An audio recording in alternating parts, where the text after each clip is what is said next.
Welcome to Ancient Wisdom, a sanctuary where timeless wisdom guides you into deep, restful sleep.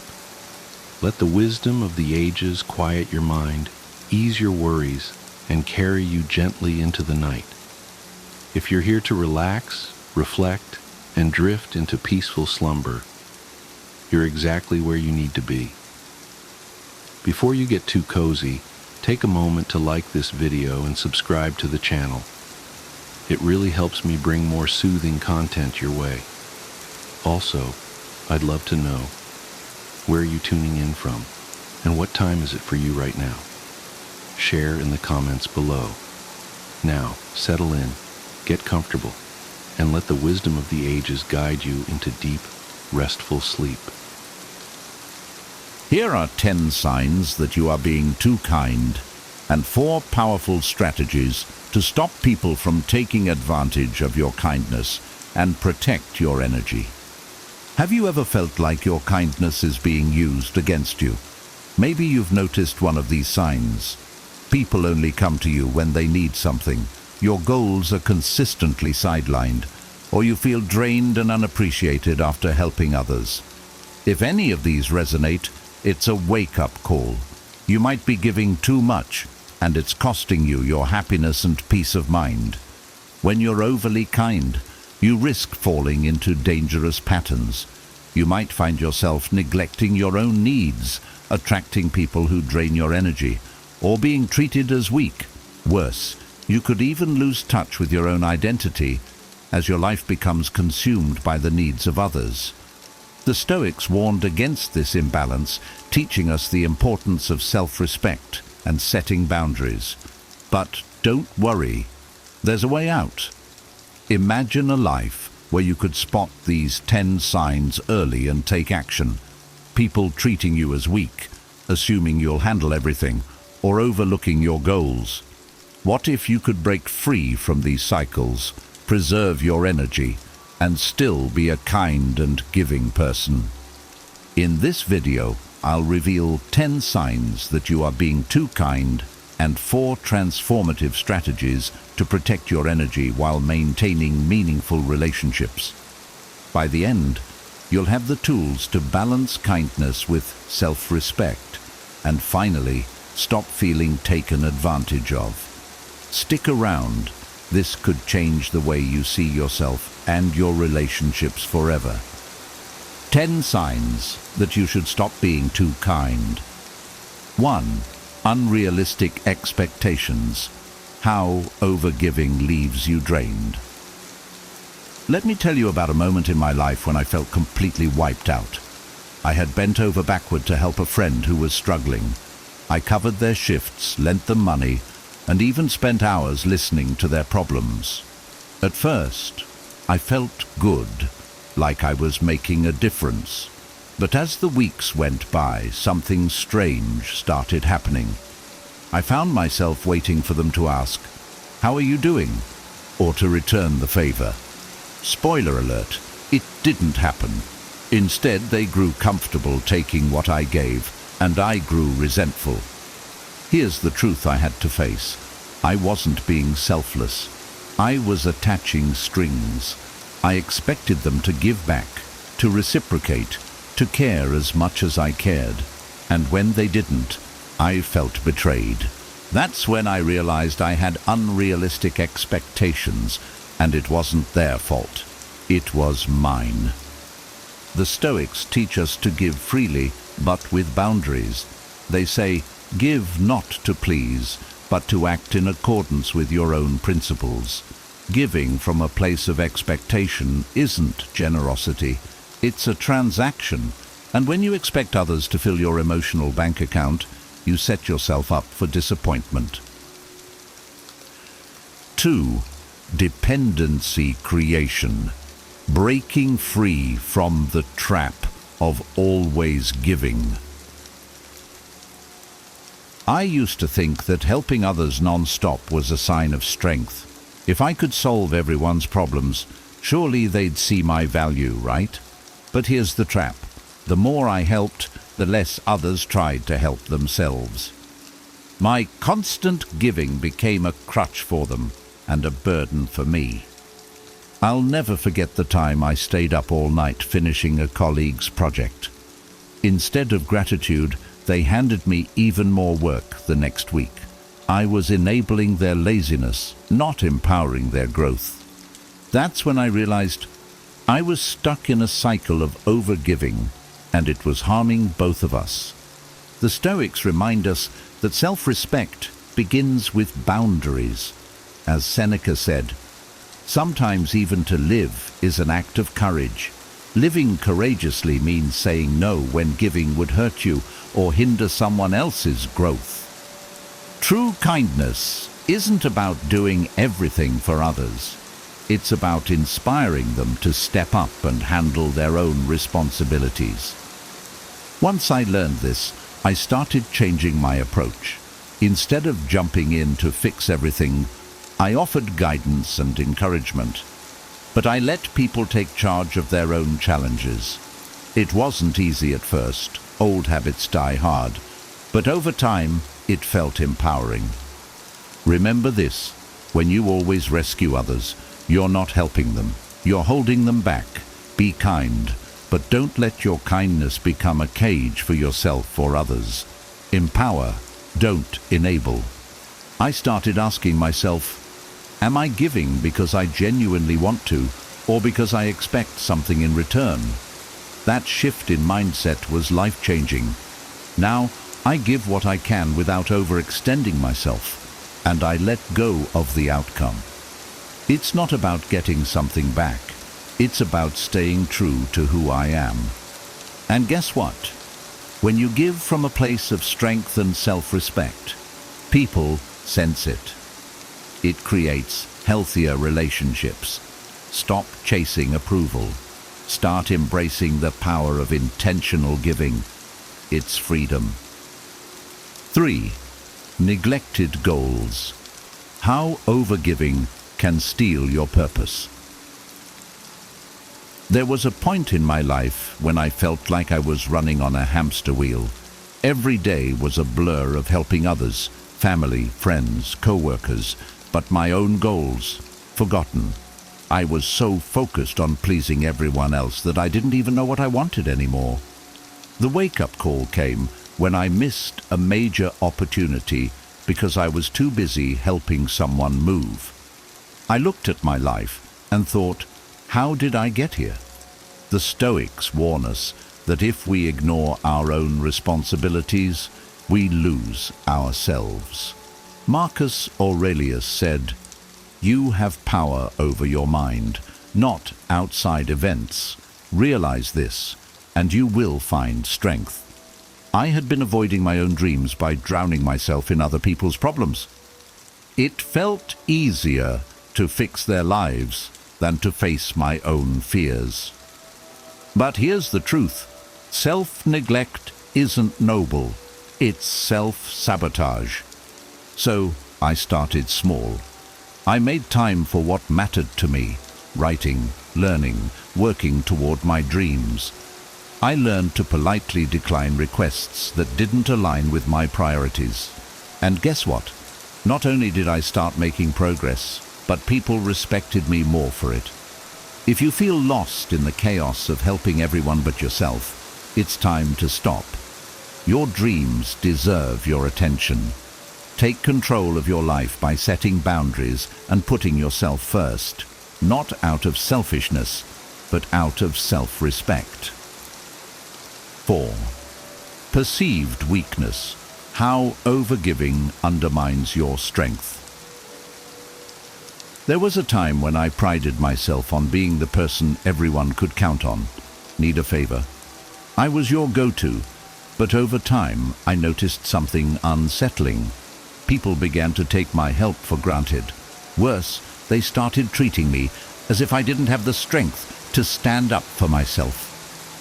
I remember a moment when someone flat out said, "Don't worry, you'll do it. You always do." That hit me like a ton of bricks. My kindness, which I thought would earn respect, was being mistaken for weakness. It wasn't about them anymore. It was about me. The Stoics teach us that true strengths comes from self-control and setting boundaries. Epictetus said, "Freedom is the only worthy goal in life. It is won by disregarding things that lie beyond our control." By not saying no, I was giving up my freedom and my power. I decided to change. The next time someone pushed a responsibility onto me, I respectfully declined. At first, they were surprised, even annoyed, but eventually something unexpected happened. They began to respect me.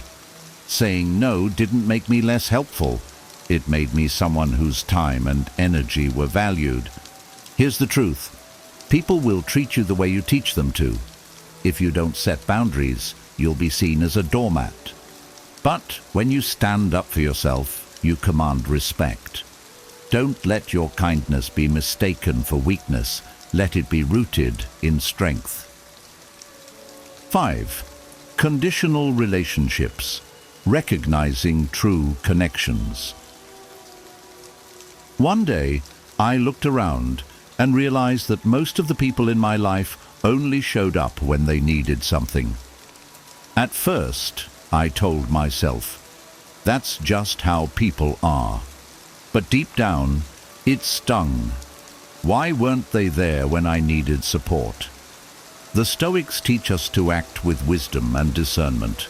Marcus Aurelius said, "Waste no more time arguing about what a good man should be. Be one." I realized I needed to be intentional about my relationships, focusing on those who truly valued me for who I was, not what I could do for them.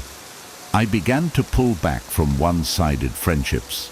It was hard, I'm not going to lie. But as I let go of people who only took, I made space for deeper, more meaningful connections. I discovered the power of saying, "I can't right now," and it helped me see who truly valued me beyond my favors.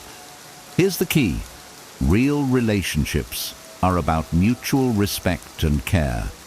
If someone only calls when they need something, it's time to reevaluate that connection.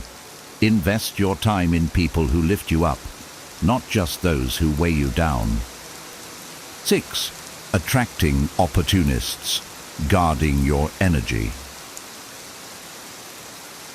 I used to wonder why certain people seemed to gravitate toward me, the ones who always had problems but never solutions. They drained my energy, leaving me emotionally and mentally exhausted. No matter how much I gave, it was never enough. It felt like I was a magnet for negativity. The Stoics have a profound lesson here. We are what we repeatedly do. If you give endlessly without boundaries, you train others to see you as a resource rather than a person. When your energy is low, you attract opportunists, people who take but never give. This realization hit me hard. I had to acknowledge that my overgiving was part of the problem. So I decided to shift my focus. Instead of giving to everyone, I started prioritizing relationships and activities that uplifted me. I began practicing what the Stoics call apatheia, emotional balance, by protecting my energy. It wasn't easy. Some people didn't like the new boundaries. But as I distanced myself from those who drained me, I noticed something incredible. I started attracting people who brought positivity and support into my life. When you elevate your energy, you invite better into your world. Remember, kindness is powerful, but it needs to come from a place of strength. Protect your energy. It's your greatest asset. 7. Risk of addiction. The hidden cost of overgiving. One day, someone close to me said, "You're always helping others, but have you noticed how much you've been relying on that extra drink or those late-night snacks?" At first, I brushed it off, but later it hit me. My overgiving was driving me to unhealthy habits. I was using distractions to cope with burnout. The Stoics warn us about losing control over ourselves. Epictetus said, No man is free who is not master of himself. When you give too much and neglect your own needs, you leave a void that unhealthy habits can easily fill. I started paying attention to how I felt after giving too much, tired, frustrated, and sometimes even resentful. To break the cycle, I began setting firm boundaries and prioritizing my own well-being. I replaced unhealthy habits with restorative ones, like journaling or taking long walks. If you're caught in a pattern of overgiving and unhealthy coping, pause, reflect. You don't need to sacrifice yourself to help others. Master your choices, and you'll master your life. 8. Suspicion of motives. Why kindness can be misunderstood. I used to think kindness would always be appreciated, but there were moments when people questioned my intentions. Why are you doing this? They'd ask, as if my generosity had some hidden agenda. It was disheartening. The Stoics remind us to focus on our actions, not others' opinions. Marcus Aurelius said, "If it is not right, do not do it. If it is not true, do not say it." Living with integrity means doing good for its own sake, not for validation or approval. I learned to let go of how others perceived my kindness. I focused on living in alignment with my values, knowing that not everyone would understand or trust my motives. Over time, the right people saw my intentions, and the wrong ones fell away. If you've experienced this, remember, you don't need to prove yourself to anyone. Be kind, but don't let suspicion discourage you. Your actions, grounded in integrity, will speak louder than words. 9. Loss of identity. Forgetting who you are. There was a time in my life when I felt like I was living for everyone else. I was the problem solver, the caregiver, the one who always said, "I'll handle it." Slowly, without even noticing, I started losing touch with who I really was. My dreams, interests, and even my sense of self-worth faded into the background. The Stoics teach us that our identity lies in our ability to live in harmony with our values. Marcus Aurelius said, "Waste no more time arguing what a good man should be. Be one." Overgiving can pull you away from the essence of who you are because you're too busy trying to meet others' expectations. I realized that I wasn't just overgiving. I was using it as a way to avoid confronting my own fears and insecurities. By focusing entirely on others, I didn't have to face my inner struggles, but ignoring them only made things worse. I began reclaiming my identity by setting aside time to reflect on what truly mattered to me. I asked myself, what do I stand for? What do I want my life to look like? It wasn't easy, but the more I aligned with my values, the stronger and more confident I became. If you've lost touch with yourself, pause and reconnect. Kindness begins with being kind to yourself. When you know who you are, your kindness will have more purpose and power. 10. Burnout, the ultimate cost of overgiving. I remember one particularly busy month where I said yes to everything, helping a friend move, covering extra shifts at work, and even volunteering at an event. By the end of it, I was completely drained. I had nothing left for myself or anyone else. That's when I realized burnout isn't just physical exhaustion, it's emotional and mental depletion too. The Stoics warn us about the dangers of overextending ourselves. Seneca said, "We suffer more often in imagination than in reality." When we give too much, we not only exhaust our resources but also carry unnecessary mental burdens. I learned to recognize the signs of burnout: constant fatigue, irritability, and feeling like I was running on empty. To recover, I started practicing the Stoic principle of moderation. I made deliberate choices about where to spend my time and energy, and I gave myself permission to rest. Burnout teaches a valuable lesson. You can't pour from an empty cup. Prioritize your well-being, and you'll find that you have more to give, not less. The key is balance. When you protect yourself from burnout, your acts of kindness will come from a place of abundance, not obligation. Here are 4 strategies to avoid exploitation. 1. Self-awareness. Listen to your emotions. There was a time when I thought I could give endlessly without consequences. I'd feel drained, frustrated, or even resentful after helping someone, but I'd brush it off as normal. What I didn't realize was that these feelings were my mind and body screaming for attention, telling me something wasn't right. The Stoics emphasize the importance of self-awareness. Marcus Aurelius wrote, "The soul becomes dyed with the color of its thoughts." When we ignore our emotions, we lose sight of what we need and allow ourselves to be overrun by others' demands. I started practicing emotional check-ins. Before agreeing to help someone, I asked myself, how do I feel about this? Am I giving because I want to, or because I feel pressured? If the thought of saying yes left me anxious or overwhelmed, I knew it was time to step back. Self-awareness doesn't mean you stop helping others. It means you help in a way that doesn't compromise your well-being. I learned to give from a place of strength, not obligation. By recognizing when I was overextending myself, I could course correct before reaching burnout.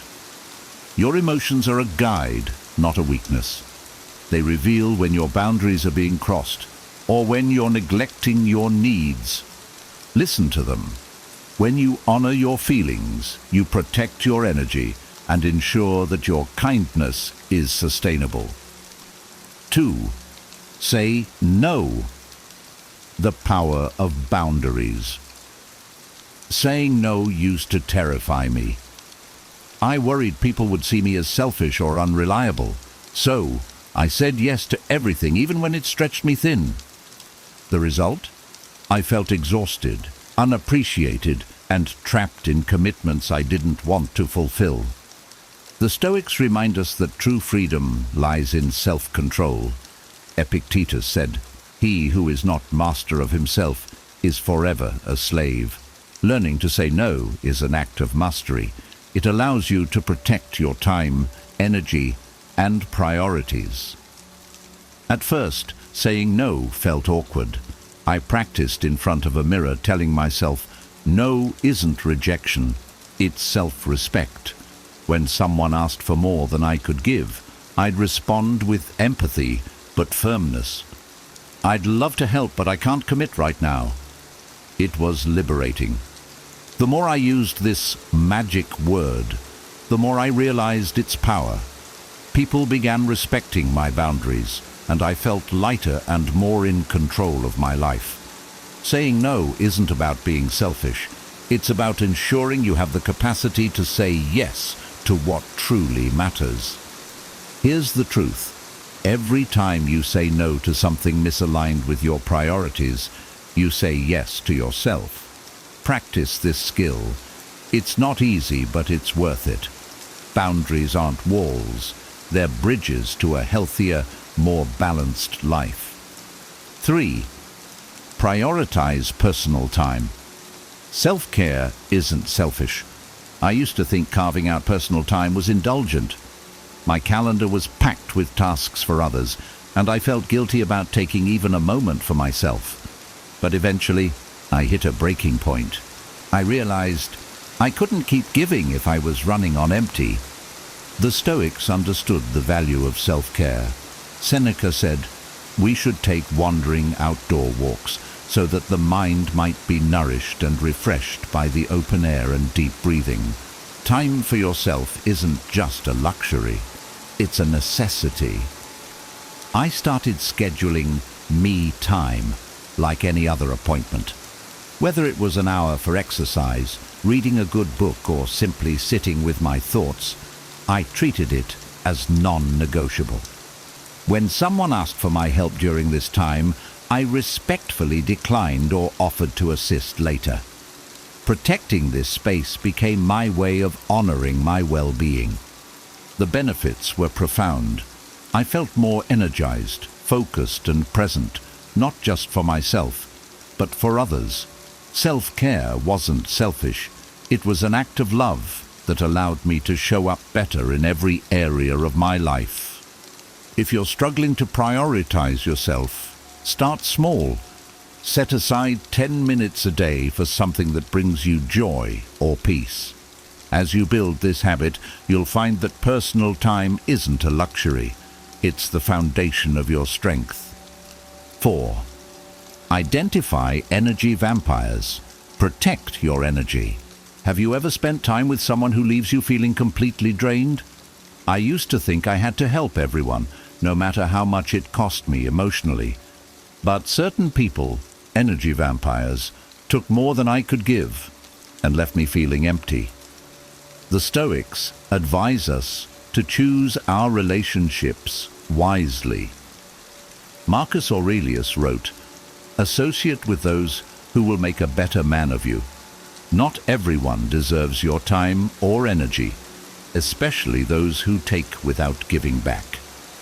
I began to identify the energy vampires in my life, the ones who constantly complained, sought attention, or created drama without ever working on their problems. At first, it was hard to distance myself. I felt guilty, as if I was abandoning them. But then I realized I couldn't help them if they weren't willing to help themselves.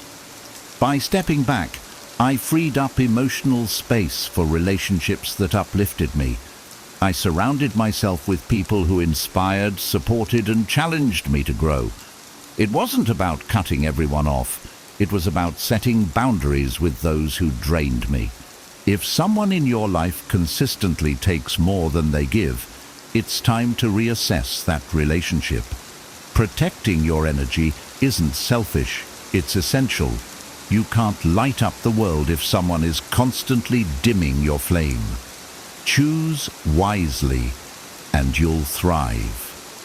Finding the balance between kindness and self-respect is one of the most empowering journeys you can take.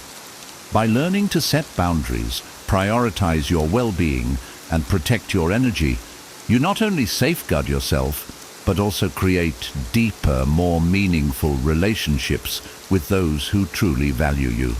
Remember, kindness is most impactful when it comes from a place of strength and self-awareness. If this video resonated with you or gave you a new perspective, let us know in the comments. What signs of overgiving have you noticed in your own life?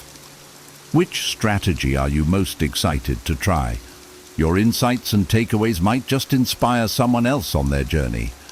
And if you found this content helpful, don't forget to like the video. It helps others discover these life-changing strategies. Subscribe to our channel for more wisdom that empowers you to live with clarity, purpose, and balance. Share this video with someone who might need it. They'll thank you for it. Let's build a community that supports one another in finding harmony between giving and living authentically.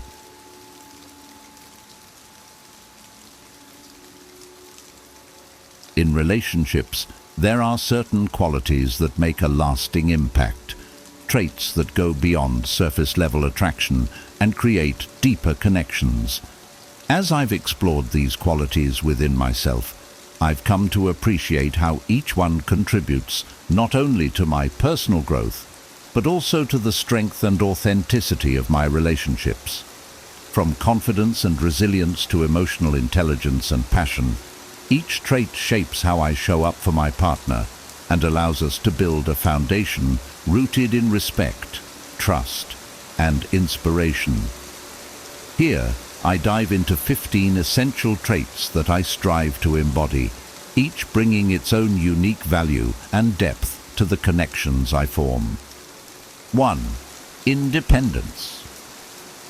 I've come to realize that independence is one of the most essential qualities I can develop, not just in my relationships, but in every part of my life. Being independent means having a life that's fulfilling and balanced, where I pursue my own passions, set my own goals, and don't make someone else the center of my existence. When I embrace independence, I'm creating a dynamic in my relationship that naturally attracts the kind of person who values strength and self-sufficiency, qualities that I want in both myself and my partner. Independence, to me, is about cultivating a life that stands on its own, where my happiness doesn't solely depend on any one person. I focus on maintaining my friendships, pursuing my hobbies, and making sure that my goals are always moving forward. For instance, I stay committed to my personal growth, which could mean learning a new skill, taking up a challenging project at work, or even taking time off to relax and reflect. When I give myself this space to evolve and improve, it not only makes me a better person, but also a more appealing partner. After all, being someone who's driven and engaged with life is attractive in its own right. Being independent doesn't mean I'm closed off or unwilling to make someone a priority. Instead, it's a way of ensuring that I don't lose myself in a relationship. I've seen too many people, and I've even done it myself, become so wrapped up in their partner that they forget who they are outside of that connection. I want to stay grounded in who I am, with a clear sense of my own worth and values. That way, I'm entering a relationship as a whole person, not someone seeking fulfillment from someone else. In practical terms, independence means that I make time for my interests, even when I'm dating someone. If I have a weekly meet-up with friends or a solo project that I'm working on, I make sure those remain priorities. This doesn't mean that I neglect my partner or refuse to make compromises. It simply means that I don't abandon what's important to me. I believe that keeping my life in balance is one of the best ways to ensure that I'm also bringing the best version of myself into my relationships. Independence also brings a level of mystery to the relationship. When I have my own goals and responsibilities, it adds depth and intrigue. I'm not always available or ready to drop everything because I have a full life. This isn't about playing hard to get, but about being genuinely engaged with my world, which in turn keeps the relationship interesting. I think there's something captivating about a person who has a rich, varied life. It's something I admire in others too. When I reflect on independence, I see it as a form of respect for both myself and my partner. By maintaining a strong sense of self, I'm able to offer them a genuine connection, not one driven by neediness or dependency. I want to be with someone who respects my autonomy, who understands that my independence is part of what makes me, me. In the end, my goal is to find a relationship where we support each other's journeys, both individually and together, knowing that our connection is made stronger by our unique, independent lives. 2. Ambition. Ambition is something I believe every person should nurture in their lives. For me, ambition means having a clear sense of purpose and direction, a constant drive to improve, grow, and achieve. I don't see ambition as just the pursuit of career success or financial gain. To me, it's about consistently striving for something more, something that makes me feel fulfilled and allows me to contribute meaningfully to the world around me. When I'm ambitious, I'm setting a high standard for myself, and that energy naturally spills over into every area of my life, including relationships. Having ambition keeps me engaged and motivated. It gives me goals to work towards, and that brings a sense of excitement and determination into my day-to-day life. I'm someone who always wants to challenge myself, whether it's through setting new professional milestones, improving my health and fitness, or dedicating myself to personal projects that I'm passionate about. This kind of drive makes me feel alive and keeps me moving forward, regardless of where I am in life. When I'm actively pursuing my goals, I feel more connected to my purpose, and that gives me an underlying sense of satisfaction and confidence. Ambition also adds a dimension of respect and admiration to my relationships. I find that when I'm driven, I attract people who are similarly goal-oriented and passionate. Being around other ambitious people is inspiring. It creates a shared energy and motivation that lifts us all up. I've noticed that when I express my aspirations and work toward them, it encourages the people around me to pursue their own dreams too.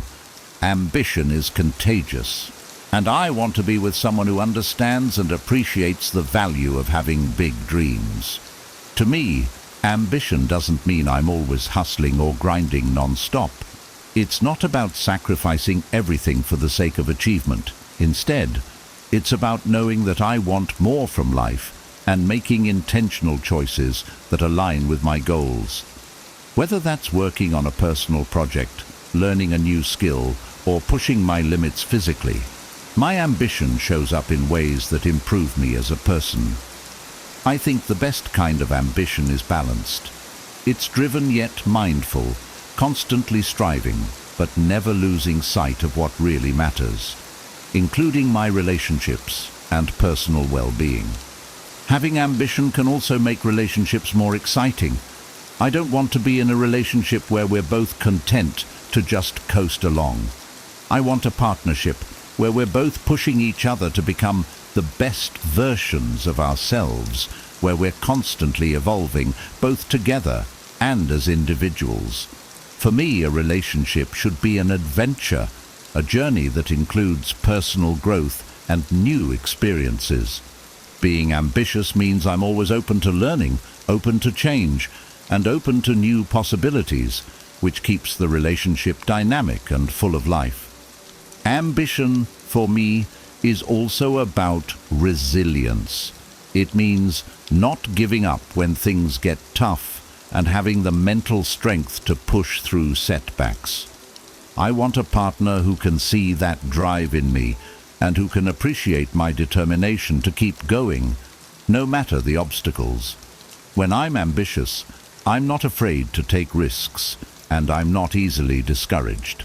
I find that this quality inspires confidence, both in myself and in those around me, including my partner.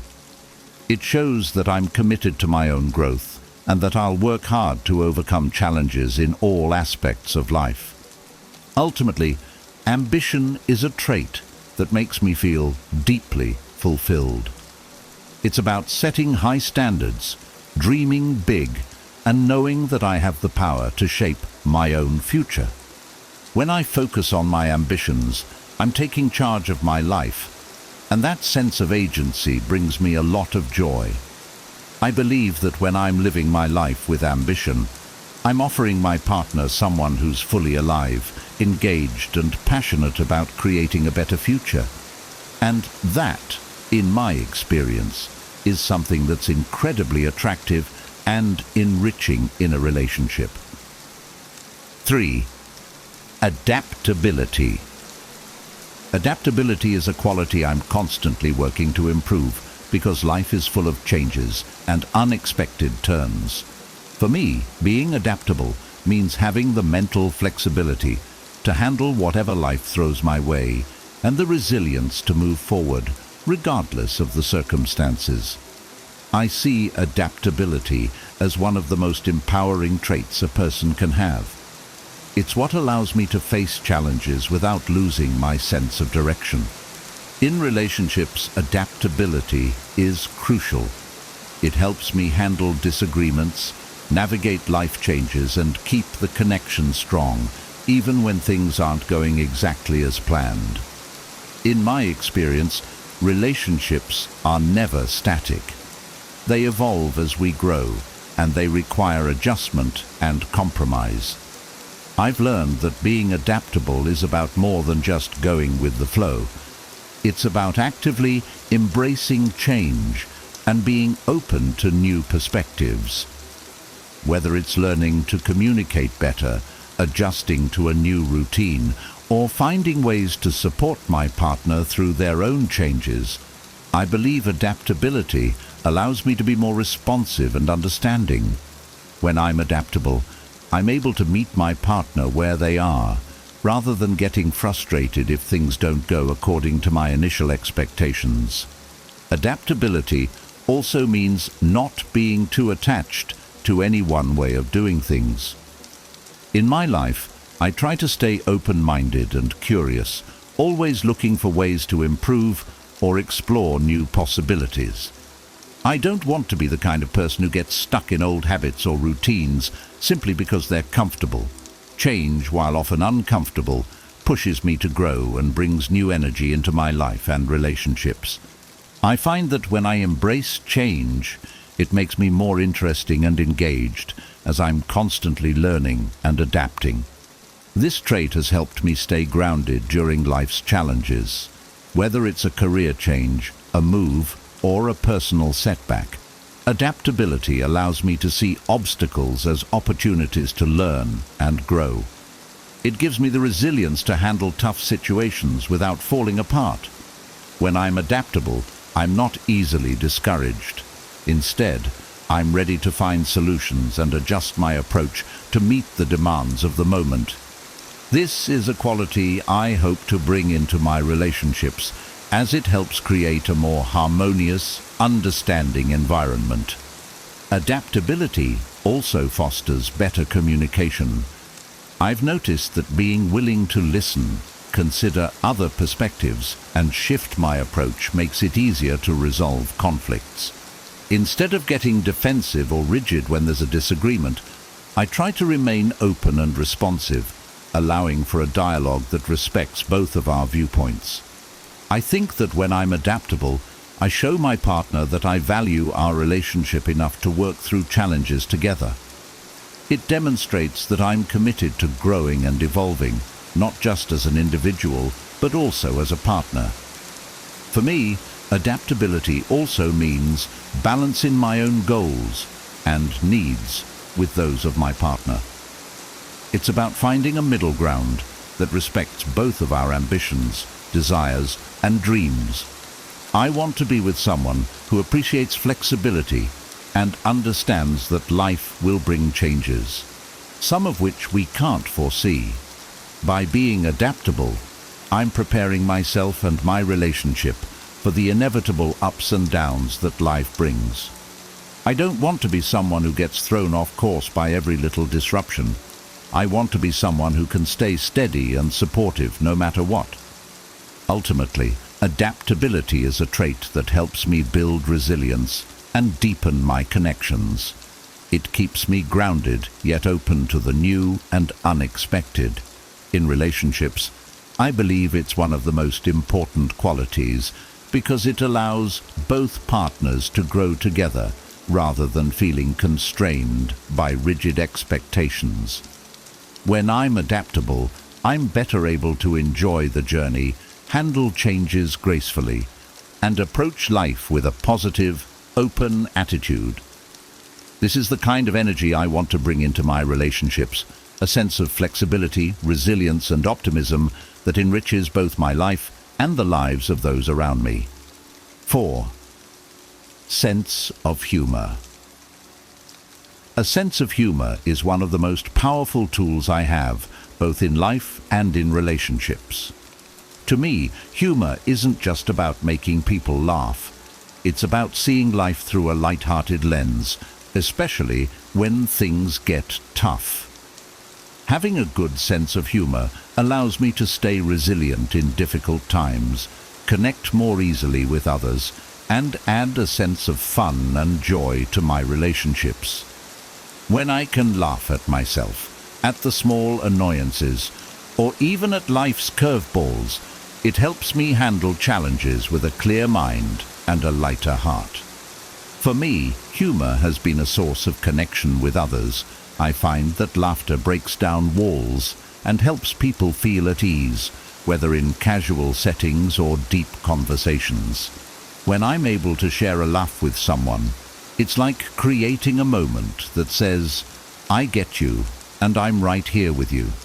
In relationships, humor is especially valuable. It helps me create a bond with my partner that's not just based on attraction or shared goals, but on genuine enjoyment of each other's company. Being able to laugh together, even at the little quirks we each bring, fosters a sense of camaraderie and understanding. I believe that a strong sense of humor is a sign of emotional resilience. Life is unpredictable, and sometimes things don't go the way we want. When I can laugh at these moments rather than letting them stress me out, it shows that I'm able to roll with the punches and keep a positive outlook. Humor helps me stay grounded, even when things feel uncertain or challenging. In relationships, this resilience allows me to support my partner in tough times without letting negativity take over. By keeping things light-hearted, I'm able to lift the mood and remind both of us that we can handle whatever comes our way. One of the biggest advantages of humor in a relationship is that it diffuses tension. Conflicts are inevitable, but humor can make it easier to navigate disagreements without letting them escalate. When I can inject a bit of humor into a tense moment without dismissing or invalidating my partner's feelings, it can help us both take a step back and see the situation from a less serious perspective. Humor allows me to address issues calmly and creates a sense of safety where neither of us feels judged or criticized. It reminds us that, ultimately, we're on the same team. A sense of humor also means that I'm not afraid to laugh at myself. Self-deprecating humor shows that I don't take myself too seriously, and it keeps me humble. When I can poke fun at my own quirks and mistakes, it signals that I'm comfortable in my own skin. I think this level of self-assurance is attractive because it shows confidence without arrogance. In a relationship, it tells my partner that I'm okay with my imperfections, and I'm not striving for an unattainable image of perfection. This honesty and comfort in my own skin helps create an environment where we can both be ourselves, flaws and all. At its core, a sense of humor is about finding joy in life. It's a reminder that not everything needs to be taken seriously, and that sometimes the best way to deal with a problem is to just laugh it off. This doesn't mean I ignore challenges or avoid important conversations. Instead, it means I approach life with an open heart, ready to find the silver lining, even when things seem bleak. I've found that when I share this perspective, it helps my partner feel more optimistic, too. It's like creating a shared mindset where we can both lean on humor to get through life's ups and downs together. In the end, humor adds depth to my relationships. It allows us to share lighter moments, relieve stress, and create memories filled with laughter.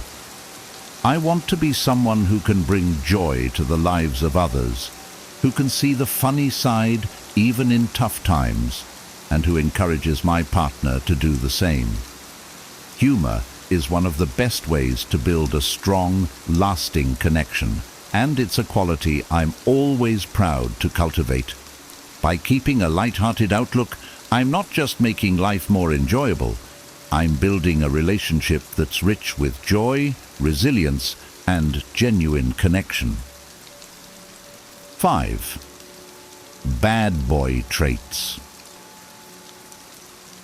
The concept of bad boy traits might sound a bit cliché, but I've come to understand it as a mix of confidence, independence, and a sense of mystery.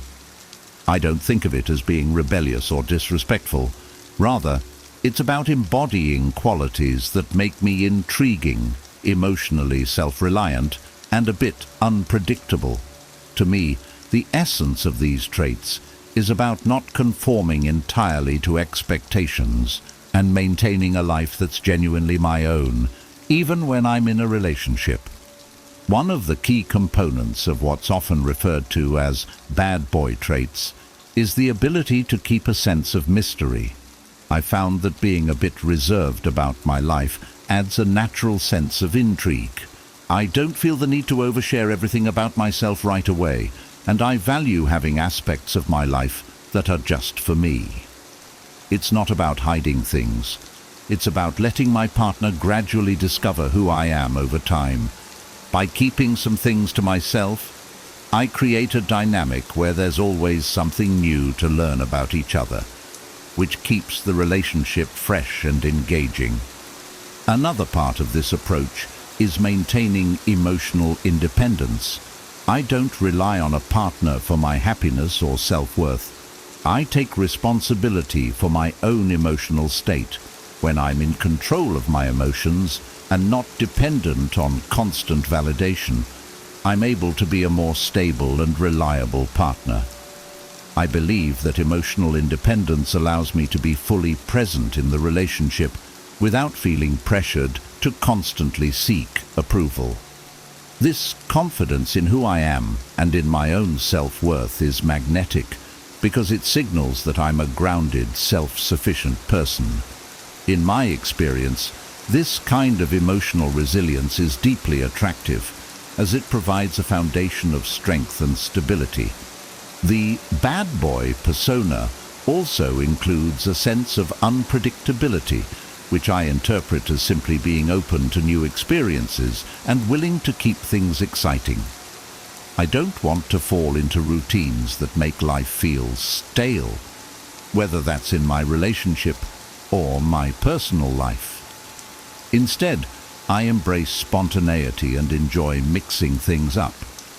This might mean planning a surprise date, trying out new activities, or even just being a little playful and adventurous in our interactions. By keeping things unpredictable in a fun and respectful way, I'm creating moments of excitement and curiosity that deepen our bond. An often misunderstood aspect of these traits is the ability to say no and set boundaries. I don't believe in being overly accommodating just to please someone else. I stay true to my values and preferences. This doesn't mean I'm inflexible or unwilling to compromise. It just means that I'm clear on what I want and don't feel the need to change myself to gain approval. Having clear boundaries shows that I respect myself and have a strong sense of identity. When I stand firm in my choices, I find that it creates mutual respect and a balanced relationship dynamic. I've also learned the importance of not always being readily available. In today's world of constant messaging and instant communication, it's easy to feel like we should be on call at all times. But I believe there's value in letting my partner miss me and having time apart to recharge and focus on my own life. I pursue my own interests and passions, which adds depth to who I am and gives me things to bring back to the relationship. Having a life outside of the relationship allows me to maintain my individuality and ensures that when we're together, it's more meaningful. Finally, I embrace a sense of self-assurance that comes from not needing to explain or justify myself constantly. I don't feel compelled to seek approval for every decision or action. Instead, I act based on what feels right for me, within the boundaries of respect and consideration for my partner. This self-confidence, combined with independence and a hint of mystery, creates a dynamic that makes relationships feel exciting yet stable. In essence, bad boy traits to me aren't about being reckless or insensitive. They're about maintaining self-respect, embracing independence, and allowing for a bit of mystery and spontaneity. These qualities help me build a relationship that's grounded, exciting, and fulfilling. I've come to see these traits as a way of bringing strength and depth into my connections, creating a balance where both my partner and I feel engaged, respected, and continually drawn to each other. 6. Self-respect. Self-respect is one of the most foundational qualities I strive to cultivate in my life and relationships. It means valuing myself, my principles, and my boundaries, and never compromising who I am to gain approval or affection. Self-respect helps me maintain a strong sense of identity, and it keeps me grounded, allowing me to approach relationships from a place of confidence and integrity. When I have self-respect, I'm able to engage with others in a way that feels honest and authentic, because I'm not trying to mold myself to fit someone else's expectations. For me, self-respect begins with setting clear boundaries. I've learned that if I don't respect my own limits, it's difficult to expect others to do so. In relationships, this means being clear about my needs and values, and not being afraid to communicate them. I'm not here to be a people pleaser. I'm here to build meaningful connections that respect both myself and the other person. When I have boundaries, I protect my well-being and ensure that I'm only giving what I can truly offer without resentment. By holding to my boundaries, I'm also sending a message that I value myself enough not to settle for less than I deserve. Self-respect also involves a sense of self-worth. I don't seek validation from external sources or rely on someone else to make me feel valued. My self-worth comes from within, built on my achievements, my character, and my values. I remind myself that I am enough as I am, and I strive to build on that foundation daily. This internal sense of value allows me to stand tall, even in the face of rejection or disappointment, because I know that my worth isn't tied to someone else's opinion. When I approach relationships with this self-assurance, I find that it creates a balanced dynamic, where I'm not overly reliant on my partner for validation or happiness. Having self-respect means being able to say no when something doesn't align with my values or goals. I no longer feel guilty about setting limits, whether it's with friends, family, or a romantic partner. Saying no is a way of honoring myself and recognizing that my time, energy, and values are important. I've found that when I stand firm in my decisions, it attracts people who genuinely respect and value me. By respecting myself enough to decline things that don't serve me, I create space for what truly aligns with who I am. Self-respect is also about taking care of my physical, emotional, and mental well-being. This means making time for things that nurture me, whether it's exercise, pursuing hobbies, or investing in personal growth. I've noticed that when I prioritize self-care, I show up better in my relationships. I have more energy, patience, and understanding to give, and I'm less likely to fall into cycles of resentment or burnout. Respecting myself means putting my needs first, not out of selfishness, but because I know that by taking care of myself, I'm able to offer a healthier, more balanced presence to those around me. In relationships, self-respect is key to maintaining equality and mutual respect.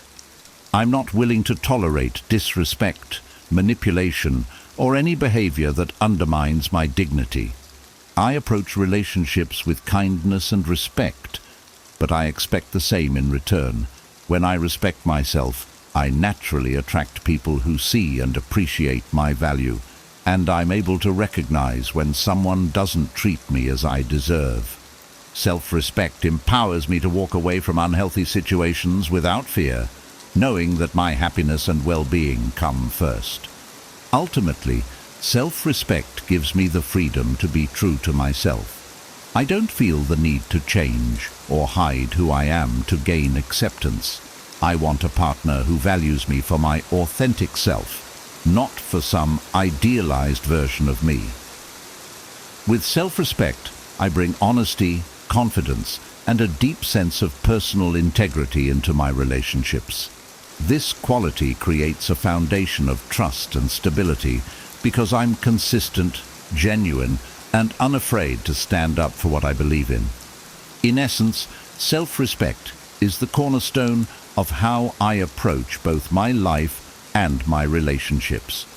It empowers me to live authentically, love deeply, and build connections that are grounded in mutual respect. When I hold myself in high regard, I'm able to give and receive love in a way that's healthy, balanced, and truly fulfilling. Self-respect keeps me centered and reminds me that I'm worthy of the best life and relationships have to offer. 7. Confidence. Confidence for me is about having a steady inner belief in who I am and what I bring to the table. It's not about being the loudest person in the room or seeking attention. Rather, it's a quiet assurance that comes from knowing my own worth and capabilities. Confidence is deeply attractive because it signals to others that I'm comfortable in my own skin, that I don't need constant validation, and that I'm fully capable of handling whatever life throws my way. In relationships, this confidence allows me to bring my authentic self forward without fear of judgment or rejection. Building confidence starts with self-acceptance. I've come to understand that being confident doesn't mean I'm perfect. It means I'm comfortable with my imperfections and strengths alike. I don't try to hide my flaws or pretend to be someone I'm not. I know who I am, and I accept myself as I am, both the good and the not so good. This self-acceptance forms the foundation of my confidence. When I'm secure in who I am, I'm not easily shaken by external opinions or setbacks. I approach relationships with this same level of acceptance, knowing that I'm bringing something unique and valuable to the table, just as I am. Confidence also means having a clear sense of purpose. I find that when I have goals, passions, and a direction in life, it gives me a sense of purpose that fuels my confidence.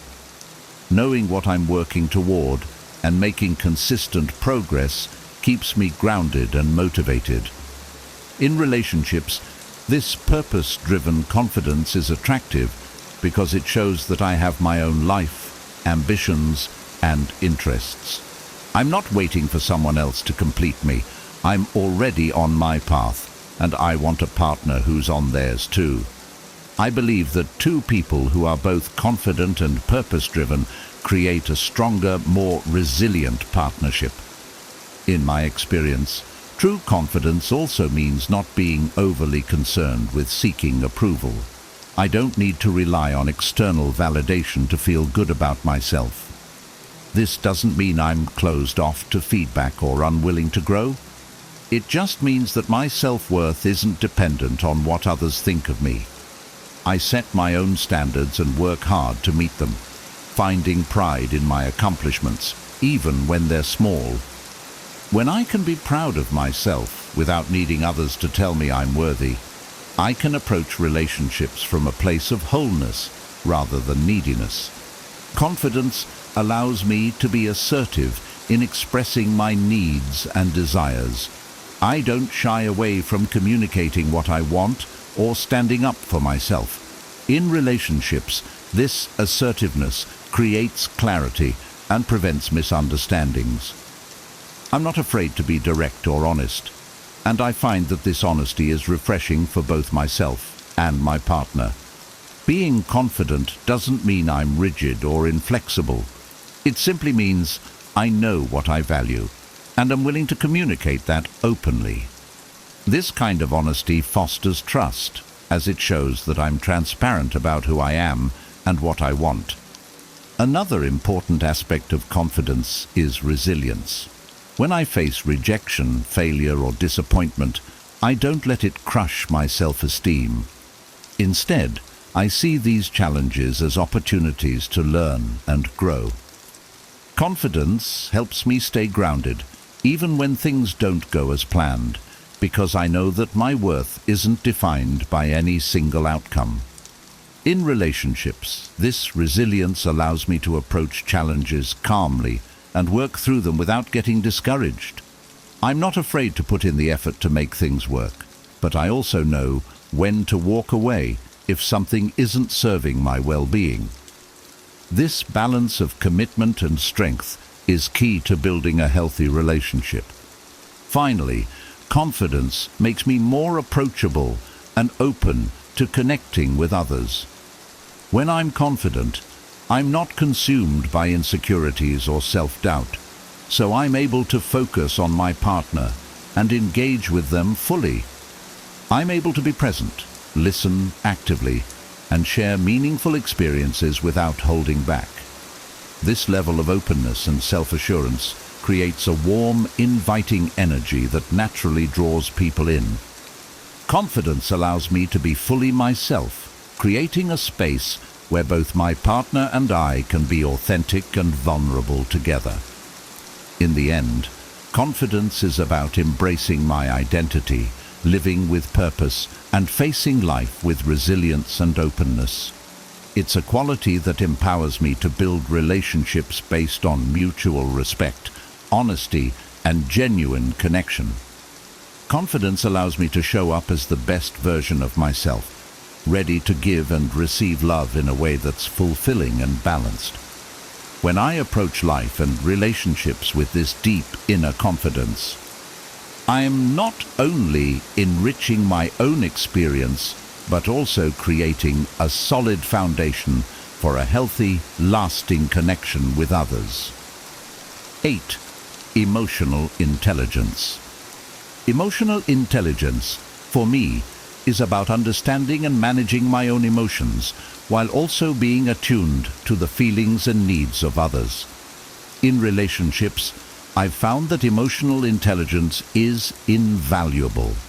It allows me to connect on a deeper level, handle conflicts with empathy, and build trust through genuine understanding. Being emotionally intelligent means I'm not just focused on what I'm feeling, but I'm also open to and respectful of my partner's emotional landscape. This quality has been key to creating relationships that feel safe, supportive, and deeply connected. The first part of emotional intelligence is self-awareness. I try to stay in tune with my own emotions and understand the reasons behind them. This doesn't mean I'm immune to feeling angry, sad, or frustrated. It means I can recognize these emotions without letting them control my actions. For example, if I feel myself getting upset, I pause to understand why, rather than reacting impulsively. This awareness helps me approach situations with a clear mind and a calm demeanor, which is essential in relationships. When I'm aware of my own emotions, I can communicate them more effectively and avoid unnecessary misunderstandings. Another crucial aspect of emotional intelligence is empathy. Empathy allows me to put myself in my partner's shoes, to truly understand what they might be feeling. I believe that being able to empathize creates a strong sense of connection and shows my partner that I genuinely care about their experiences. It's not just about saying the right words. It's about listening deeply, paying attention to non-verbal cues, and responding with compassion. When I show empathy, I'm telling my partner that their feelings are valid and that I'm here to support them, no matter what. Emotional intelligence also helps me communicate more effectively. I know that effective communication isn't just about expressing my own thoughts, but also about listening actively and giving my partner space to share their perspective. I strive to be a good listener, to be patient, and to make sure my partner feels heard. This means not interrupting, not jumping to conclusions, and not immediately trying to fix things. Often, people don't want solutions. They just want someone to understand them. By focusing on understanding rather than solving, I'm able to build a deeper emotional connection with my partner. One of the biggest benefits of emotional intelligence is that it helps me handle conflicts constructively.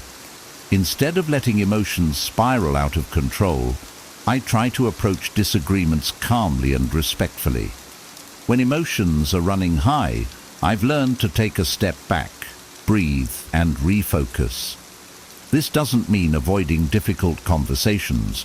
It means approaching them with a level-headed perspective. I aim to address the issue at hand without letting emotions escalate. By staying composed, I'm able to keep the focus on finding solutions rather than fueling the conflict, which is crucial for building a lasting, respectful relationship. Self-regulation is another component of emotional intelligence. It's about controlling impulsive reactions and staying calm under pressure. When I'm able to manage my emotions, I'm less likely to say or do things I'll regret later. This discipline shows my partner that I'm someone who can be counted on to remain stable, even during challenging times. Self-regulation creates a sense of security in the relationship, as it shows that I'm responsible for my own emotional responses. I'm able to offer a calm presence, which can help de-escalate situations and bring clarity when things feel chaotic. Another part of emotional intelligence is being open to feedback. I know I'm not perfect, and I'm open to learning from my mistakes. When my partner offers feedback, I try to take it constructively without getting defensive. This openness to feedback is important because it shows that I'm willing to grow and improve, both for myself and for the relationship. Emotional intelligence means I'm not afraid to acknowledge my flaws and work on them, creating a more positive, growth-oriented dynamic with my partner. Ultimately, emotional intelligence is about building a relationship where both partners feel valued, understood, and supported. It's about creating an environment where vulnerability is welcome, where emotions can be shared openly without fear of judgment. By practicing emotional intelligence, I aim to bring empathy, patience, and understanding into my relationships. I believe that when I approach relationships with this level of emotional maturity, I'm able to create a strong foundation built on mutual respect and trust.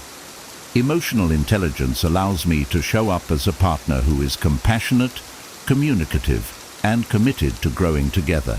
It's a skill I continuously work on, knowing that it not only improves my relationships, but also enhances my ability to connect meaningfully with the world around me. Through emotional intelligence, I'm able to build relationships that are resilient, loving, and deeply fulfilling. 9. Steadfastness. Steadfastness to me is about being reliable, consistent, and true to my word. It's the commitment to following through on my promises and being there when I say I will be. In relationships, steadfastness is a quality that builds trust, as it reassures my partner that I'm someone they can count on. When I'm steadfast, I'm creating a sense of stability that allows my partner to feel secure and valued, which I believe is essential for a strong, lasting connection. At its core, steadfastness is about showing up, even when it's inconvenient or difficult. Life can throw a lot of unexpected challenges our way, and it's easy to give up or pull back when things get tough. But I believe that true commitment means being there during those hard times. If I've made a commitment to someone, I'm prepared to stand by it, not just when things are smooth, but also when they're challenging. Whether it's keeping my word on a small promise or supporting my partner through a tough period, I want to be someone who can be relied upon no matter what. Steadfastness also means being dependable in the everyday aspects of a relationship. If I say I'm going to do something, I make sure to follow through, whether that's calling when I said I would, being on time for plans, or lending a hand when my partner needs support. These may seem like small acts, but they add up to create a foundation of trust. By consistently showing up and being dependable, I'm proving that my partner can rely on me, which fosters a deep sense of security and respect in the relationship. Another part of being steadfast is having patience. Relationships go through different phases, and there are times when things may not be perfect. During these times, I've learned that it's important to be patient and understanding rather than giving up or getting frustrated. This patience allows me to see beyond temporary difficulties and focus on the bigger picture. I want to build a relationship that's resilient, one that can withstand challenges and continue to grow stronger. My commitment to patience and understanding helps me to stay steady, even when things aren't easy. Steadfastness also involves being true to my values. I'm committed to living with integrity and aligning my actions with my beliefs.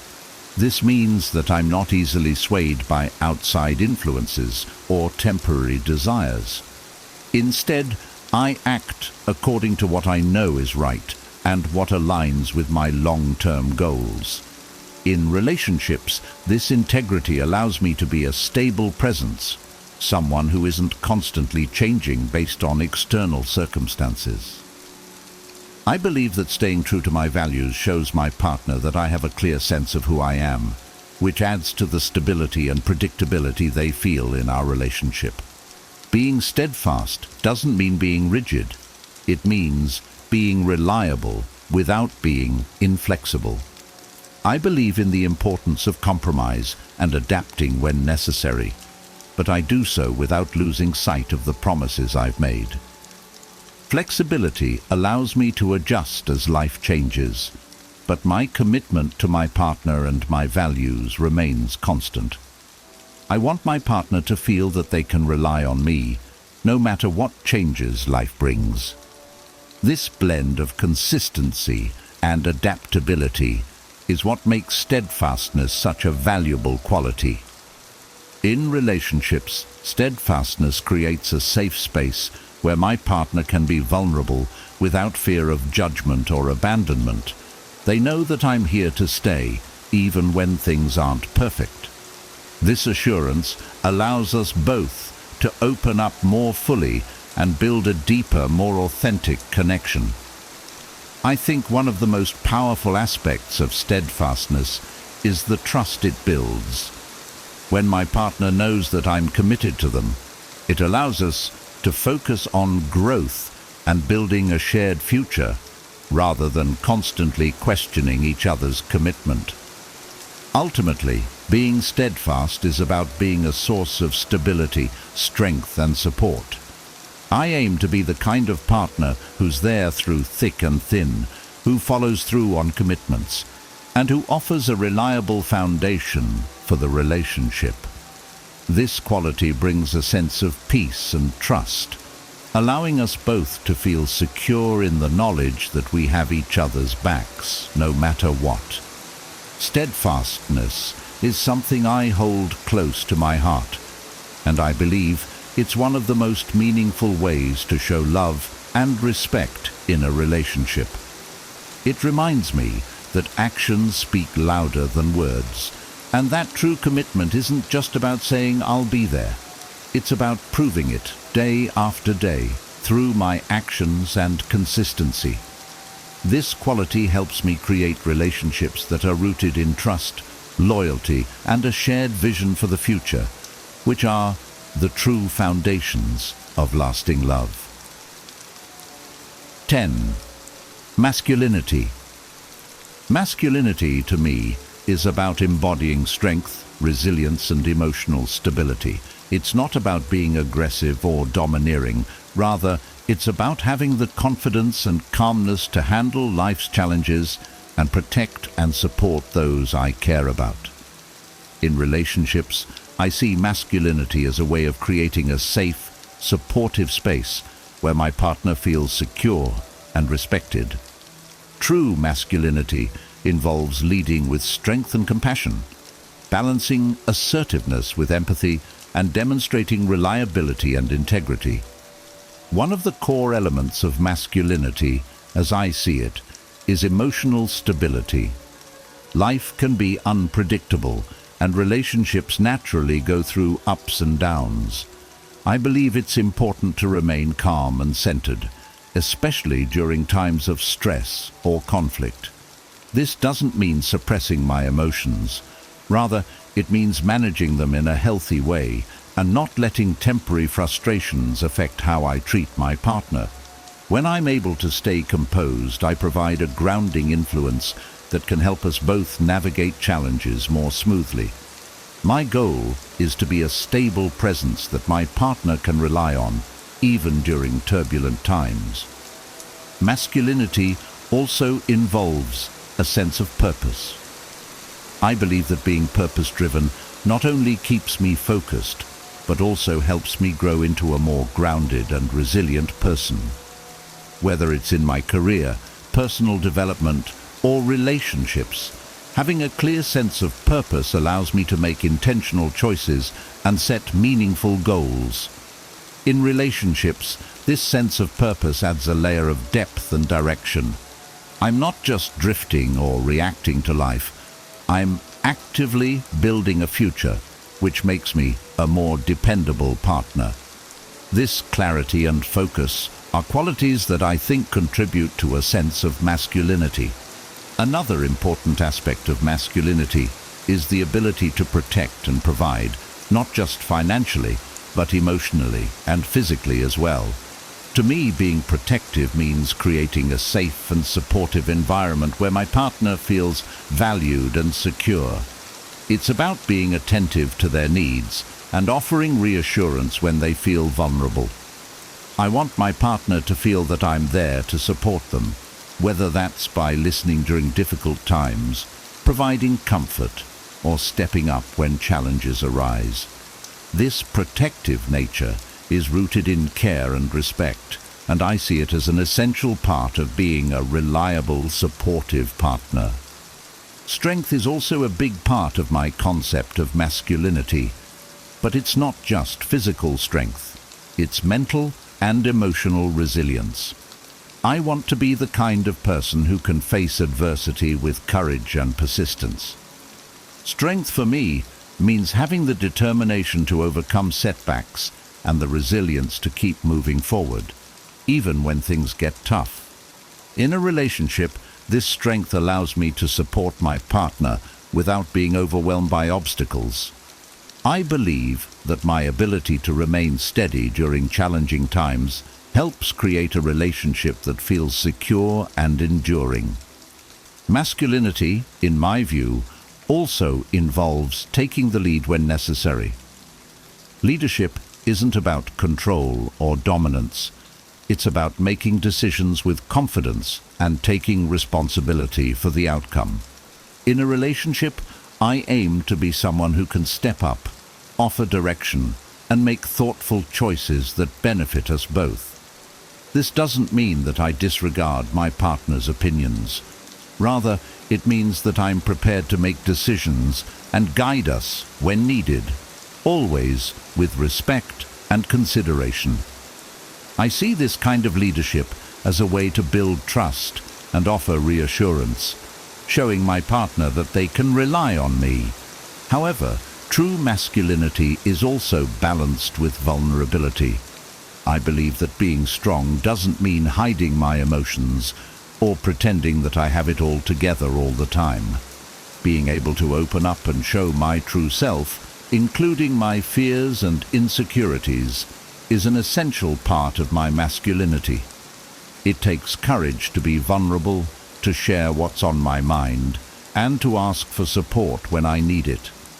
I've found that this openness not only strengthens my relationships, but also deepens the level of intimacy and trust between us. In essence, masculinity is about being a strong, supportive, and steady presence in my partner's life. It's about having the courage to face challenges, the determination to pursue my goals, and the empathy to be a compassionate and understanding partner. I aim to bring a balanced form of masculinity into my relationships, one that combines resilience with empathy, confidence with humility, and strength with openness. By embodying these qualities, I believe I can offer my partner a relationship that feels both grounded and dynamic, one where they can feel safe, valued, and deeply connected. Ultimately, masculinity is about being the best version of myself, embracing both my strengths and vulnerabilities. It's about honoring my own values and offering a stable, loving presence to my partner. When I lead with true masculinity, I'm not just enhancing my own life. I'm creating a relationship that's built on respect, security, and lasting commitment. This approach to masculinity helps me build connections that are meaningful, fulfilling, and truly enriching for both my partner and me. 11. Scarcity of attention. The concept of scarcity of attention is about valuing my time and focus and not giving it away too easily or without purpose. It's not about playing games or being dismissive. Instead, it's about recognizing that my attention is valuable and offering it intentionally. In a world where people are constantly connected and often overwhelmed by attention from all directions, creating a sense of scarcity around my attention can actually make it more meaningful and impactful. By being selective with my time and energy, I foster a sense of appreciation and mutual respect in my relationships. One of the main reasons I practice this is to stay mindful of where my energy goes. If I'm always available, always reaching out, and constantly seeking someone's attention, it can create an imbalance. It may even lead to a sense of complacency, where my presence is taken for granted. When I limit the attention I give, I encourage a dynamic where both my partner and I truly value and make the most of the time we spend together. It's about creating quality over quantity, ensuring that the moments we share are meaningful, focused, and fully engaged. Having a scarcity mindset around attention also means that I don't rely on constant communication to feel connected. I'm comfortable with a degree of distance, knowing that it doesn't diminish the relationship, but instead strengthens it. This allows both my partner and me to maintain a sense of independence and individuality. We don't need to be in constant contact to feel secure. Rather, we trust the bond we've built. When we do come together, it feels fresh and renewed because we've each had time to focus on our own lives, passions, and goals. This approach also helps me avoid the pitfalls of neediness or insecurity. When I value my attention, I'm less likely to fall into the trap of overextending myself just to feel validated. I don't want to be the kind of person who constantly needs to seek reassurance from others, or who feels the urge to fill every moment with interaction. Instead, I aim to feel secure in my own worth and in the relationship itself. This self-assuredness allows me to give my partner the space to miss me, which in turn often leads to a stronger, more passionate connection. By creating a sense of scarcity, I'm signaling that my attention is something to be valued. When I'm fully present and focused on my partner, it's genuine and intentional, not a default state driven by habit or boredom.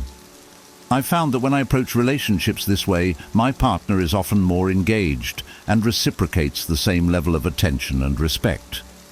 It's about nurturing a dynamic where we both actively seek and appreciate each other's time, making every moment together count.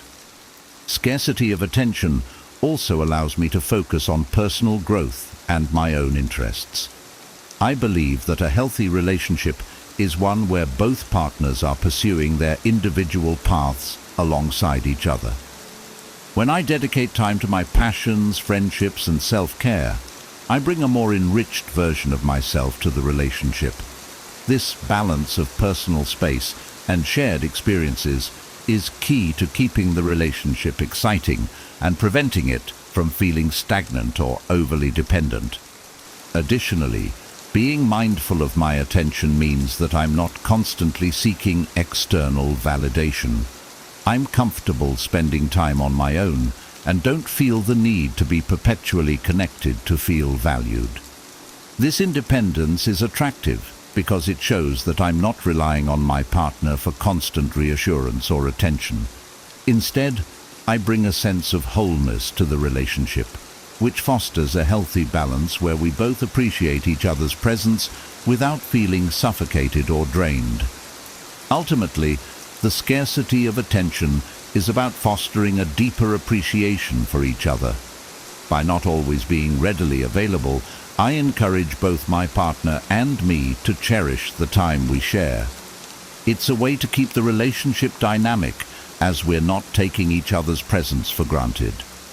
When I'm intentional with my attention, I'm creating a relationship where both of us feel valued, respected, and engaged, making the connection more vibrant and fulfilling. In essence, the scarcity of attention is about quality over quantity. It's about bringing a sense of intention and respect to the time I spend with my partner, ensuring that we're both present and truly engaged. This approach helps create a relationship that feels balanced and reciprocal, where each moment together is meaningful and the connection remains fresh and strong. By valuing my attention, I'm not only respecting myself, but also creating a dynamic where my partner feels truly valued and appreciated.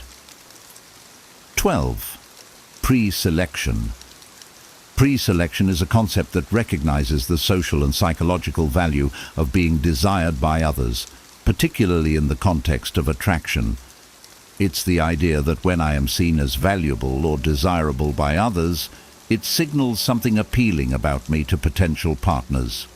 However, I approach pre-selection not as a game or strategy, but as a natural byproduct of living a life that's full, engaged, and socially active.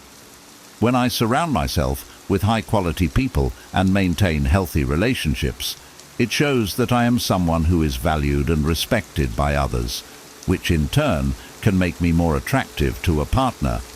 For me, pre-selection starts with building strong friendships and connections.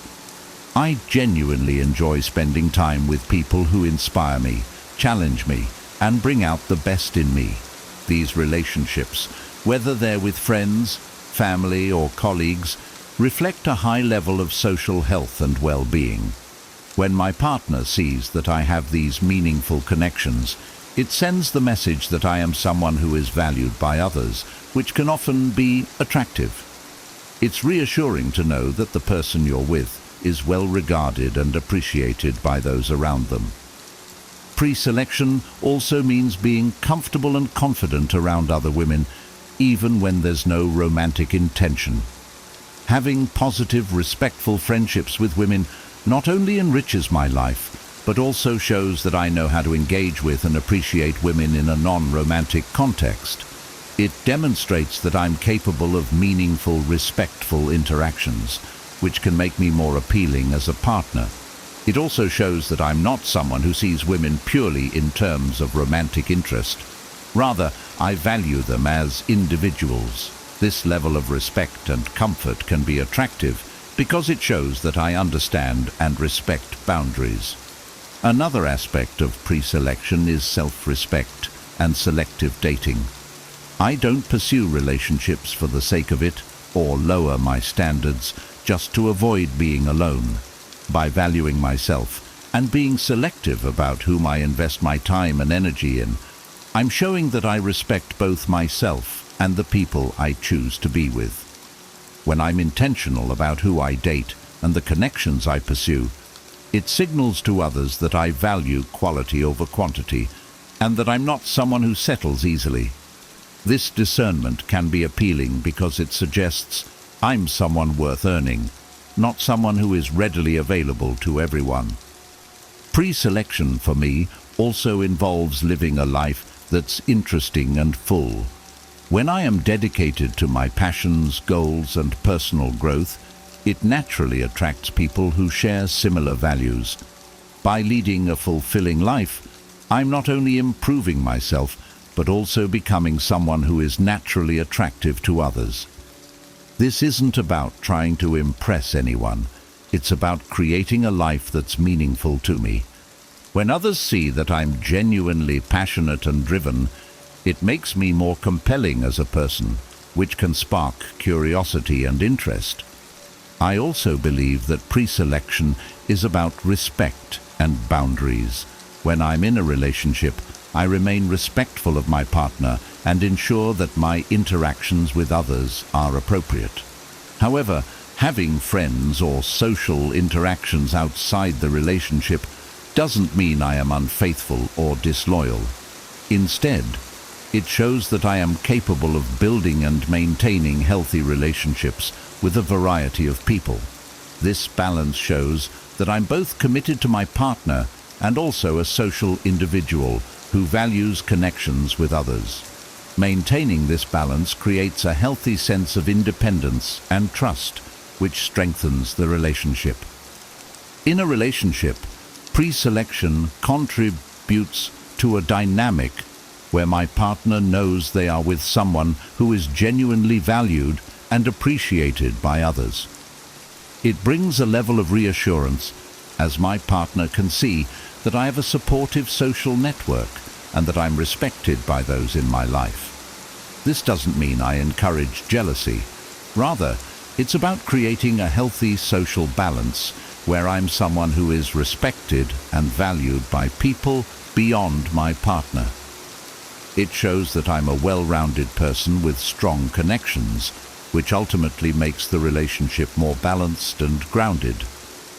Ultimately, pre-selection is about creating a life that's rich, meaningful, and socially healthy.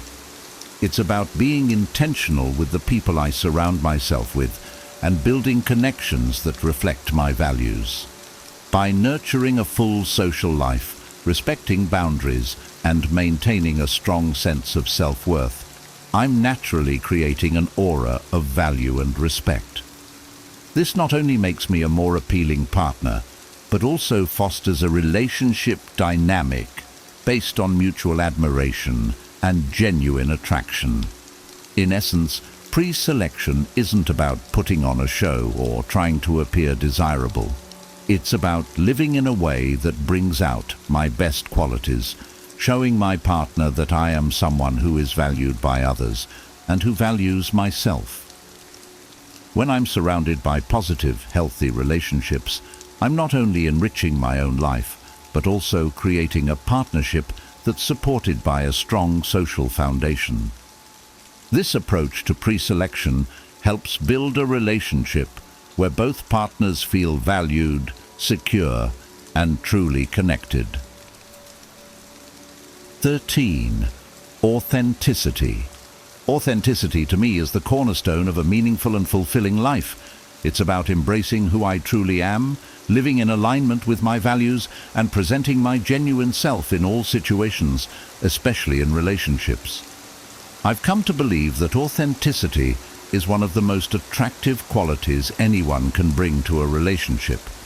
When I'm authentic, I'm not putting on an act, hiding behind a facade, or trying to impress anyone with something I'm not.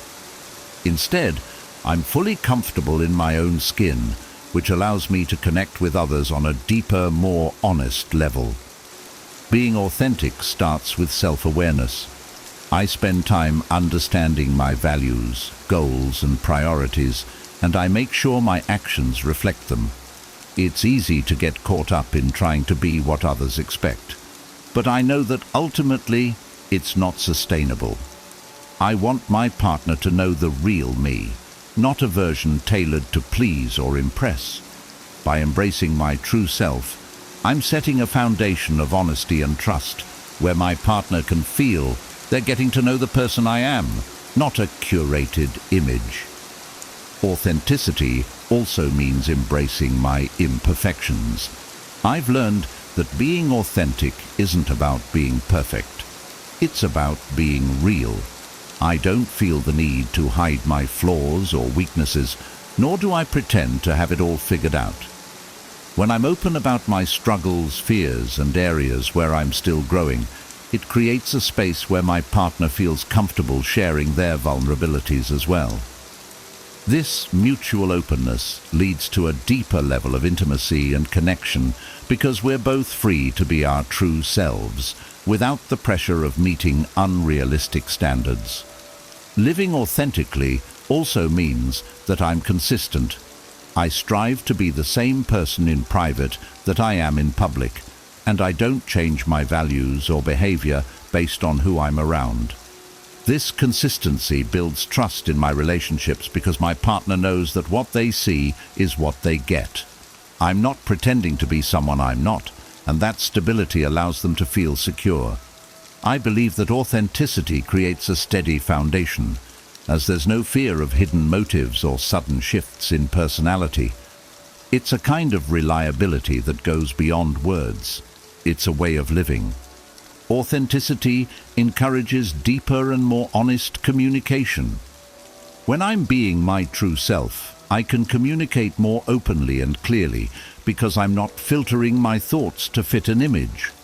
I'm able to express my needs, desires, and boundaries honestly, which prevents misunderstandings and builds a stronger, healthier relationship.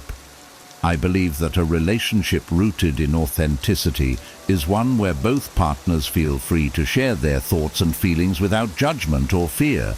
It's about creating an environment where we both feel heard, respected, and understood.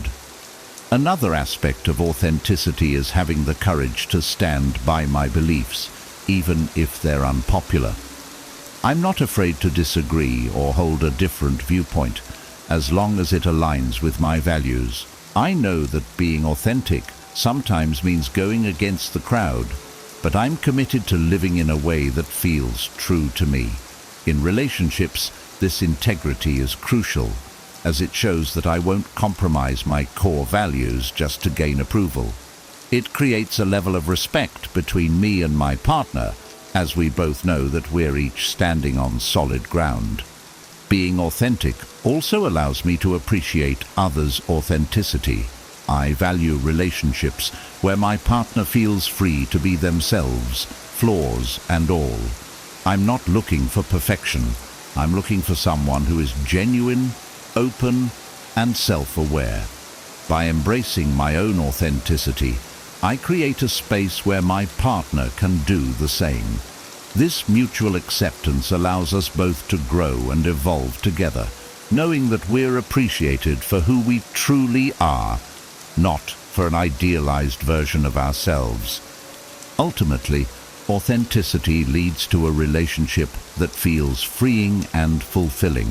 When I'm my true self, I'm not burdened by the pressure to constantly impress or conform. I'm able to be vulnerable, honest, and open, creating a connection that feels deeply satisfying and real. I believe that when both partners bring their authentic selves to a relationship, it creates a foundation of mutual respect, trust, and genuine affection. There's a depth to the relationship that goes beyond superficial attraction, as it's rooted in true understanding and acceptance. In essence, authenticity is about honoring who I am and bringing that honesty into my relationships. It's a commitment to living with integrity and to building connections that are rich, meaningful, and based on a foundation of truth. By staying true to myself, I'm able to create relationships where both my partner and I feel valued, seen, and truly connected. Authenticity transforms relationships from a place of performance into a space of real, deep, and lasting connection. 14. Charismatic leadership. Charismatic leadership, to me, is about leading with confidence, kindness, and an infectious sense of purpose.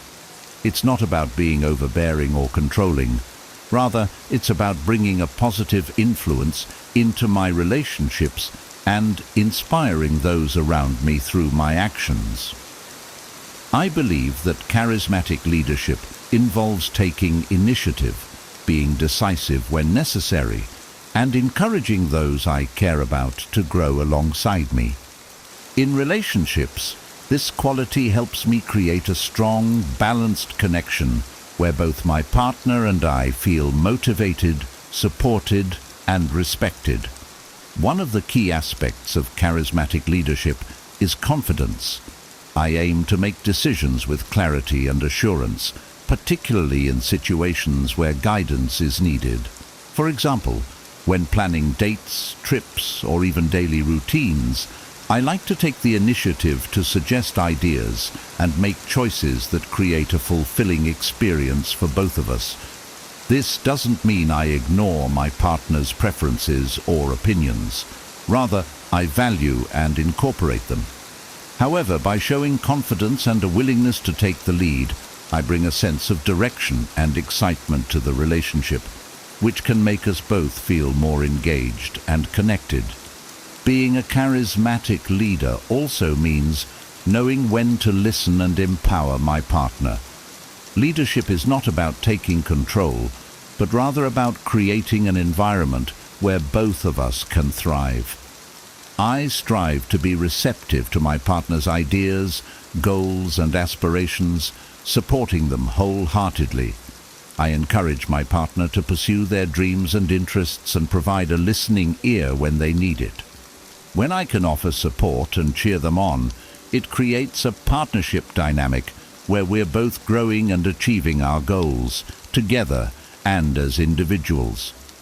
Leadership in relationships is a shared journey, where both people feel uplifted by each other.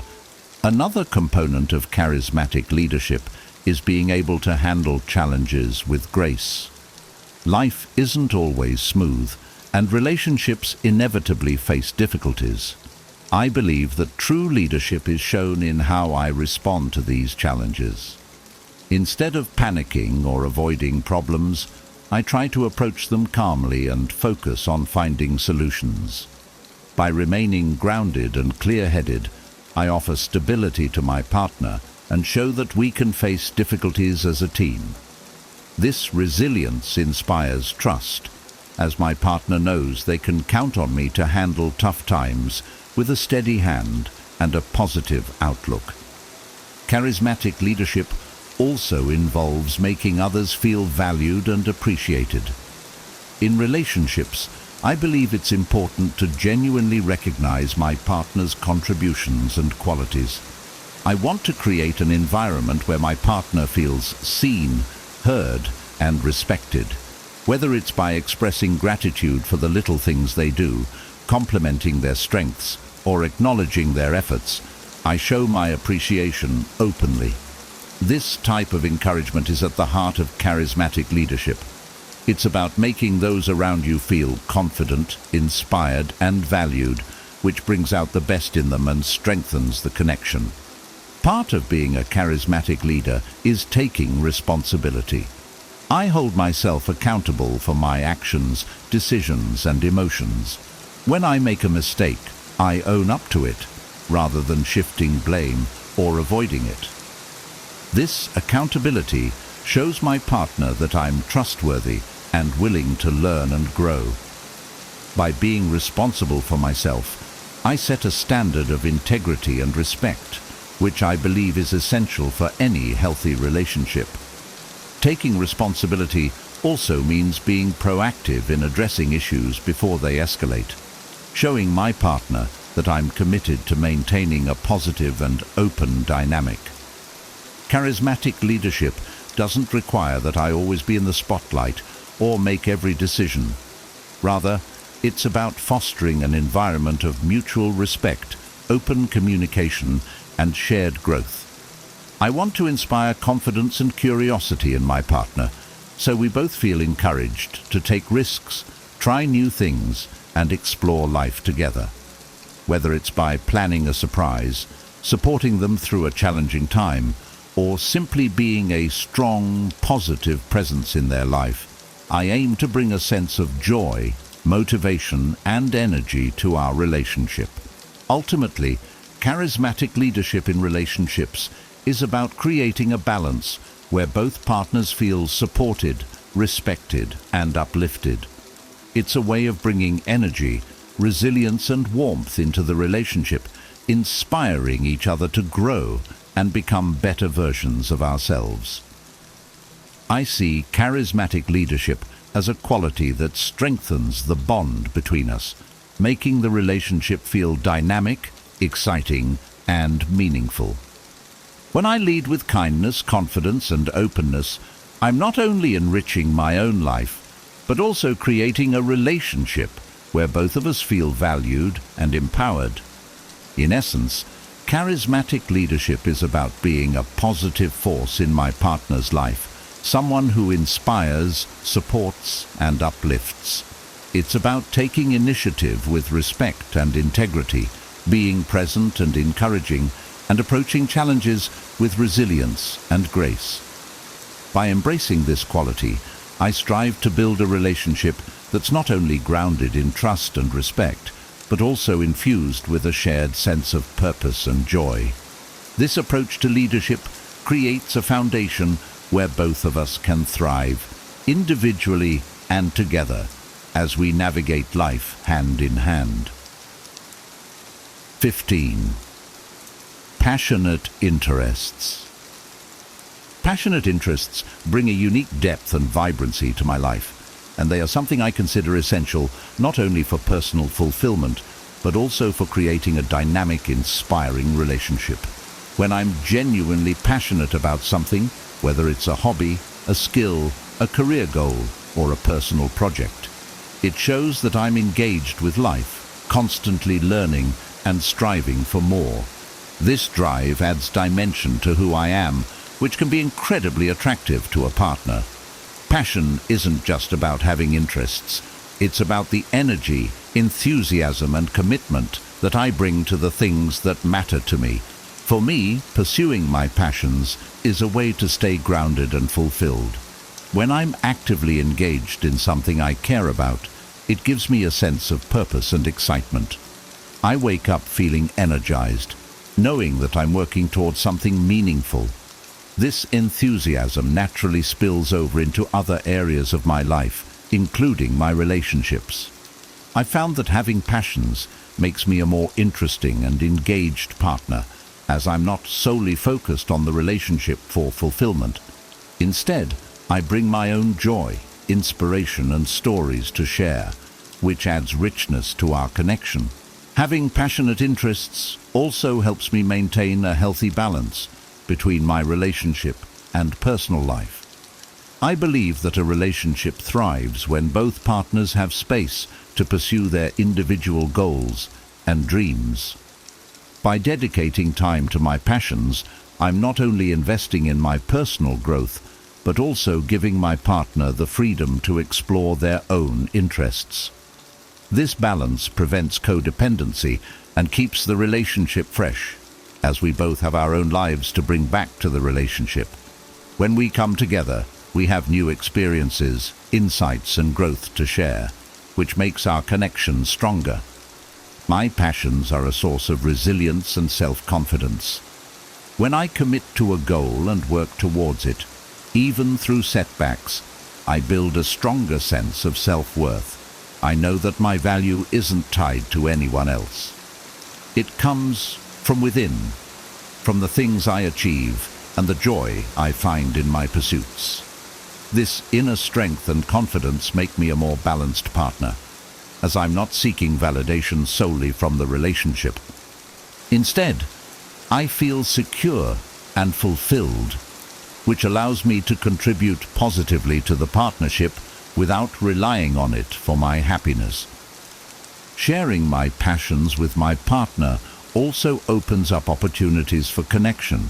I love introducing them to the things I care about, whether it's a new hobby, a favorite book, or an exciting project I'm working on. This sharing allows us to explore each other's worlds, and learn more about what drives and inspires us. I'm equally interested in learning about my partner's passions and supporting them in their pursuits. By taking an active interest in each other's hobbies and goals, we build a relationship that's enriched with shared experiences and mutual support. Moreover, my passionate interests push me to constantly grow and evolve. They challenge me, stretch my abilities, and keep me curious about the world. I believe that when I'm dedicated to personal growth, I bring new perspectives and fresh energy into the relationship. I want to be with someone who sees my dedication to self-improvement as a strength and who is inspired to pursue their own growth as well. When both partners are committed to bettering themselves, it creates a dynamic where we're continuously learning, adapting and evolving together, which keeps the relationship alive and exciting. Another important aspect of having passionate interests is the sense of independence it fosters. I'm not defined by my relationship. I have my own identity, goals, and purpose outside of it. This independence is attractive because it shows that I'm a whole person on my own, and I'm not looking for someone to complete me. I want a relationship where both of us feel complete as individuals and come together to create something even greater. My passions help me maintain this sense of wholeness, allowing me to bring my best self to the relationship and inspiring my partner to do the same. Ultimately, passionate interests give me a sense of direction and fulfillment that goes beyond the relationship itself. They make me a more grounded, resilient, and engaging partner, and they allow me to contribute positively to the relationship without expecting it to fulfill all my needs. By having my own interests, I'm able to keep the relationship balanced and dynamic, creating a partnership where both of us feel free to explore and grow. In essence, passionate interests are more than just hobbies or goals. They are an essential part of who I am. They fuel my growth, bring joy to my life, and make me a more self-assured, fulfilled, and engaging partner. By living with passion and purpose, I create a relationship where both of us feel inspired and supported. This approach to life and love fosters a connection that's rich, balanced, and full of genuine excitement, as we both bring our unique energies and dreams into a shared journey.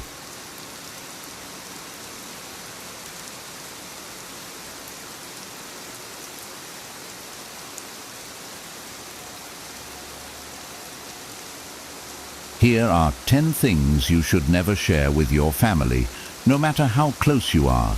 Oversharing might seem harmless, but it could unintentionally damage relationships, create misunderstandings, or even leave you feeling vulnerable in ways you didn't expect. Imagine revealing a past mistake, only to see pity replace respect in your loved one's eyes. Or casually sharing a health concern, only to spark excessive worry that changes how your family interacts with you. These are just a couple of examples where well-intentioned openness can backfire. But what if you could avoid these traps entirely? What if choosing thoughtful silence in key areas could actually deepen your family connections and bring you greater peace? In this video, we'll explore not just what to keep private, but why it matters.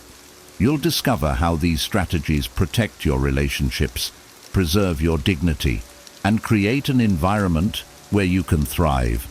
By the end, you'll have a clear roadmap to balance openness with discretion, ensuring that your family sees you for the strong, resilient person you are. Let's dive into these 5 essential secrets you should keep to yourself. 1. Negative opinions about extended family members. It's tempting to vent about an annoying cousin or a meddlesome aunt during family conversations. After all, family dynamics can get tricky, and emotions sometimes run high. But openly sharing negative opinions about extended family members can do more harm than good. Not only can it create unnecessary tension, but it may also lead to long-lasting rifts that affect everyone involved. Imagine this scenario. You're frustrated with a distant uncle who always gives unsolicited advice at gatherings. You casually share your feelings with a sibling, expecting sympathy. Instead, they relay your words to another family member who eventually tells your uncle. Now, what started as harmless venting becomes the spark for a feud. The next family event is awkward, with everyone walking on eggshells, and you're left wondering if it was worth it. One reason to keep negative opinions private is the ripple effect they can create. Family members often feel compelled to take sides, even when they'd rather not. What you see as a personal grievance might snowball into a wider issue, dragging others into a conflict they weren't involved in. Even well-meaning relatives can escalate the situation by sharing your comments under the guise of clearing the air. Another reason is the fleeting nature of emotions. A comment made in frustration can lose its significance once you've calmed down. Unfortunately, the damage it causes may linger. Extended family relationships are often less forgiving because they don't involve the daily closeness that builds trust and understanding over time. A careless word can permanently tarnish how someone views you or how you view them. Instead, focus on addressing your frustrations privately. Journaling, meditating, or discussing your feelings with a trusted friend outside the family can help you process emotions constructively. If the issue with the family member persists, consider approaching them directly and respectfully, rather than involving others. This approach avoids unnecessary drama and shows emotional maturity. By choosing to keep negative opinions private, you protect your family's harmony and demonstrate respect for everyone involved. Relationships can stay cordial and gatherings remain enjoyable. After all, family isn't about perfection. It's about finding ways to coexist peacefully despite differences. Choosing discretion strengthens bonds and creates an atmosphere of trust that benefits everyone. 2. Your financial struggles in real time. Money can be a sensitive subject, especially when you're going through financial difficulties. While it might feel natural to share these struggles with family members, doing so in real time can create unnecessary worry, judgment, or even tension within relationships. Instead, managing these challenges privately or with a trusted advisor can help you maintain independence and preserve family harmony. Consider Sarah, a 40-year-old who had recently started a small business. As with many startups, she faced financial uncertainty in the first year. Eager to share her experiences, she confided in her parents about how difficult things were. Although her parents wanted to help, their concern quickly turned into frequent calls, unsolicited advice, and suggestions to abandon the business for a safer corporate job. Sarah felt supported at first, but soon found their constant questioning and interventions overwhelming, leaving her feeling doubted rather than encouraged. One reason to avoid sharing financial struggles prematurely is the pressure it can place on your loved ones. Parents or siblings may feel obligated to step in financially, even when they're not in a position to help. Others might inadvertently treat you differently, viewing you through a lens of struggle rather than capability. These shifts in dynamics can strain relationships and erode the respect you've built over time. Another consideration is how financial struggles are often temporary. Sharing these issues in the moment might paint an incomplete picture of your overall stability. Once you've overcome the challenge, your family may still associate you with that struggle, even if you've moved on. It's better to address the issue, learn from it, and share insights once you've gained perspective and resolution. Instead of opening up about real-time financial issues, focus on actionable steps to resolve them. Seek professional advice, create a budget, or brainstorm solutions with a mentor or trusted friend. If you do decide to share with family, keep it focused on lessons rather than current hardships. For example, how you're learning resilience or managing challenges effectively. By keeping financial struggles private, you shield your family from unnecessary worry and maintain your own sense of control. This approach helps you emerge stronger and ensures your relationships remain rooted in mutual respect and positivity. When you do choose to share your story, it will be from a place of growth rather than vulnerability. 3. Personal, spiritual, or philosophical doubts. Sharing personal doubts about spirituality, religion, or philosophy can be a deeply vulnerable act. While it's natural to wrestle with such questions, revealing them too openly to family, especially in households where beliefs are tightly held, can unintentionally create confusion, tension, or even judgment. Choosing to process these doubts privately can help you preserve your peace and maintain harmony within your family. Take David's story, for example. Raised in a devout household, he began to question his religious beliefs in his early 30s. Feeling the need to share, he confided in his mother during a family dinner. Her response was immediate and emotional.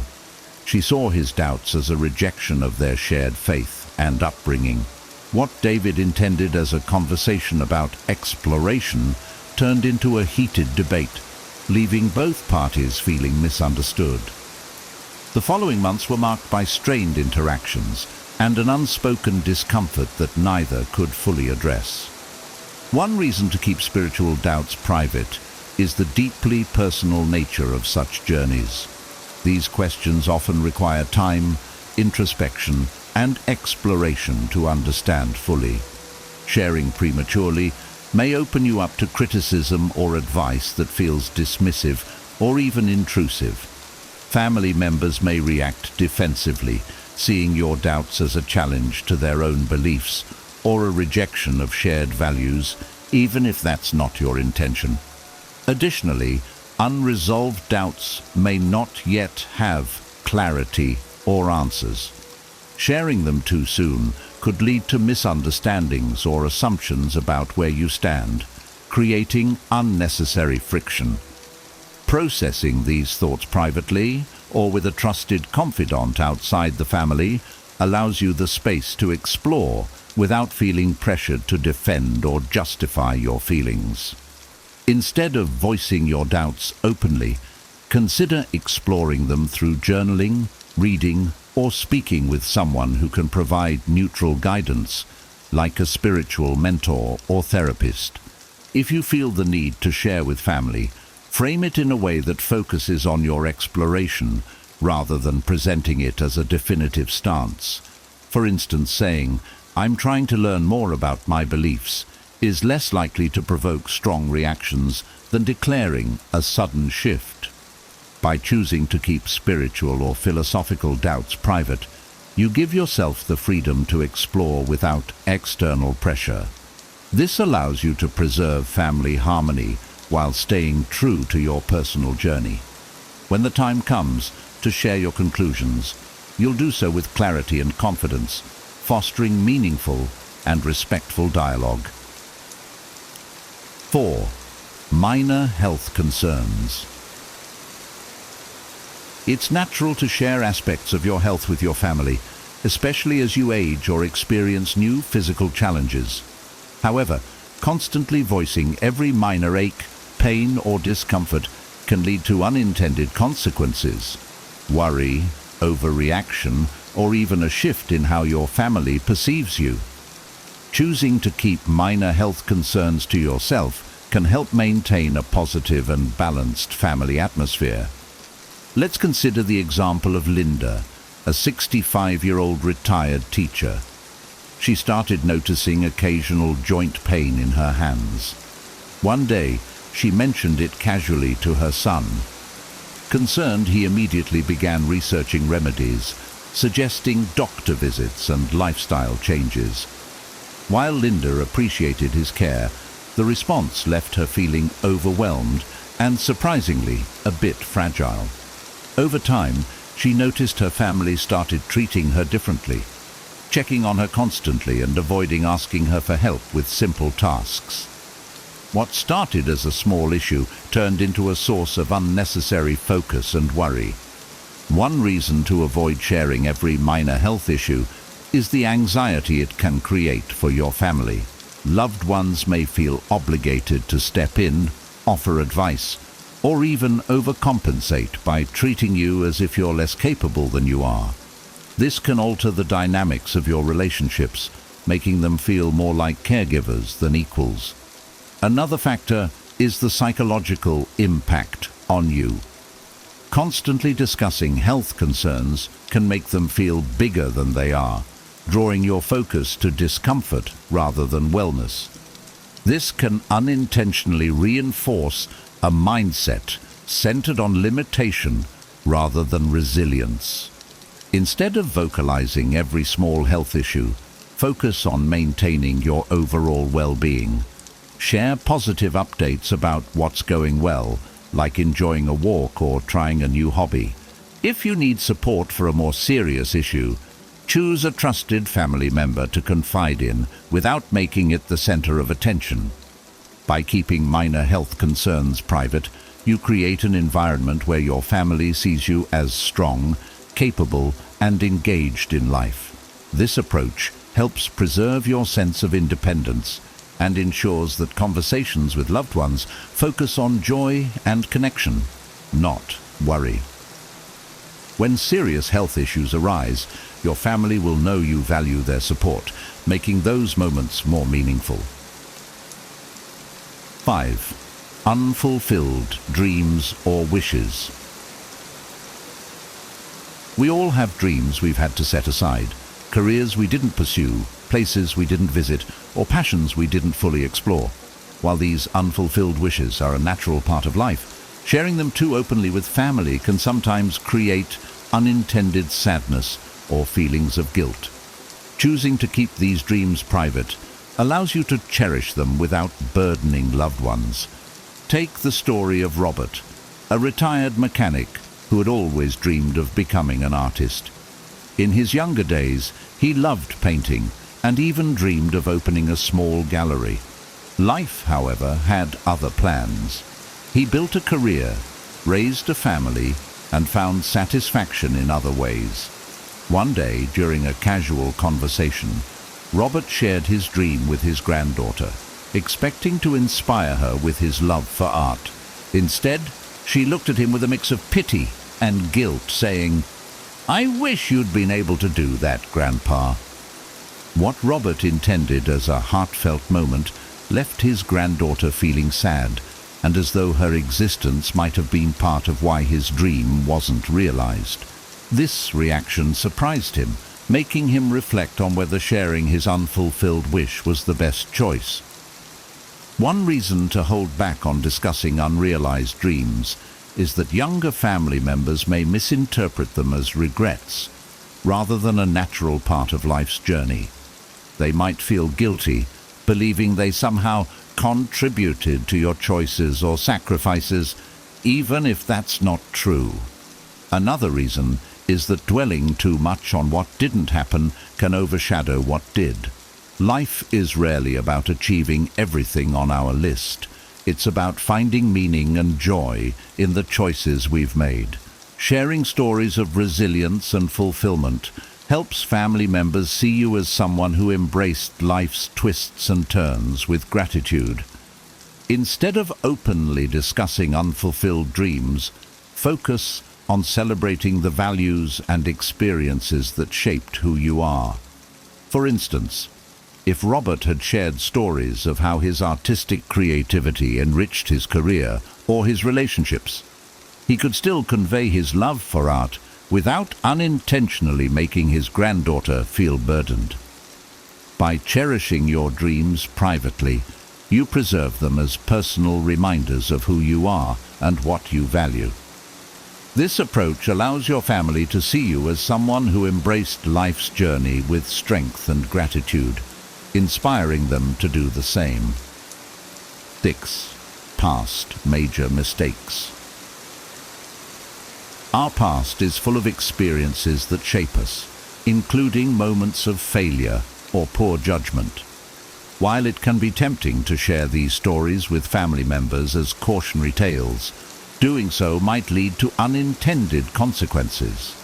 Past mistakes, even those meant as lessons, can alter how family members perceive you and create an emotional burden for them. Choosing to keep some of these stories private allows you to preserve both your dignity and the family dynamic.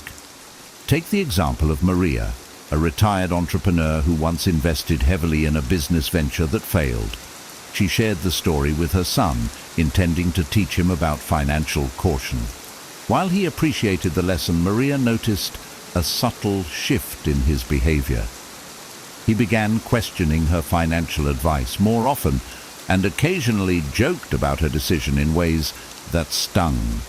What she saw as a moment of vulnerability and wisdom had unintentionally changed how her son viewed her. One reason to keep major mistakes private is the potential for misinterpretation. Family members, especially younger ones, may not fully grasp the nuances behind your actions. They might focus on the failure rather than the lessons learned, seeing it as a reflection of your character rather than just a moment in time. This can shift their perception of you from a role model to someone fallible in ways they hadn't considered. Another reason is the emotional burden such stories can place on loved ones. Hearing about your past struggles might make them feel pity or regret, even if you've long since moved past those feelings. Instead of inspiring them, the story might weigh on their minds, making them overly cautious or even resentful of the risks they feel compelled to take. Rather than recounting every detail of your mistakes, focus on sharing the wisdom you've gained in a way that's relatable but not overly personal. For example, instead of describing the specifics of a failed investment, you might say, "I've learned to always research thoroughly before committing to something new." This conveys the lesson without exposing vulnerable parts of your past. By choosing discretion, you allow family members to see you as someone who has grown through life's challenges without being defined by them. This fosters a sense of respect and admiration, inspiring your loved ones to embrace their own resilience.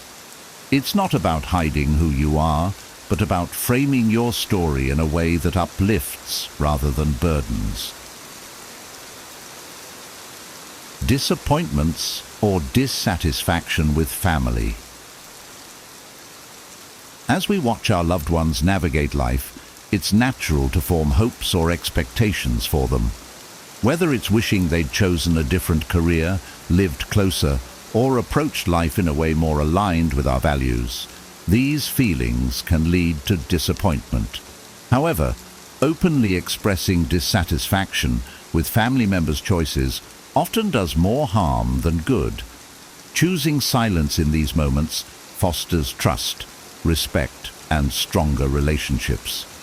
Consider Amelia, a retired librarian whose daughter decided to pursue a career in the arts instead of the stable, traditional path Amelia had envisioned. Though Amelia admired her daughter's creativity, she couldn't shake her concern about financial security. One day, she voiced her feelings during a family dinner, suggesting her daughter consider something more reliable. Amelia thought she was being helpful, but her daughter felt criticized and unsupported. Their relationship grew strained, and her daughter became more reluctant to share her dreams. One reason to keep disappointments private is that expressing them can make loved ones feel as though they've let you down. Even well-intentioned comments can come across as judgment, creating a divide in the relationship. This can lead to defensiveness or a sense of inadequacy, making it harder for family members to feel comfortable being their authentic selves around you.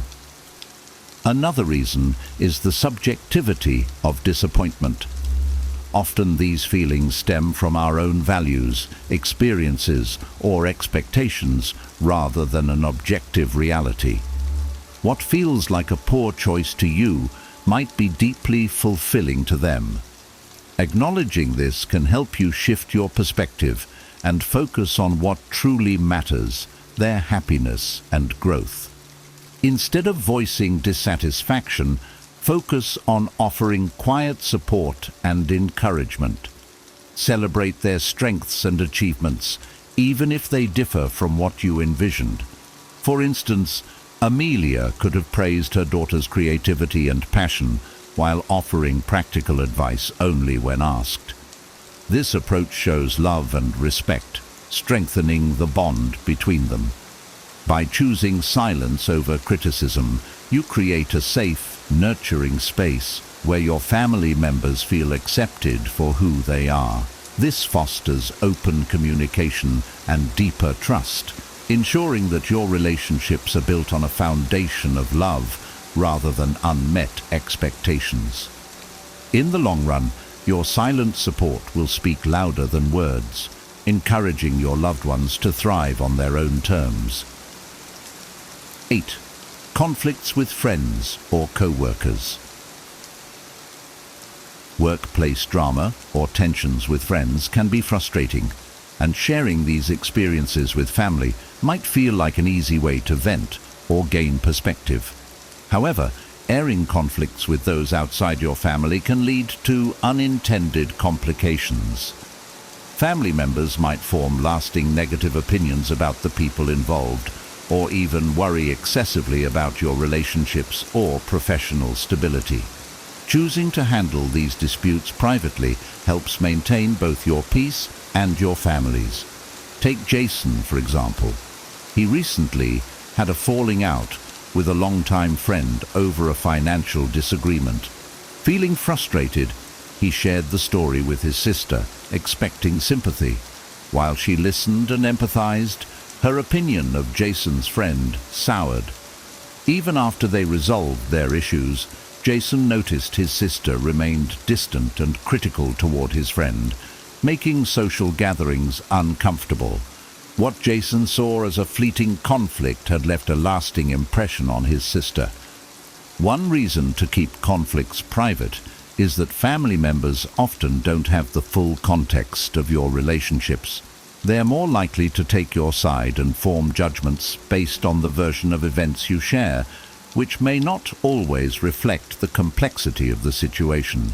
When you reconcile with the person, your family might still hold on to their negative perceptions, creating unnecessary tension or awkwardness. Another reason is that venting can magnify the problem.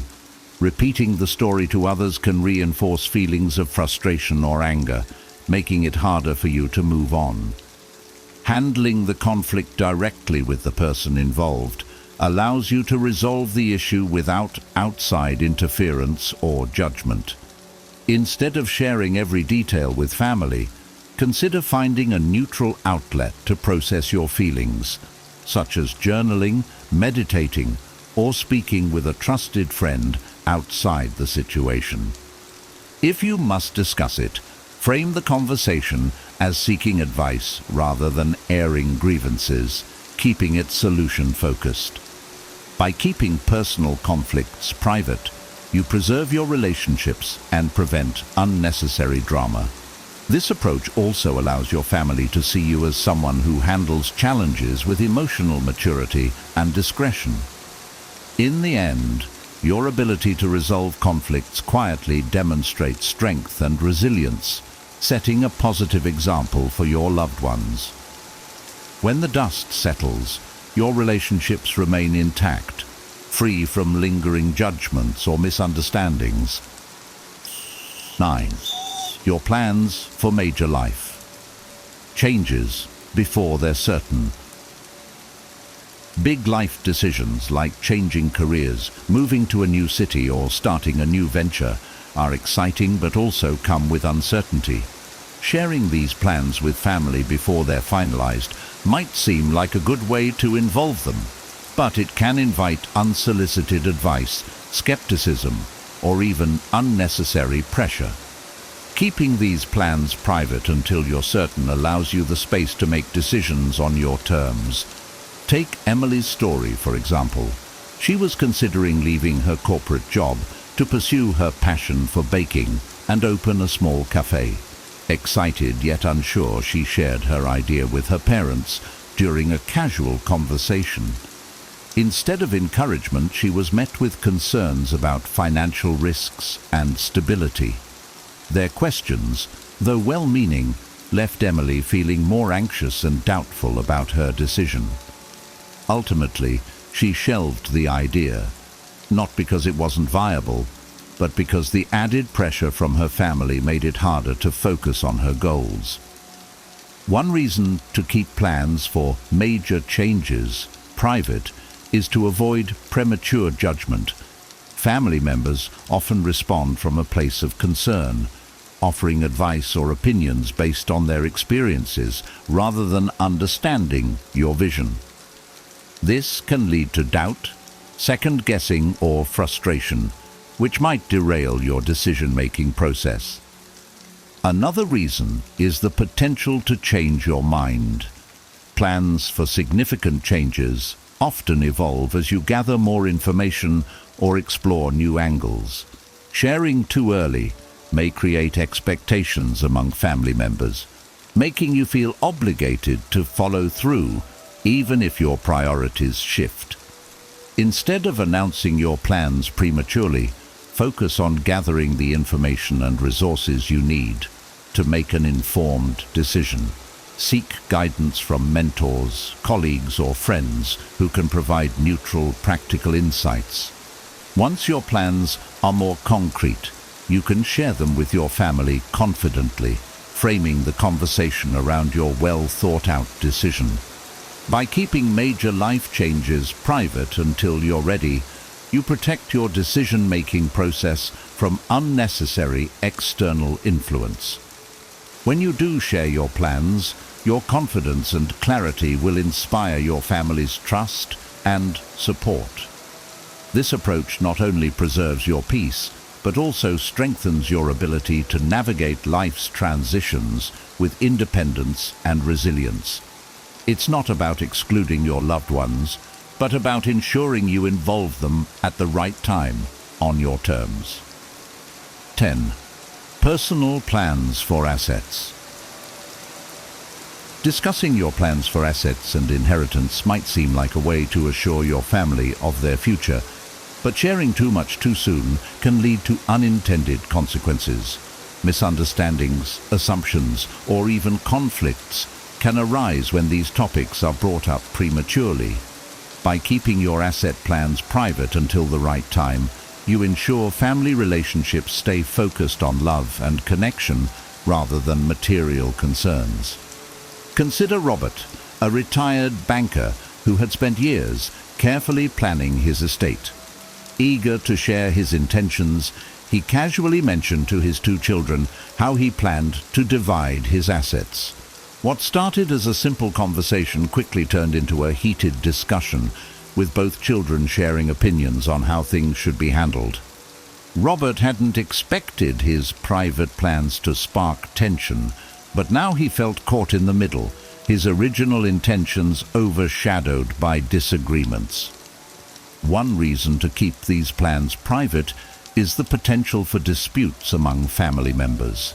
Even when intentions are clear, differing expectations or needs can lead to unnecessary tension.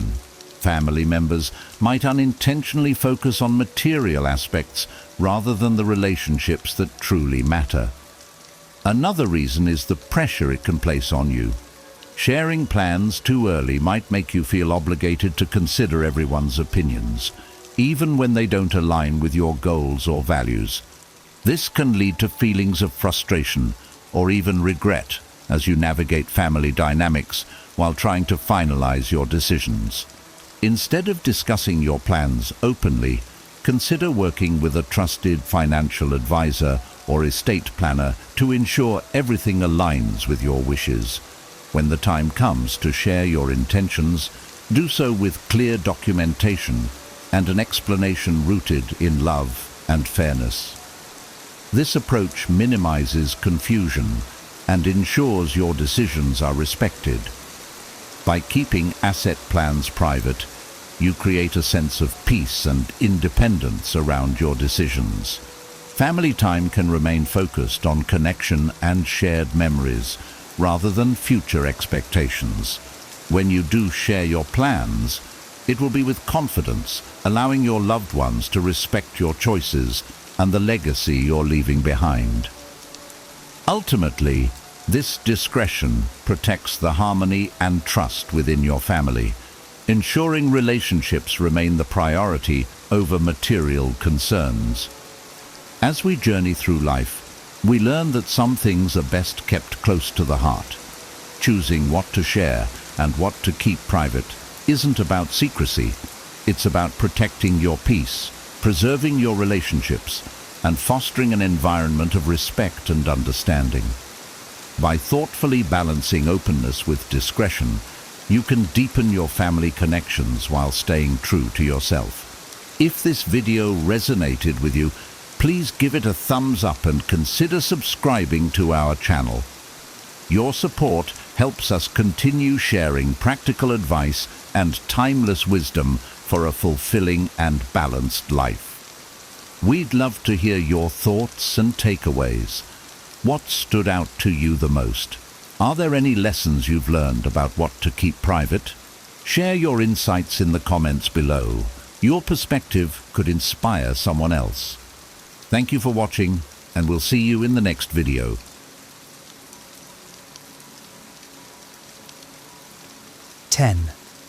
Hidden signs.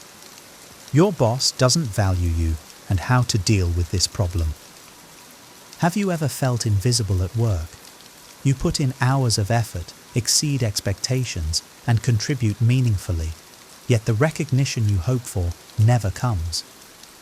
Perhaps your ideas are dismissed, or worse, credited to someone else. This feeling of being overlooked can gnaw at your confidence and make you question your worth. But what if this isn't just a fleeting phase, but a reflection of how your boss truly values you? Recognizing the hidden signs of being undervalued isn't merely about ego or pride. It's about clarity and self-respect. In a Stoic sense, it's about understanding what's within your control. You can't force others to value you, but you can choose to see the signs, reflect on their meaning, and decide how to respond. Ignoring these signals can lead to stagnation, dissatisfaction, and a life where you remain a shadow of your potential. The purpose of this video is simple: to help you identify these hidden signs and take proactive steps toward a more fulfilling career. Each sign we'll explore is a subtle clue, often buried beneath day-to-day interactions, yet significant enough to guide your decisions. Let me offer a disclaimer. Context is vital. People act in ignorance or distraction more often than with malice. Before concluding that your boss doesn't value you, it's wise to pause and reflect. Have an honest conversation if needed, as clear communication can dispel assumptions and misunderstandings.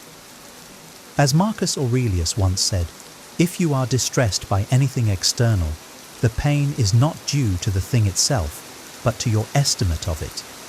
With this wisdom in mind, let's examine these signs, not with bitterness, but with clarity and a focus on what truly matters: your growth and well-being. 1. Lack of acknowledgement for your work. Imagine this: you've stayed late, delivered a project ahead of schedule, or resolved a critical issue that saved the company time and money. Yet, when the team gathers, your boss showers praise on others, leaving your contribution unnoticed.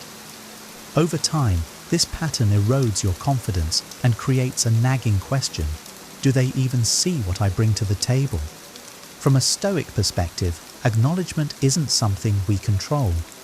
Epictetus reminds us, it is not what happens to you, but how you react to it that matters. However, repeated lack of recognition signals something deeper.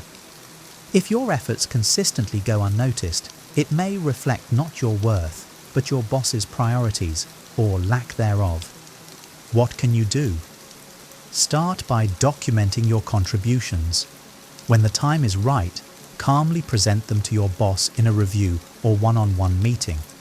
Speak not with frustration, but with confidence. For example, I wanted to highlight some projects I've taken the lead on this quarter and discuss how I can contribute further to the team's success.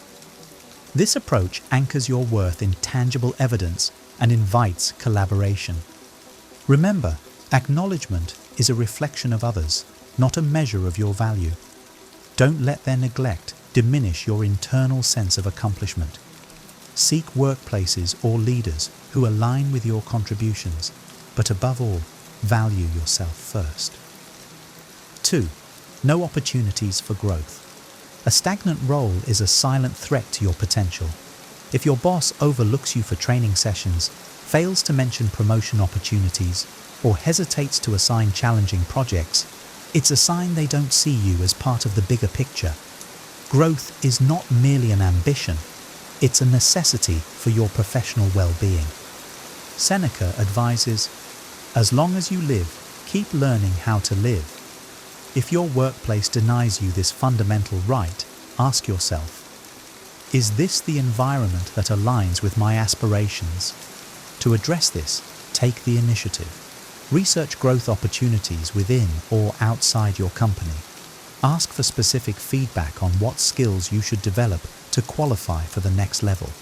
A direct conversation like, I'm eager to grow in my role. What steps can I take to better contribute to the team? Shows your dedication and makes your intentions clear. If no path forward emerges, consider whether staying aligns with your goals. Growth comes from environments that challenge and empower you. If this isn't available, moving on may be the most stoic and self-respecting decision you can make. 3. Micromanagement or overbearing oversight. Few things are more suffocating than a boss who constantly hovers over your work. Micromanagement often stems from distrust, which can make even the most capable employee feel inadequate. If your boss rewrites your emails, double-checks every minor detail, or overrides your decisions, it signals they don't trust your expertise. Or worse, they don't want you to shine independently. A Stoic approach reminds us to separate what we can control, our work ethic and attitude, from what we cannot, such as another's insecurities. As Marcus Aurelius noted, waste no more time arguing about what a good man should be. Be one. To counter micromanagement, focus on building trust. Communicate regularly about your progress and results before they ask. For instance, you might say, here's the status of the project and how I plan to move forward. Let me know if there's anything specific you'd like adjusted. This preemptive transparency can ease their fears and allow you more freedom over time. However, if their behavior persists despite your efforts, reflect on whether this is an environment conducive to growth. Being trusted to exercise your skills is essential for professional development. If that's not possible, it may be time to seek a role where your independence is valued. As the Stoics teach, protect your energy and focus on what propels you forward. 4. Exclusion from important meetings or projects. Imagine finding out about a major team decision from a co-worker or being left out of a critical meeting where your expertise would have been valuable. Exclusion from key discussions or projects isn't just frustrating, it's a strong indication that your voice isn't valued. Over time, this marginalization can lead to stagnation, making it difficult to showcase your skills or grow professionally. From a Stoic perspective, this exclusion challenges your sense of belonging, but it's also an opportunity for self-reflection. Marcus Aurelius advises, you have power over your mind, not outside events. Realize this, and you will find strength. Instead of dwelling on the slight, assess whether your skills and contributions align with the team's goals. Sometimes exclusion stems from oversight rather than intent. To address this, assertively yet respectfully, make your desire to contribute known. For example, you could say, "I noticed I wasn't included in the recent project planning session. I'd love to offer my insights and support next time." This demonstrates initiative without accusation. If exclusion persists despite your efforts, reflect on the workplace culture. A team that consistently sidelines you may not value your input, or worse, may not align with your growth goals. Your talents deserve a platform where they can thrive, and sometimes that means seeking opportunities elsewhere. 5. Unclear or vague feedback. Imagine receiving the same generic feedback in every review. "You're doing fine. Keep it up." While it might seem harmless, vague or non-existent feedback leaves you in the dark about your performance. How can you improve, excel, or align with expectations if you're never told where you stand? A lack of clarity signals indifference, a dangerous barrier to your growth. As Stoics, we value self-awareness and reflection. Epictetus said, "Know first who you are, and then adorn yourself accordingly." Constructive feedback is vital in this process, as it provides the mirror we need to see ourselves clearly. If your boss is unclear, take the initiative. Request specific feedback with questions like, "What aspects of my work are most valuable to the team, and where can I improve?" Framing the conversation positively shows that you're invested in growth and not merely fishing for validation. However, if clarity remains elusive, document your achievements and assess your performance independently. Seek input from trusted colleagues or mentors to fill the gaps. Long term, consider whether a boss who avoids giving clear guidance aligns with your career ambitions. Your development deserves clarity, not apathy. 6. Favoritism toward others. Few workplace dynamics are as demoralizing as favoritism. When one team member consistently receives the best assignments, praise, or perks, it creates an environment of inequality. If you feel like no matter how hard you work, you're always in someone else's shadow, it's time to consider what this pattern reveals about your boss's priorities. Seneca reminds us, "We suffer more in imagination than in reality." While favoritism may seem personal, it often stems from biases or comfort zones rather than deliberate malice. However, understanding this doesn't mean you must accept it passively. To address favoritism, focus on what you can control, your own performance and contributions. Maintain a strong work ethic and document your achievements to ensure they're visible. You might also have a candid conversation with your boss, asking, "Are there additional opportunities where I could contribute and showcase my skills?" This shifts the focus from comparison to collaboration. Yet, if favoritism continues unchecked and stifles your opportunities for growth, ask yourself if this is a team you want to invest in. A workplace built on fairness and merit will always provide a stronger foundation for your future. Do not let another's bias define your worth. Your value is determined by your actions, not their preferences. 7. Unfair workload distribution. Picture this. You're constantly assigned the most challenging tasks while others receive lighter workloads or avoid responsibility altogether. Despite your efforts, the extra work goes unnoticed or unappreciated. Over time, this imbalance can lead to burnout and resentment, making you question if you're being exploited rather than valued. From a Stoic lens, unfair treatment is a test of your resilience and perspective. As Marcus Aurelius wrote, "You have endured countless misfortunes, yet look, still you stand." However, enduring does not mean enabling. Recognizing when an unfair burden is placed on you is the first step toward change. To address this, communicate assertively but diplomatically. For example, you might say, "I've noticed that my workload is significantly heavier compared to others. I'd like to discuss how we can better balance tasks to ensure everyone contributes equally. By framing the issue as a team concern, you minimize defensiveness while advocating for yourself. If the imbalance persists, consider whether the organization aligns with your long-term goals. While hard work is commendable, a workplace that exploits rather than appreciates your efforts will stifle your growth. Remember, your time and energy are finite. Choose to invest them wisely. 8. Lack of personal interest. A boss who shows no curiosity about your well-being, career aspirations, or personal growth sends a clear message. You're seen as a cog in the machine rather than a valued individual. While professionalism doesn't demand friendship, it does require a basic level of respect and human connection.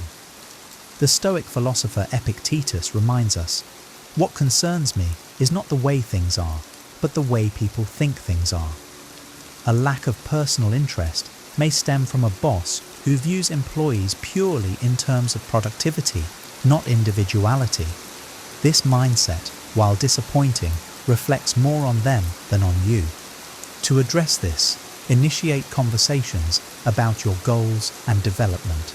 Share your aspirations with statements like, "I'm eager to grow in my role and would love your guidance on how I can contribute more effectively to the team." This proactive approach demonstrates your commitment and invites them to engage. However, if their indifference remains, remember that your worth isn't dependent on their recognition.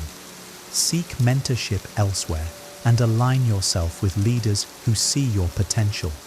Value yourself as a whole person, not just a worker. This mindset is key to navigating such situations with dignity and strength. 9. Low compensation or no raises. You've delivered results, exceeded expectations, and consistently added value to your team, yet your paycheck remains the same. Low compensation or stagnant wages despite proven performance is one of the clearest signs your boss doesn't value your contributions. It's a financial and symbolic reminder that your efforts are being taken for granted. Seneca wisely stated, "It is not the man who has too little, but the man who craves more that is poor." While this encourages contentment with what we have, it doesn't mean accepting less than you deserve. Compensation reflects respect, both for your skills and the time you dedicate to your work. If you find yourself in this situation, start by researching industry standards for your role. With this information in hand, schedule a meeting with your boss and present a calm, factual case. Based on my contributions and market data, I'd like to discuss adjusting my compensation to reflect my value to the team. If raises are consistently denied or promises remain unfulfilled, consider whether staying aligns with your self-worth. As a professional, you deserve fair pay for your contributions. Pursue roles where your efforts are recognized, both financially and professionally. 10. Frequent criticism without constructive solutions. Criticism, when constructive, is a tool for growth.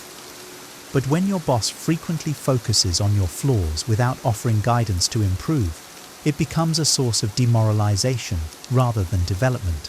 Over time, constant criticism without solutions can erode your confidence and sense of capability. Marcus Aurelius wrote, "Reject your sense of injury, and the injury itself disappears." While criticism may sting, your response determines its impact. Instead of internalizing harsh words, use them as an opportunity to reflect and refine. To navigate this dynamic, seek clarity. The next time you're criticized, ask respectfully, "Could you provide specific examples or guidance on how I can improve?" This shifts the conversation from blame to problem solving and demonstrates your willingness to grow. However, if the criticism remains vague or purely negative, it may reflect more on your boss's leadership than your performance. Surround yourself with mentors and colleagues who provide constructive feedback and encourage your development. A workplace that thrives on tearing others down is not a place for growth. It's a place to outgrow. Value your potential enough to seek an environment that nurtures it.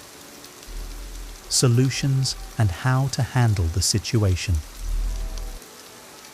Identifying these signs is only the first step. What you do next determines whether you grow stronger or remain trapped in a cycle of frustration. As Stoics, we understand that while we cannot control external events, we have full power over how we respond. Here's how you can constructively address these situations. Self-assessment. Before taking action, pause and reflect on your own contributions.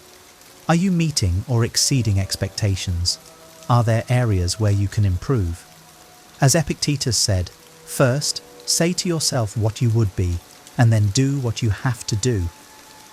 Ensure you're fulfilling your role to the best of your ability, so you approach the issue with integrity. Open communication. The next step is direct but respectful dialogue.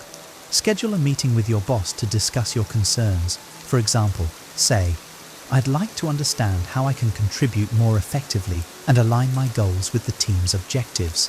Frame the conversation around growth and collaboration rather than confrontation.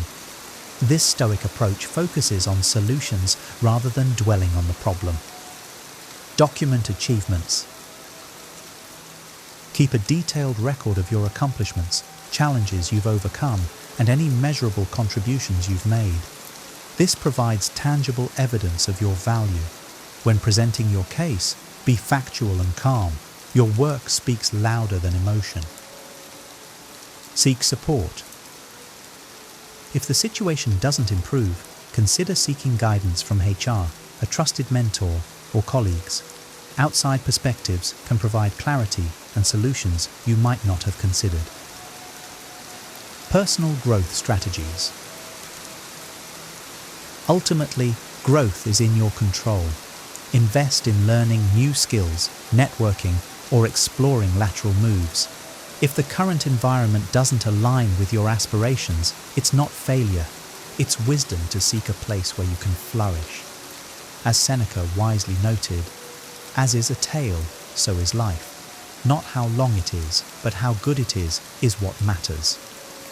Recognizing the hidden signs that your boss doesn't value you is an act of self-respect. It's not about bitterness or resentment, but about clarity and growth.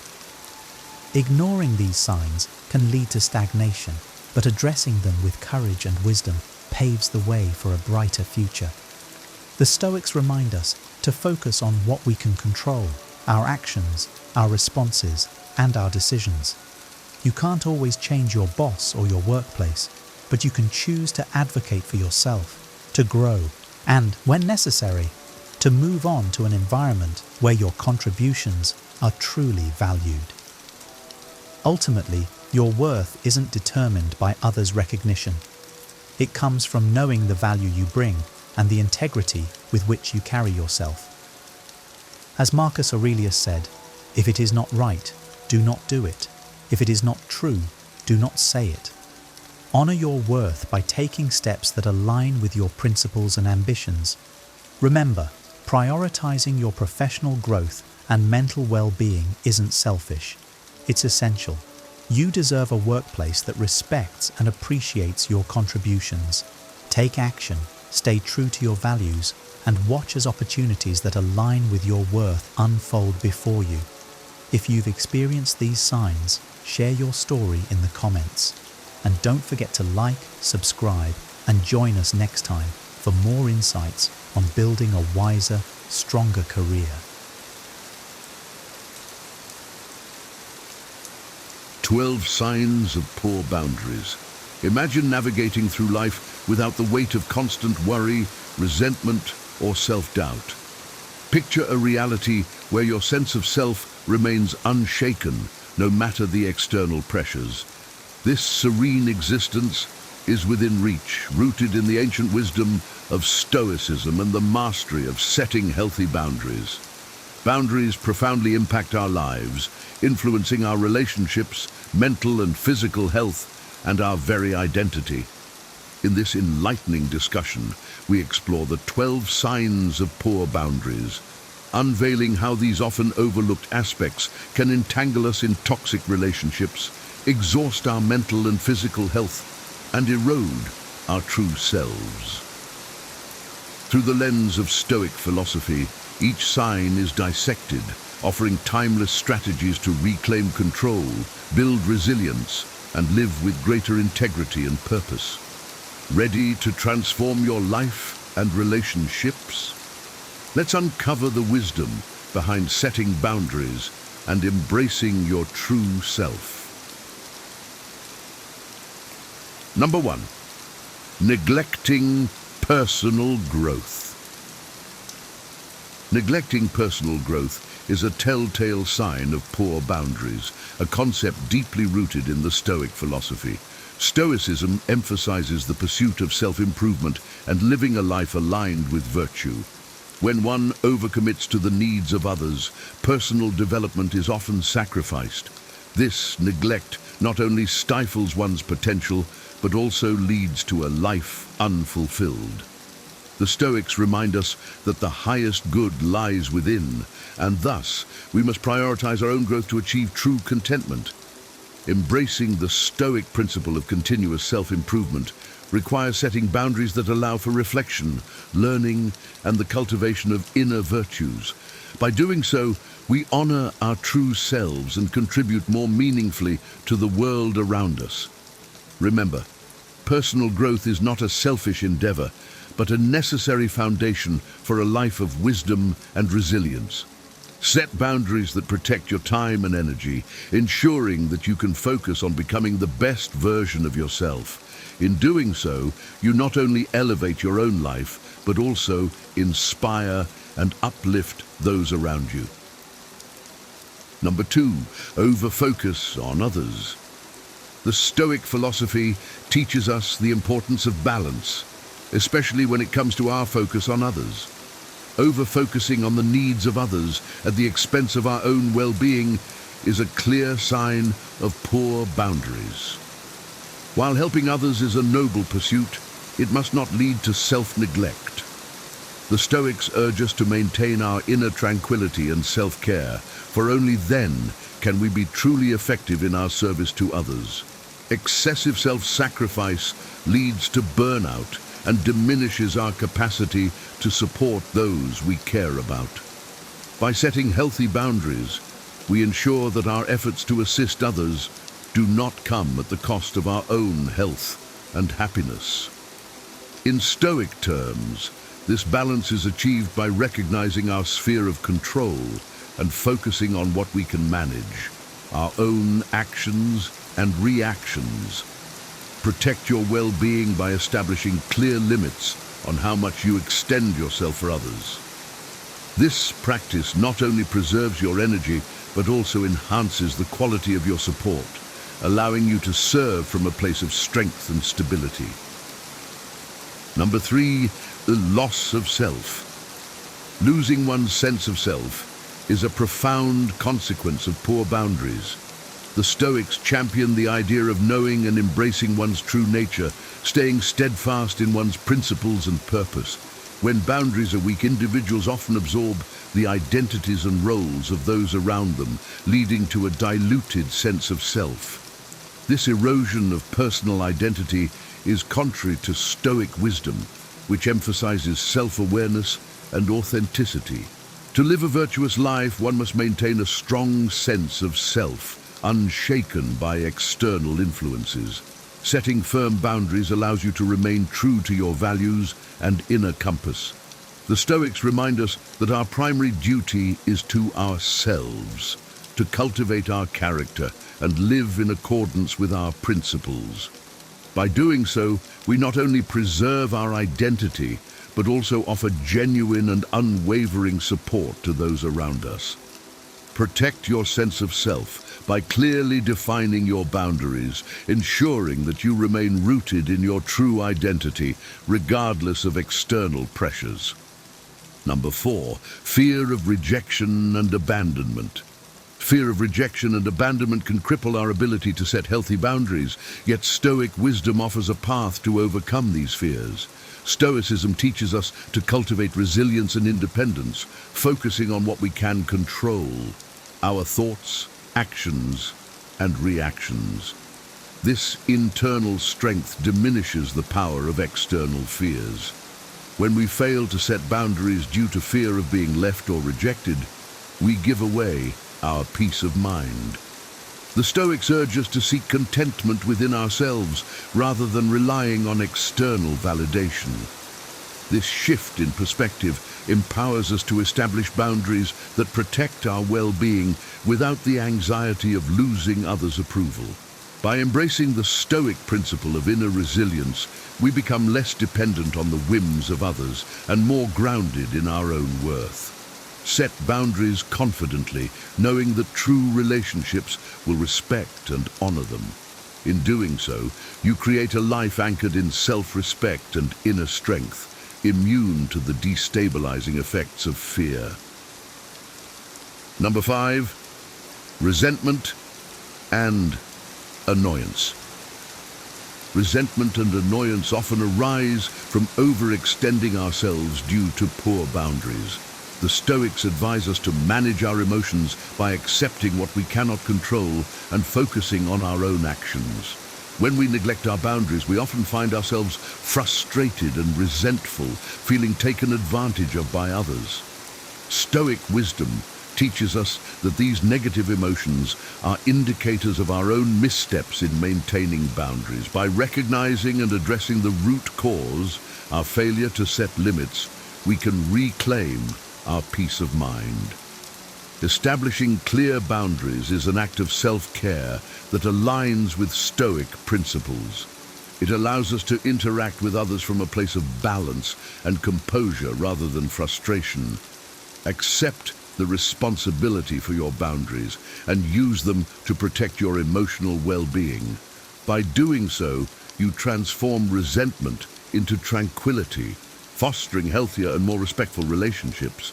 Number 6, inability to say no.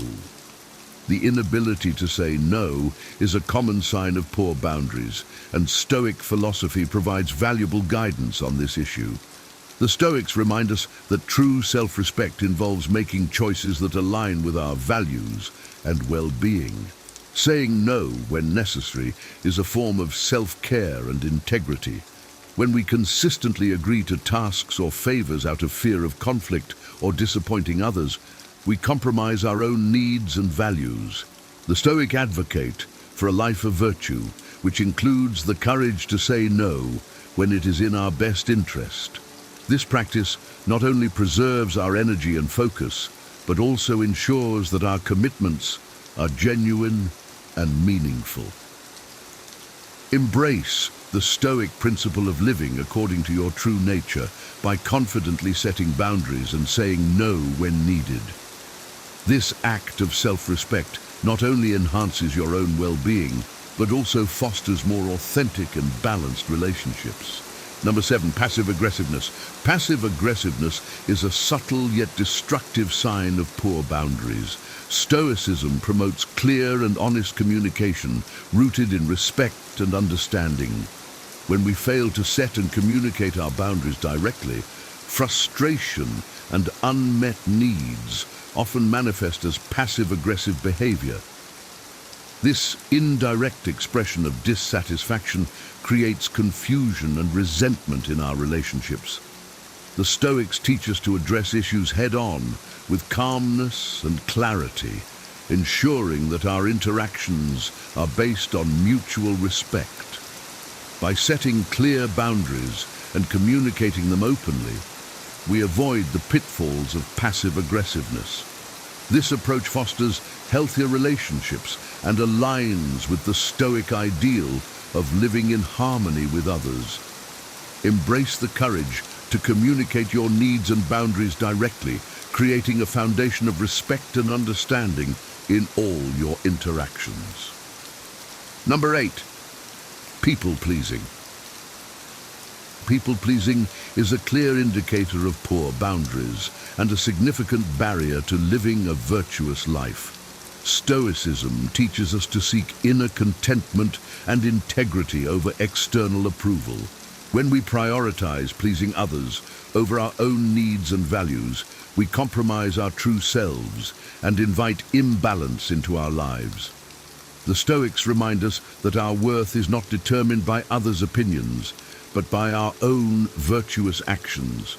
By setting boundaries that honor our true nature, we live with authenticity and self-respect. People-pleasing often stems from a desire for validation, but Stoicism encourages us to find that validation within. Cultivate the strength to set boundaries and prioritize your own well-being, knowing that true respect and admiration come from living in accordance with your principles. Number 9, oversharing. Oversharing is another sign of poor boundaries that Stoicism addresses through the principle of discretion. Sharing too much information too quickly, especially without establishing trust, can lead to vulnerability and regret. The Stoics advocate for measured and thoughtful communication, sharing only what is necessary and appropriate. This practice not only protects our own well-being, but also fosters trust and respect in our relationships. By being discerning in our interactions, we maintain our dignity and avoid the pitfalls of oversharing. Embrace the Stoic wisdom of caution and discretion, ensuring that your communication is both respectful and prudent. This approach strengthens your boundaries and enhances the quality of your relationships. Number 10, difficulty making decisions. Difficulty making decisions often stems from poor boundaries as we struggle to balance our own needs with those of others. According to Stoic wisdom, we must exercise our rational mind to make decisions aligned with our values and virtues. The Stoics teach us to focus on what we can control and to act with clarity and purpose. When we are torn between overextending ourselves and honoring our commitments, it indicates a lack of clear boundaries. By setting firm limits, we empower ourselves to make decisions confidently and with integrity. Embrace the Stoic principle of rational decision-making by establishing boundaries that support your values and well-being. This practice not only enhances your own life, but also fosters more respectful and balanced relationships. Number 11, mental health impacts. Poor boundaries significantly impact mental health, a concern that Stoicism addresses through the cultivation of emotional balance and resilience. The Stoics teach us to manage our thoughts and emotions, recognizing that poor boundaries can lead to anxiety, depression, and other mental health issues. By setting clear boundaries, we protect our mental well-being and create a foundation for a more balanced and fulfilling life. Stoic practices such as mindfulness and self-reflection help us maintain our emotional equilibrium, even in challenging situations. Embrace the Stoic principle of self-care by establishing boundaries that support your mental health. This approach not only enhances your own well-being, but also allows you to be more present and effective in your relationships. Number 12, dependence on external validation. Dependence on external validation is a pervasive sign of poor boundaries. Stoicism encourages us to find validation within ourselves, recognizing that true worth comes from virtuous living. When we constantly seek approval from others, we compromise our own values and invite instability into our lives. The Stoics teach us to cultivate inner contentment and self-respect, relying on our own judgment and principles. By setting boundaries that prioritize our well-being and integrity, we free ourselves from the need for external validation. Embrace the Stoic wisdom of self-reliance, ensuring that your actions are guided by your values rather than the opinions of others. This practice not only strengthens your boundaries, but also enhances your sense of self-worth and fulfillment. Mastering the art of setting boundaries is not just about protecting your peace. It's about reclaiming your true self and living a life of purpose and resilience. By embracing the wisdom of Stoicism, you can transform your interactions, nurture your mental health, and cultivate a sense of inner tranquility that remains unshaken by external chaos. As you reflect on these 9 signs of poor boundaries, consider how they manifest in your own life and how you can start making changes today. Remember, setting boundaries is an act of self-respect and a commitment to living authentically. We'd love to hear your thoughts and experiences. How have boundaries, or the lack thereof, impacted your life? Share your stories in the comments below, and let's continue this journey toward greater wisdom and self-awareness together. Don't forget to like, share, and subscribe for more insights on living a balanced and fulfilling life. Stay wise and stay true to yourself. Most people avoid directly telling you they dislike you, instead hiding behind polite gestures and surface-level friendliness. They might appear supportive, but subtle actions often reveal the truth. Recognizing these signs early allows you to protect your energy and prioritize relationships that genuinely bring value to your life. Here are 10 signs that someone may be harboring hidden resentment toward you, with personal examples for relatability. First sign: they disappear when you need support. You know the saying, "A friend in need is a friend indeed." Well, some people seem to disappear the moment you actually need them. I remember a time when I was going through a really tough breakup. I reached out to a friend I thought would be there, but every call went to voicemail. Every text got a short "busy right now" response. Meanwhile, I'd see them active on social media, posting about weekend adventures. It hit hard because I had been there for this friend through their dark times, and seeing that they couldn't do the same made me realize something. Real friends don't vanish when the going gets tough. If someone only sticks around for the good times, it's a sign they might not genuinely care about you. You deserve people who show up when it matters most, even if it's just a call to check in.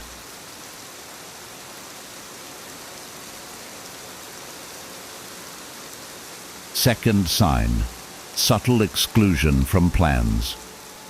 Have you ever scrolled through your social media feed only to find out your friends had a blast without you? I remember checking Instagram one Saturday night and seeing pictures of my friend group at this amazing concert I would have loved to go to, only no one had told me about it. When I brought it up casually later, they all acted surprised, saying, "Oh, we thought you were busy," or "It was so last minute." It stung because, deep down, I knew that if they'd really wanted me there, they would have asked. Real friends make sure you know about plans. When people repeatedly leave you out, it's often a subtle, passive way of saying they don't value your presence. And that's a hard pill to swallow, but accepting it can help you redirect your energy to people who genuinely want you around.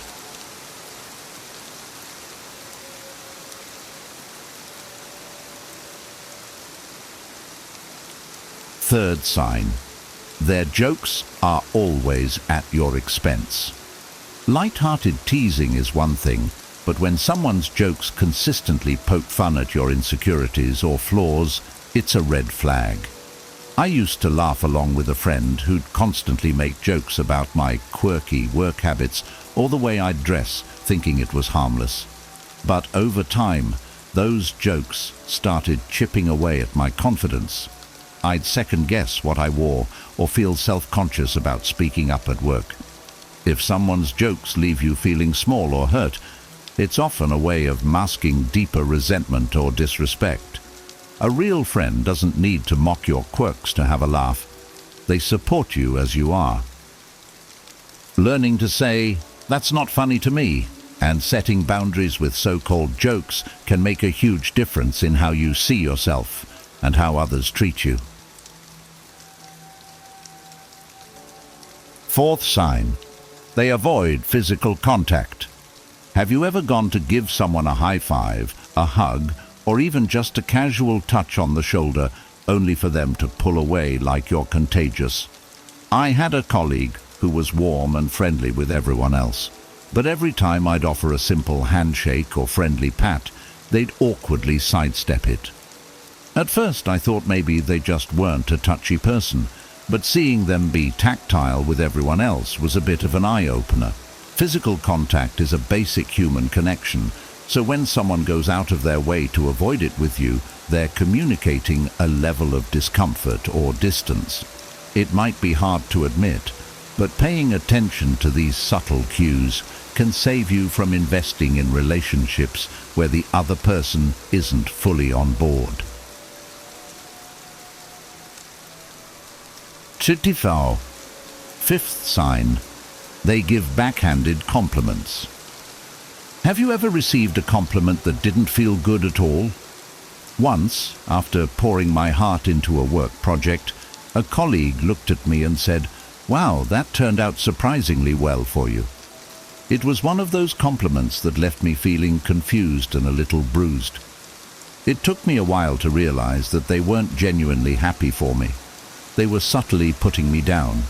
These backhanded compliments are often hidden attempts to keep you questioning your abilities. If a friend's compliments leave you feeling small, it's time to call it out, or at the very least, recognize that their words have more to do with their insecurities than your worth. Sixth sign, they avoid making eye contact. Eye contact is one of the most basic yet powerful ways we connect with each other. I had a friend who, after a small disagreement, started looking everywhere but at me during conversations. They'd glance at their phone, look at the wall, anywhere but my eyes. It made everything feel awkward and distant. When someone consistently avoids eye contact, it's often because they're uncomfortable or hiding something. I learned that rather than ignoring these signs, it's best to address them. If you're sensing that someone feels uneasy around you, bring it up gently. It might clear the air or help you realize they're not worth the emotional energy.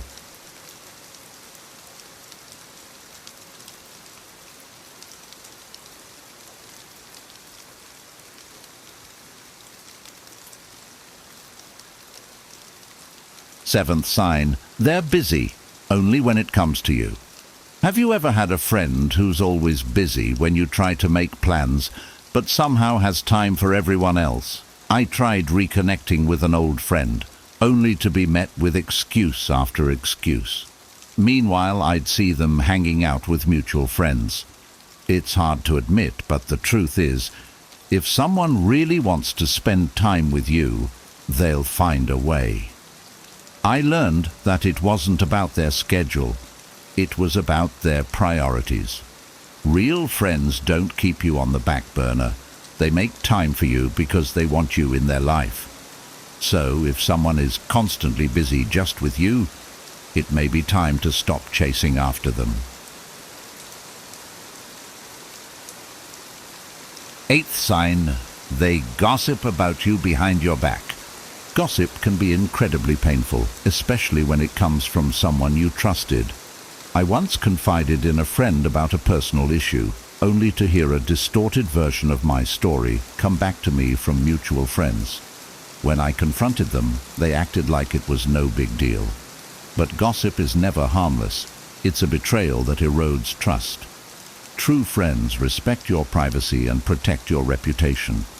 I learned that if someone is eager to share your personal matters with others, they're showing you they're not worthy of your trust. Surround yourself with people who honor the trust you place in them.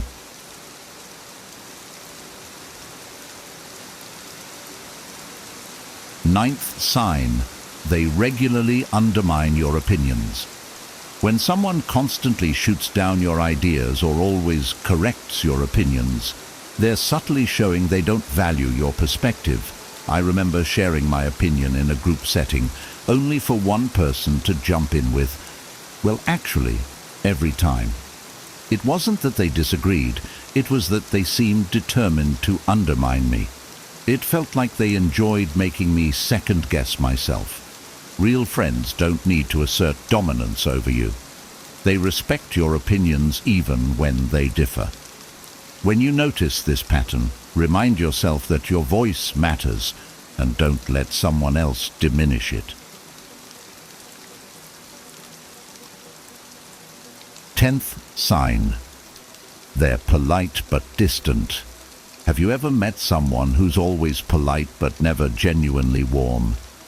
I once worked with someone who was nice on the surface, but the conversations never went deeper than, "Hey, how's it going?" They'd never ask about my interests, my life, or anything personal, and after a while, it felt like I was talking to a wall.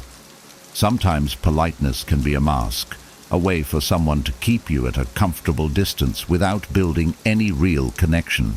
When someone feels polite but distant, they're showing they're not interested in forming a meaningful bond. It's okay to let go and focus on people who genuinely want to know you beyond the surface.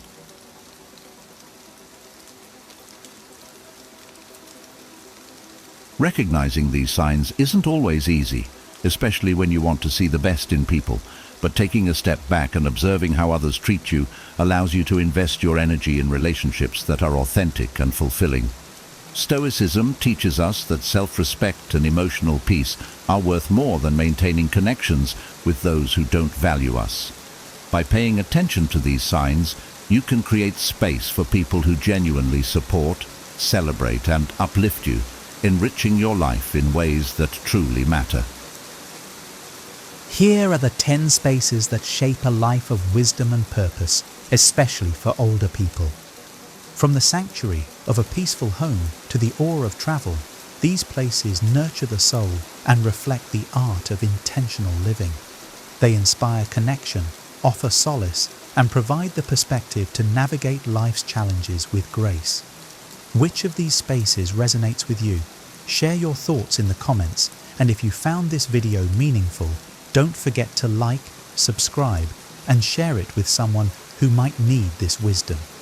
Together, let's keep the conversation going. 1.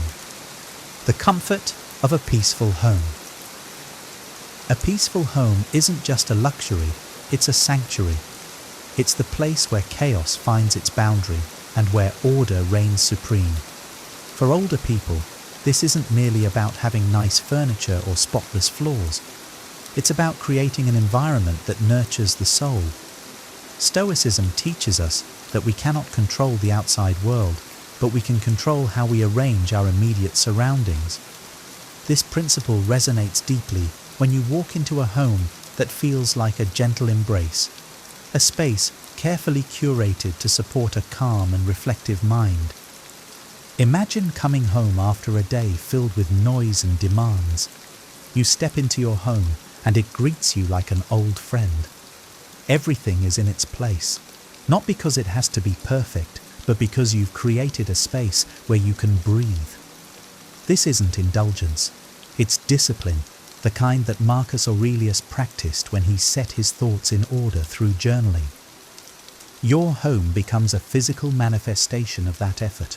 The clutter of life is inevitable, but when you commit to order within your four walls, you carve out a small realm of peace amidst the chaos. And in that peace, wisdom has room to grow. 2. A quiet corner for reflection. Every person should have a place where he or she can be alone with his or her thoughts. A quiet corner for reflection. Life is filled with distractions, but without moments of stillness, we lose sight of who we are and what truly matters. The Stoics knew this well. Marcus Aurelius, a man burdened with the weight of an empire, carved out time to reflect each day. If he could manage that, surely we can too. Picture a small, sunlit nook in your home, perhaps with a comfortable chair and a journal. This isn't just a physical space, it's a mental sanctuary. Here, you can ask yourself the hard questions. What did I do well today? Where did I fall short? How can I improve tomorrow? It's not about judgment, it's about growth. Reflection helps you navigate life's complexities with grace and purpose. When you regularly pause to reflect, you cultivate resilience. You're less likely to be swept away by the turbulence of emotions or the chaos of the world. Instead, you become anchored in your values, guided by a clear sense of direction. In your quiet corner, you create not only peace, but the foundation for a wiser, more intentional life. 3. Nature's embrace. There's something profoundly healing about nature. The Stoics taught us to align ourselves with it, to see it as both a teacher and a source of solace. Older people often find themselves drawn to natural settings, gardens, forests, or beaches, not just for their beauty, but for the clarity and perspective they offer. Consider the simple act of walking through a forest. The trees stand tall, unwavering in their purpose. They don't complain about the wind or the rain, they simply adapt. As you walk among them, you're reminded that life's challenges are not obstacles, but opportunities for growth. This is Stoic wisdom in action. Accept what you cannot change and focus on what you can. Nature also teaches impermanence. The seasons change, flowers bloom and fade, and yet life continues. This can be a comfort as we age, a reminder that while time passes, there is beauty and meaning in every stage. Whether you're tending a garden or simply sitting by a river, nature has a way of quieting the mind and restoring the spirit. It reconnects you to something greater, reminding you of your place in the grand tapestry of existence. 4. A space for meaningful relationships. As we grow older, we begin to value quality over quantity in our relationships. Stoicism emphasizes this as well.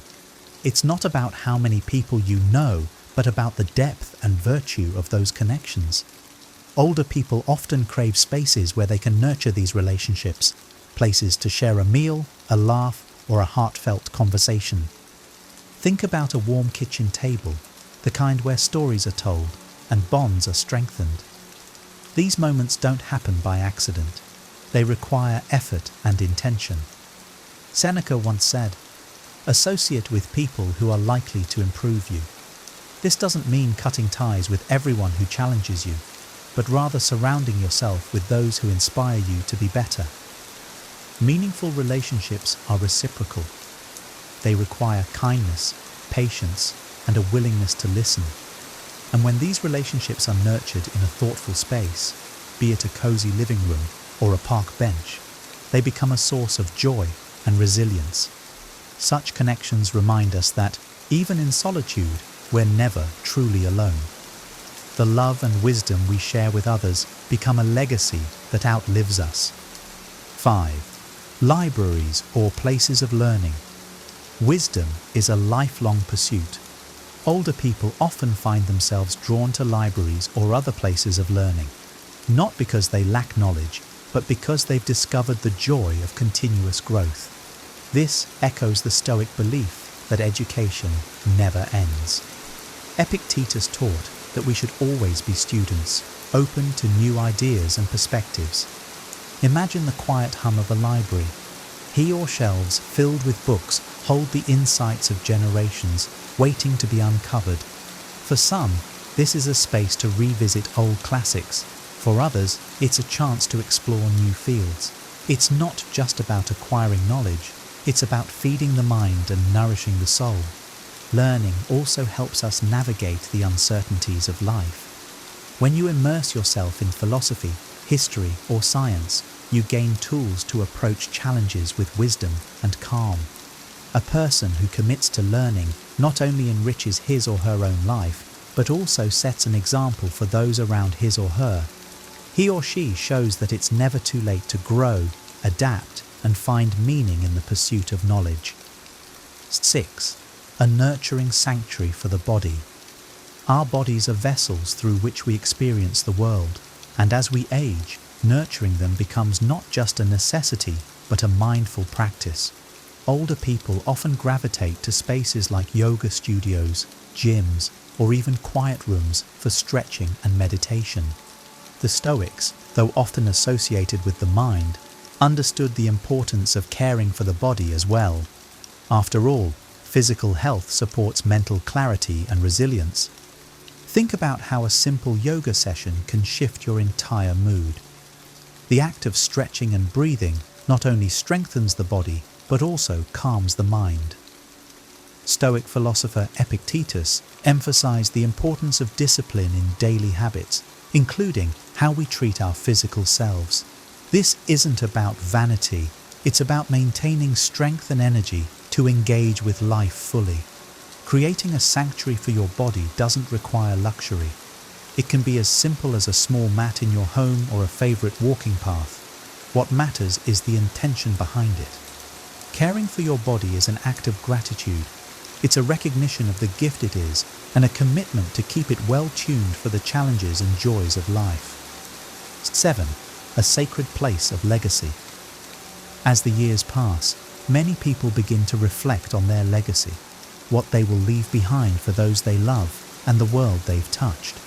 Stoicism reminds us that true immortality lies in the impact of our actions and the lives we've influenced. Cemeteries, family homes, or even gardens planted for future generations become sacred places for older people, where they connect with the idea of permanence through legacy. Imagine standing in a garden you've nurtured for years. Each flower, tree, and blade of grass represents the care and patience you've poured into it. This is a metaphor for the relationships, values, and lessons you've cultivated over your life. The Stoics often spoke of planting seeds, both literally and metaphorically, that will grow long after we're gone. Legacy is not about grand gestures. It's about the small, consistent acts of kindness, wisdom, and love that shape the lives of others. By nurturing these spaces, older people create a lasting connection to the world, a reminder that their presence has meaning far beyond the years they walk upon the earth. 8. Places of worship or spiritual reflection. For many older people, spiritual spaces, whether temples, churches, or quiet natural spots, hold profound meaning. These are places where they connect with something greater than themselves, seeking guidance, gratitude, and peace. Stoicism, though not a religion, aligns with this longing for transcendence. It encourages us to recognize our small yet meaningful place in the universe. Picture entering a quiet cathedral or sitting on a mountaintop at dawn. The stillness reminds you of how vast the world is, and yet, within that vastness, you matter. The Stoics believed in the logos, or the rational order of the universe, and that aligning oneself with it brings a sense of harmony. Spiritual spaces offer this alignment, a chance to step outside daily concerns and reflect on life's deeper truths. In these moments, you're reminded of the beauty of surrender. Some things are beyond your control, and that's okay. By frequenting spaces of spiritual reflection, older people ground themselves in gratitude and humility, finding peace in the interconnectedness of all things. 9. Community hubs or social gatherings. Connection is essential, and older people often seek out community hubs, book clubs, senior centres, or local cafes, where they can share their stories and hear the stories of others. Stoicism emphasizes the importance of relationships grounded in virtue and mutual respect. These gatherings become opportunities to practice empathy, kindness, and understanding. Think of a lively book club discussion or a quiet coffee shared with a friend. These moments are not trivial, they're profound. They remind us that we're part of something larger, that our experiences, joys, and struggles are mirrored in others. As Seneca wrote, "One hand wahi or she's the other." Community enriches our lives, offering support and shared wisdom. Older people find immense joy in these spaces, not just as participants, but as contributors. They share their knowledge, mentor others, and listen deeply. By fostering these connections, they build a network of support and love that sustains them and those around them. These hubs become reminders of the Stoic principle that we are all interconnected and have a responsibility to one another. 10. Travel destinations that inspire awe. As life progresses, the yearning to explore doesn't fade, it deepens.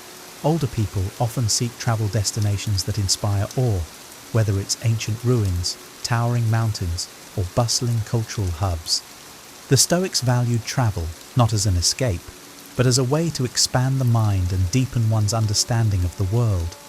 Imagine standing before the Colosseum in Rome or watching the sunrise over the Grand Canyon. These moments take your breath away, not because they're extraordinary, but because they remind you of the grandeur of existence. Stoicism teaches us to embrace this sense of awe, recognizing that we're part of a vast, intricate universe. Travel also teaches humility. You encounter different perspectives, cultures, and ways of living, which challenge your assumptions and broaden your empathy. Older people often find these journeys transformative, returning home with a renewed sense of purpose and wonder. By seeking out these places, they embody the Stoic ideal of living fully, engaging with the world, appreciating its beauty, and learning from its diversity.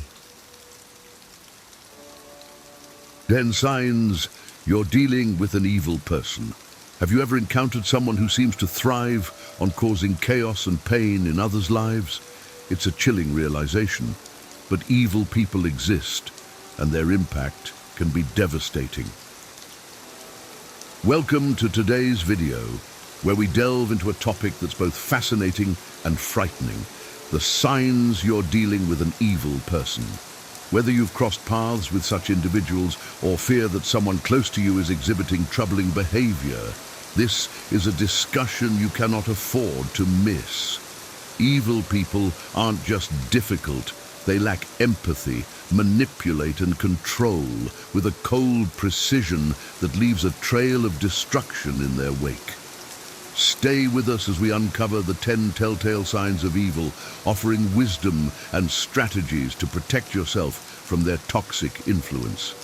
And don't forget, we have a special bonus at the end, a powerful method for setting boundaries with the destructive personalities. Welcome to Wellness Lenses, where we explore mental health and the journey to self-development. Let's dive in. Section 1. Exploitation of vulnerabilities.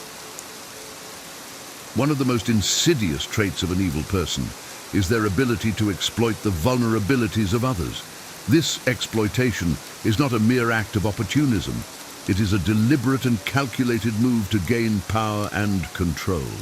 Imagine a person who, upon learning of your financial struggles, offers seemingly generous help, but with strings attached. Over time, this assistance becomes a tool for manipulation, making you feel indebted and obligated. The Stoic philosopher Seneca advised that true strength lies in helping others without expecting anything in return. In contrast, evil individuals weaponize kindness to create dependency. They target your emotional, financial, or physical weaknesses, turning them into instruments of control. Recognizing this behavior is crucial. Do not be blinded by their initial generosity or sympathy. Instead, observe the patterns of their actions. Are they genuinely helping, or are they creating a situation where you are increasingly reliant on them? A wise person remains vigilant, understanding that true assistance empowers, while exploitation entraps. Remember, the foundation of any healthy relationship is mutual respect and support, not manipulation through vulnerability. Section 2. Pathological lying. Pathological lying is a hallmark of an evil person. Unlike occasional falsehoods that most people might tell, pathological liars weave a web of deceit that permeates every aspect of their lives. They lie not only to manipulate situations to their advantage, but also for the sheer pleasure of deception. These individuals construct a facade, presenting themselves as trustworthy and reliable while hiding their true intentions. As Epictetus, the Stoic philosopher, taught, integrity and honesty are the cornerstones of a virtuous life. The lies of an evil person erode trust, creating an environment where truth is a rare commodity. Their deceit is often so elaborate and convincing that it becomes difficult to discern reality from fiction. This constant uncertainty destabilizes those around them, leaving a trail of confusion and mistrust. To protect oneself, it is essential to remain grounded in truth and practice discernment.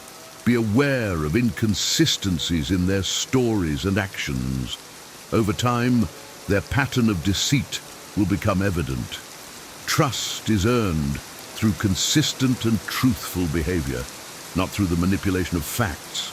By valuing truth and integrity, you shield yourself from the corrosive effects of pathological liars. Section 3. Manipulation. Manipulation is a subtle yet powerful tool wielded by evil individuals to bend others to their will. Unlike straightforward aggression, manipulation is insidious, often masquerading as concern or affection. The manipulator skillfully exploits emotions, using guilt, fear, and obligation to control their victims. Marcus Aurelius, a Stoic emperor, emphasized the importance of reason and self-control. He warned against allowing others to dictate our actions through emotional manipulation. Evil people are masters of this dark art. They may play the victim, making you feel responsible for their happiness or success. Alternatively, they might shower you with praise and attention, only to withdraw it to keep you in a state of perpetual insecurity. Recognizing manipulation requires a clear and objective mind. Reflect on your interactions with such individuals. Are their actions and words consistent? Do they often make you feel guilty or obligated? A wise person understands that genuine relationships are built on mutual respect and honesty, not on coercion and deceit. By cultivating inner strength and self-awareness, you can resist manipulation and maintain control over your own life. Remember, true power lies in mastering oneself, not in controlling others. Section 4. Charismatic but toxic. Evil individuals often cloak their malevolence in charisma and charm. At first glance, they seem genuinely interested in you, showering you with attention and making you feel valued. However, this facade quickly fades as their true nature emerges. These toxic personalities thrive on being the center of attention, often resorting to belittling or criticizing others to maintain their dominance. Seneca, a Stoic philosopher, taught that true character is revealed through consistent actions, not through superficial charm. An evil person's charisma is a tool for manipulation, drawing you in before unveiling their toxic behavior. They may interrupt you, talk over you, or make you feel inferior to bolster their own ego. Recognizing this behavior is essential for self-preservation. Observe how they treat others, especially those who cannot offer them anything in return. A genuinely good person treats everyone with respect, regardless of their status. Trust your instincts. If something feels off, it probably is. A wise individual remains wary of those who seem too good to be true, understanding that true virtue is quiet and unassuming, not loud and ostentatious. Section 5. Unpredictable behavior. Unpredictable behavior is a common trait among evil people, creating an environment of instability and fear. These individuals are erratic, their actions and moods shifting without warning. This unpredictability keeps those around them constantly on edge, never knowing what to expect next. As the Stoic philosopher Epictetus advised, maintaining inner peace requires understanding that external chaos is beyond our control. Evil people exploit this chaos, using it to manipulate and control others. Their erratic behavior can manifest as sudden outbursts of anger, mood swings, or inexplicable actions. This unpredictability is a deliberate tactic to keep you unsettled and dependent on their approval. Recognizing this pattern is crucial. Stay grounded in your own values and principles, and do not allow their chaos to dictate your emotions or actions. A wise person understands that true strength comes from within, not from external validation. By maintaining a calm and steady demeanor, you can navigate the storm of unpredictability and protect your inner peace. Remember, stability and consistency are hallmarks of a virtuous life, while chaos and unpredictability are tools of manipulation. Section 6. Isolation tactics. Isolation is a powerful strategy employed by evil individuals to control and dominate their victims. By severing your connections with friends, family, and support systems, they make you increasingly dependent on them. This isolation can be subtle, starting with criticism of your loved ones and escalating to outright forbidding you from seeing them. Marcus Aurelius, a Stoic emperor, emphasized the importance of community and relationships in achieving a virtuous life. Evil people, however, seek to undermine this by isolating you from those who provide support and perspective. Recognizing this tactic is essential for maintaining your autonomy. Pay attention to efforts to distance you from your social network. Are they frequently criticizing your friends and family, or creating conflicts that force you to choose sides? A wise person values and nurtures their relationships, understanding that a strong support system is crucial for emotional well-being. Resist attempts to isolate you by maintaining open communication with your loved ones and seeking their counsel. By staying connected, you protect yourself from the insidious effects of isolation and maintain your independence and strength. Section 7. Lack of empathy. A profound lack of empathy is a defining characteristic of an evil person. Empathy, the ability to understand and share the feelings of others, is the cornerstone of meaningful human relationships. Without it, interactions become hollow and self-serving. An evil person's actions are often devoid of any genuine concern for how they affect others. They may inflict pain or discomfort without a second thought, driven solely by their own desires and ambitions. Seneca, a Stoic philosopher, taught that true strength lies in understanding and caring for others. The absence of empathy creates a void where cruelty and indifference thrive. Recognizing this lack is crucial. Observe how they react to others' suffering or misfortune. Do they show genuine concern, or do they dismiss it as irrelevant? A wise person values empathy and compassion, understanding that these qualities are essential for a harmonious and virtuous life. Protect yourself by setting boundaries with those who lack empathy and surrounding yourself with individuals who demonstrate genuine care and understanding. By doing so, you foster an environment of mutual respect and support, shielding yourself from the coldness of an unempathetic heart. Section 8. Extreme control. Extreme control is a defining trait of evil individuals, manifesting in their relentless desire to dominate every aspect of your life. This control goes beyond mere preferences. It is an all-consuming need to dictate your actions, choices, and even thoughts. Epictetus, a Stoic philosopher, taught that true freedom comes from within, from our ability to control our own minds and actions.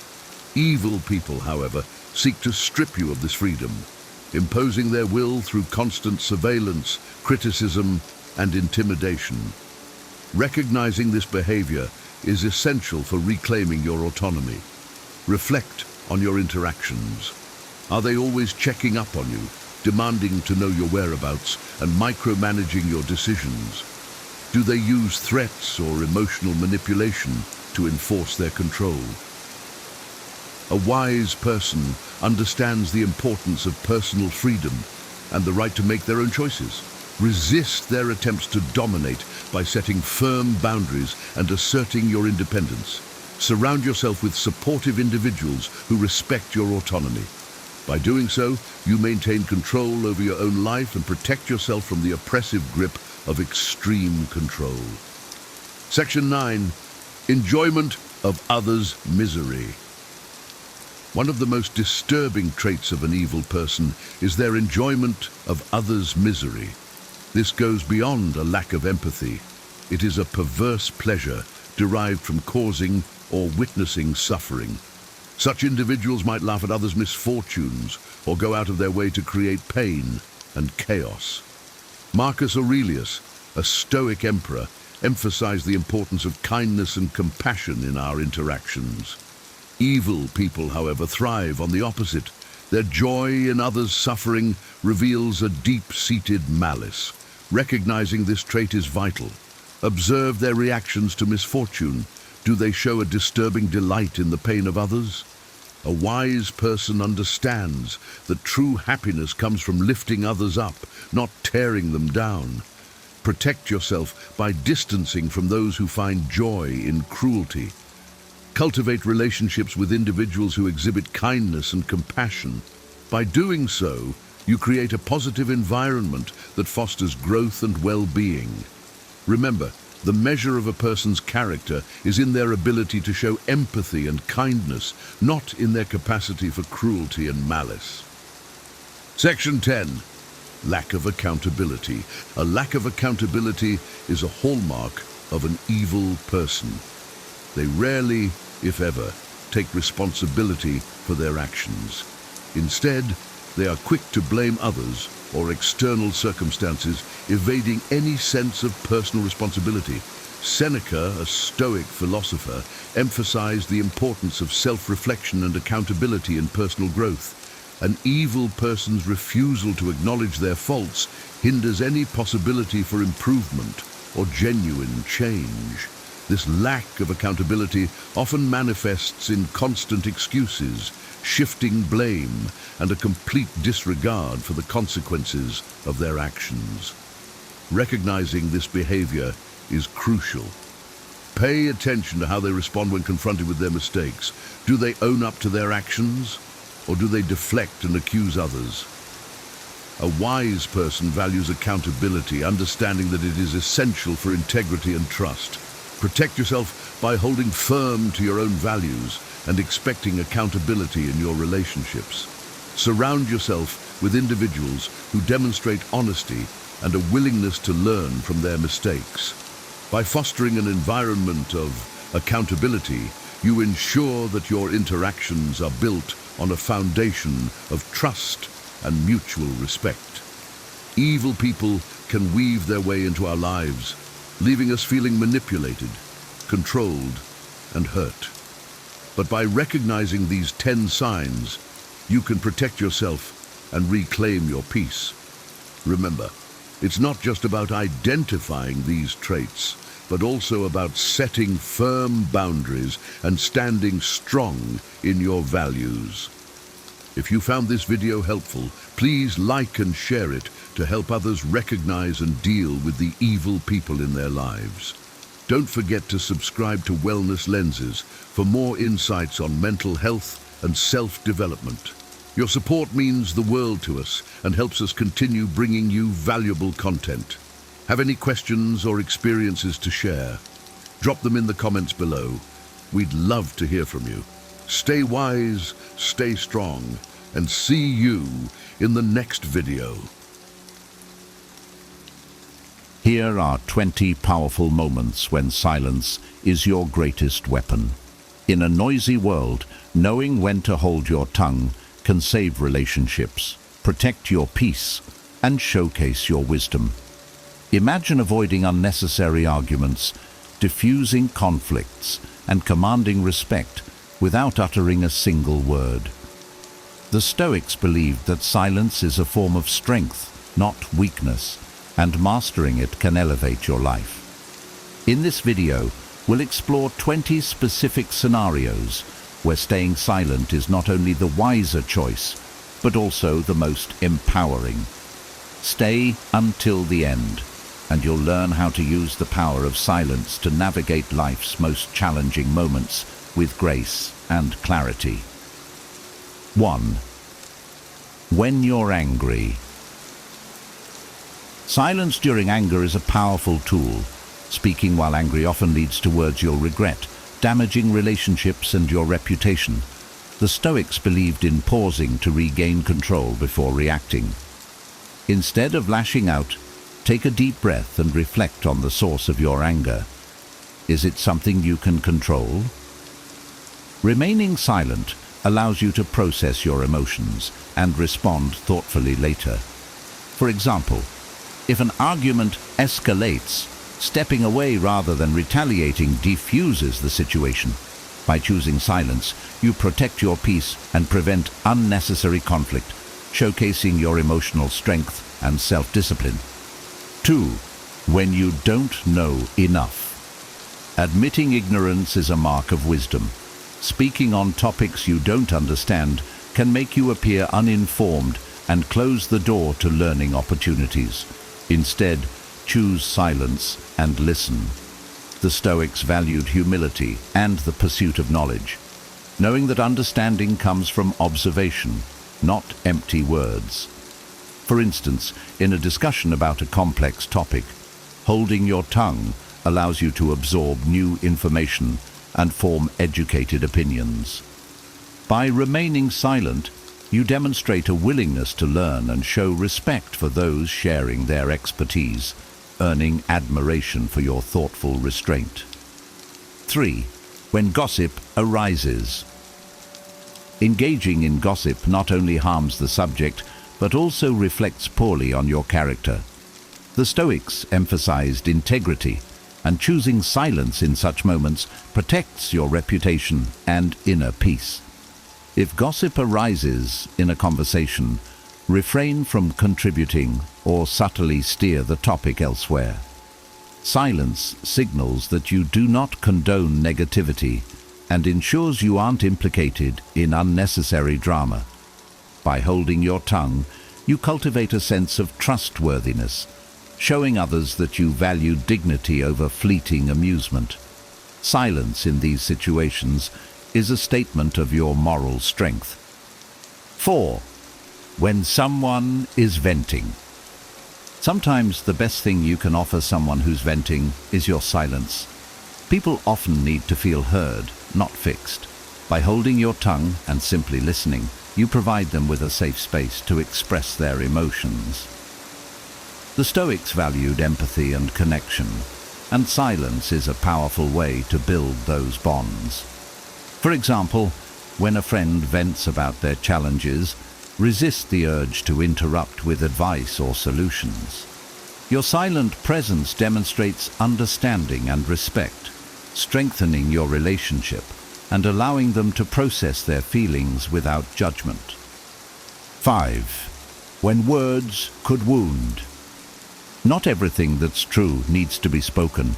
The Stoics taught that speech should be necessary, helpful and kind. If your words might harm more than help, choose silence instead. For instance, if someone makes a mistake, bluntly pointing it out might embarrass them. Instead, wait for a moment to provide constructive feedback. Silence in these moments reflects self-restraint and emotional intelligence. By holding your tongue, you prioritize the relationship over fleeting satisfaction, showing that you value connection and kindness over impulsive remarks. Silence becomes a shield for both your integrity and others' dignity. 6. During a heated argument. Silence in heated arguments can be a powerful de-escalation tool. Reacting impulsively often intensifies conflict and makes resolution harder. The Stoics believed in controlling emotions and choosing responses wisely. Instead of engaging in verbal sparring, take a moment of silence to collect your thoughts. For example, if an argument with a partner becomes tense, staying silent allows you to avoid saying something hurtful in the heat of the moment. Later, with a calmer mindset, you can address the issue more productively. Silence here is not weakness, but a sign of strength and emotional maturity. 7. when listening is more valuable. Silence creates space for listening, which is often more valuable than speaking. The Stoics believed that wisdom comes from understanding others before expressing yourself. By holding your tongue, you can fully absorb what someone is saying, showing respect and fostering deeper connections. For instance, in a meeting, rather than interrupting with your own ideas, allow others to finish. This not only helps you understand their perspective, but also ensures your response is thoughtful.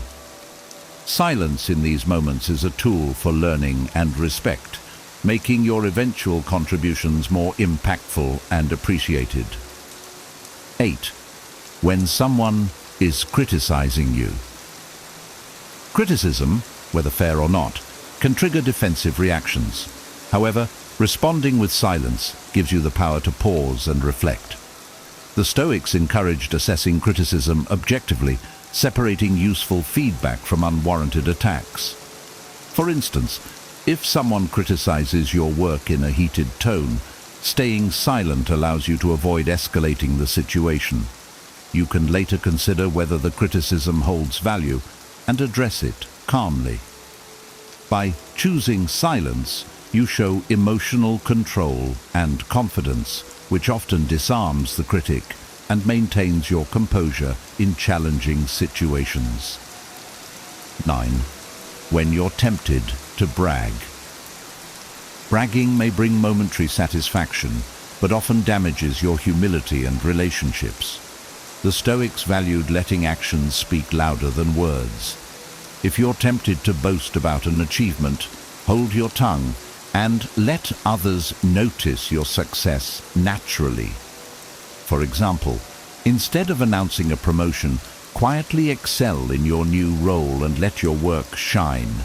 Silence in these moments showcases humility and maturity, earning more respect than words ever could.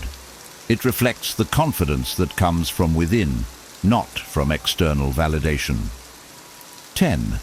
When confronted with rudeness. Rudeness often provokes immediate retaliation, but silence is a powerful counter. The Stoics taught that we cannot control others' behavior, only our reactions. When faced with rudeness, choosing silence disarms the offender and preserves your dignity. For instance, if someone speaks to you disrespectfully in public, responding calmly, or not at all, shows strength and self-control. Your silence sends a clear message. Their behavior doesn't affect your peace. This response not only diffuses the situation, but also reinforces your emotional resilience, reflecting the wisdom of prioritizing inner calm over unnecessary conflict. 11. When someone asks for secrets. Trust is a cornerstone of strong relationships, and guarding secrets entrusted to you is vital. The Stoics valued integrity and discretion, which silence upholds. For example, if someone asks about a private matter you were told in confidence, holding your tongue shows respect for the trust placed in you.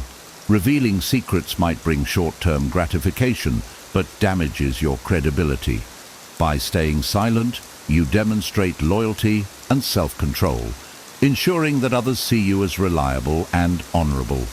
Silence, in this case, becomes a testament to your character and the strength of your principles. 12. When the timing is wrong. Timing is critical when delivering important messages. Speaking at the wrong time can dilute your words or create unnecessary conflict. The Stoics valued patience and understanding, which silence supports. For instance, if a friend is upset, holding your tongue and waiting for them to calm down ensures your message is received more positively. Silence allows you to assess the right moment for impact. By waiting, you show wisdom and respect for the situation, ensuring that your words carry weight when they are most needed. 13. When it's not your business. Stoicism teaches the value of focusing on what you can control, which includes staying out of matters that don't concern you. If a situation doesn't involve you directly, Silence is the wisest course of action. For example, if colleagues are debating a sensitive issue unrelated to your role, refraining from input keeps you neutral and focused on your priorities. Engaging in others' business often leads to unnecessary complications. Silence in such moments preserves your peace and demonstrates a clear sense of boundaries, showing others you respect their autonomy. 14. When you're being provoked. Provocation often aims to trigger a reaction, but silence can render such attempts powerless. The Stoics believed that choosing not to be provoked is a form of mastery over oneself. For example, if someone insults you, holding your tongue shows you won't stoop to their level. Your silence denies them control over your emotions and maintains your composure. This calm response not only protects your dignity, but often leaves the provocateur feeling embarrassed. Silence in the face of provocation is a demonstration of strength and restraint, reflecting true self-control. 15. When you're about to complain. Complaints rarely solve problems and often drain energy. The Stoics emphasized gratitude and focusing on what you can control. If you're tempted to complain about a frustrating situation, hold your tongue and channel your energy into finding solutions. For instance, instead of venting about traffic, use the time to listen to an inspiring podcast. Silence allows you to shift from negativity to productivity. Complaints rarely lead to change, but silence can pave the way for thoughtful action, keeping you focused on growth and resilience. 16. When you're unsure of your words. Uncertainty about what to say is a clear sign to stay silent. The Stoics valued speaking only when necessary and meaningful. If you're unsure whether your words will add value, it's better to pause and reflect.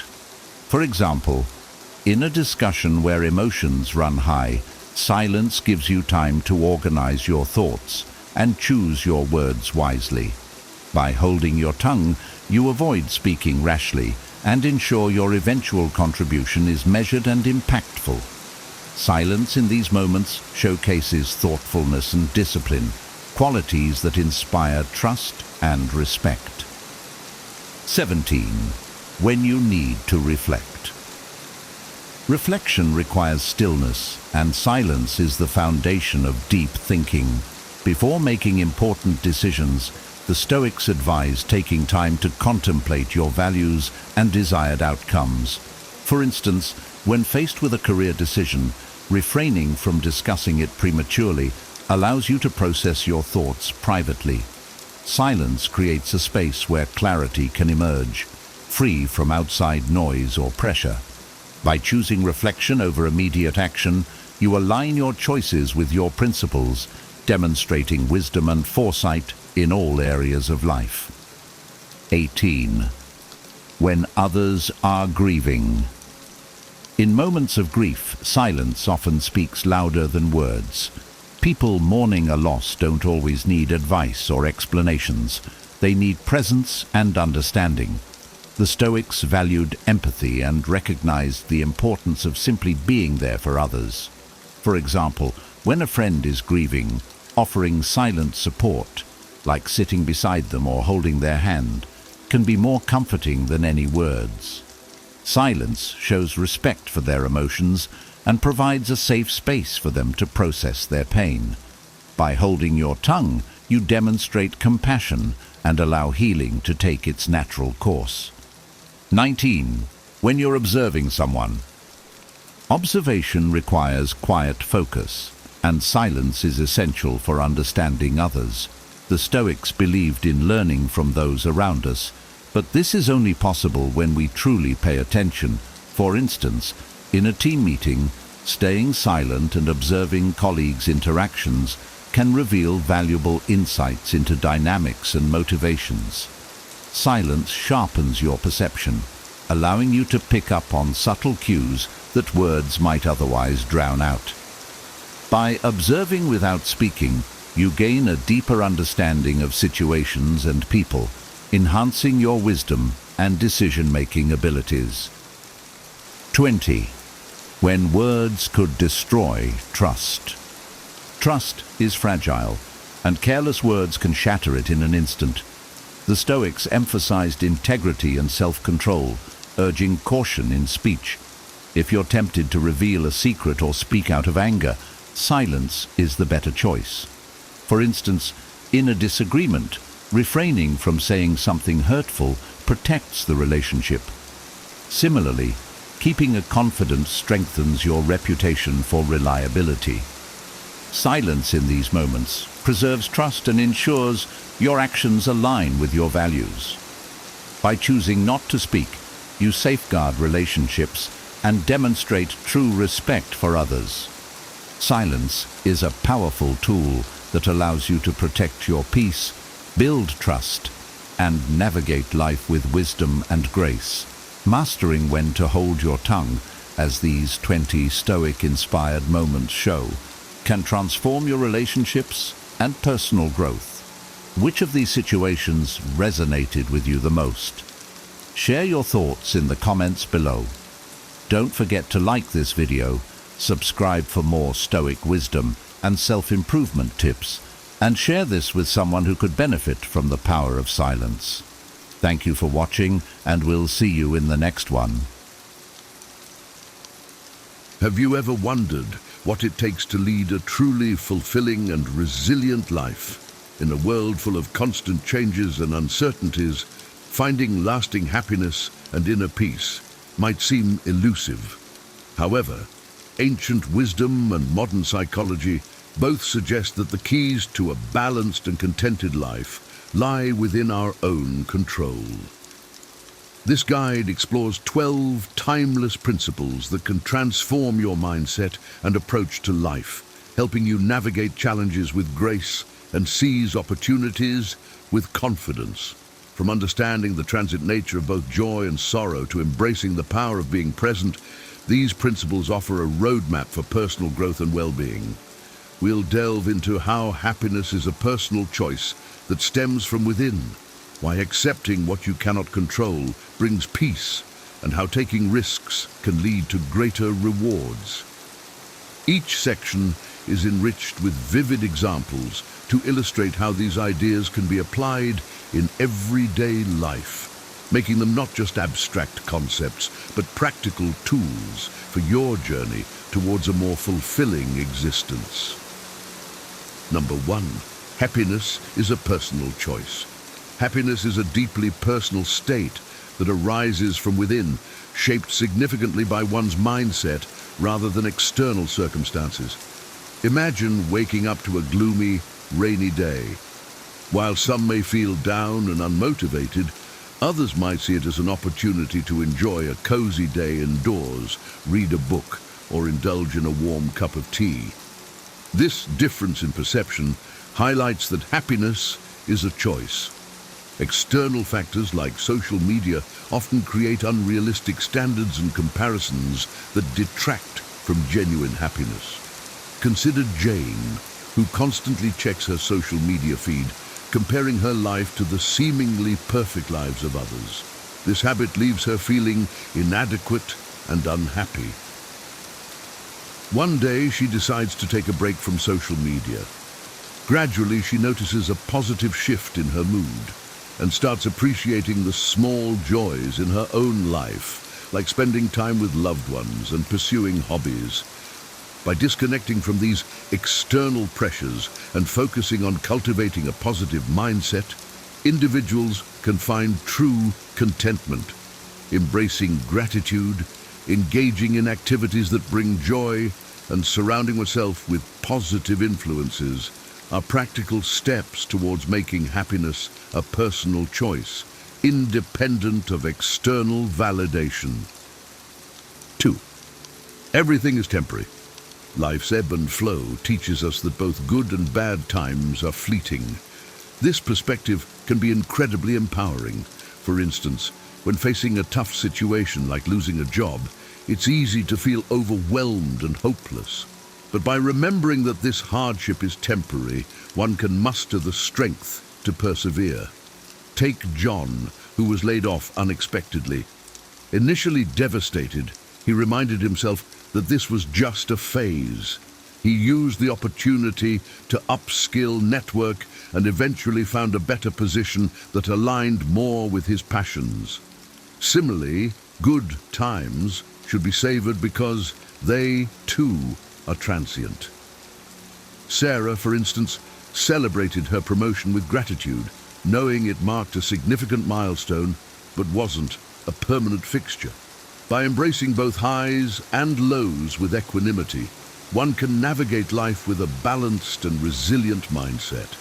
This acceptance of life's temporariness fosters a deeper appreciation for the present moment, helping us to cherish the good and calmly endure the bad. 3. Life isn't fair. Accepting that life isn't always fair is a crucial step toward personal empowerment. Everyone faces different challenges and circumstances. For example, Emma, born into a less privileged background, faced significant hurdles in pursuing her education. Instead of lamenting her situation, she took charge of her future by working part-time jobs, applying for scholarships, and utilizing community resources. Her determination paid off, and she eventually graduated with honors. Conversely, Jack, who seemed to have everything handed to him, faced his own struggles when his family business collapsed. He realized that his previous advantages didn't exempt him from life's trials. Both Emma and Jack illustrate that life's fairness isn't guaranteed, but personal responsibility and resilience are key to overcoming challenges. By focusing on what can be controlled and proactively seeking solutions, individuals can navigate life's inherent unfairness and emerge stronger. 4. Taking risks. Avoiding risks is often the greatest risk of all. Embracing uncertainty is essential for growth and success. Consider Lisa, who left her stable job to start her own business. The initial phase was filled with uncertainty and setbacks, but her willingness to take that leap led to the creation of a successful enterprise. Similarly, Michael, who decided to move to a new city for better career opportunities, faced numerous challenges, but ultimately found a job that fulfilled his professional aspirations. Taking risks in relationships is equally important. For instance, Alex, after a series of failed relationships, decided to be more open and vulnerable with his feelings. This risk paid off when he met someone who appreciated his authenticity, leading to a meaningful and lasting relationship. These examples demonstrate that embracing risks, despite the fear of failure, often leads to significant personal and professional rewards. 5. The power of being present. Living in the present is crucial for a fulfilling life. While planning for the future is necessary, it shouldn't overshadow current actions. Consider Anna, who was always focused on her future career goals, often missing out on important family moments. When she started practicing mindfulness, she learned to appreciate her present interactions and experiences, leading to a more balanced and joyful life. Dwelling on the past is similarly unproductive. Mark, who constantly replayed past mistakes in his mind, found himself trapped in a cycle of regret. By shifting his focus to the present, he began to engage more fully in his daily activities and relationships, finding a new sense of peace and satisfaction. Embracing the present moment allows for more meaningful connections and experiences, enhancing overall well-being and happiness. 6. The trap of overthinking. Overthinking can lead to unnecessary stress and paralysis. Take Maria, who spent hours agonizing over every decision, big or small. This habit left her exhausted and anxious. One day, she decided to adopt a more proactive approach. Instead of dwelling on potential outcomes, she started making decisions quickly and confidently. This shift not only reduced her stress, but also increased her productivity and satisfaction.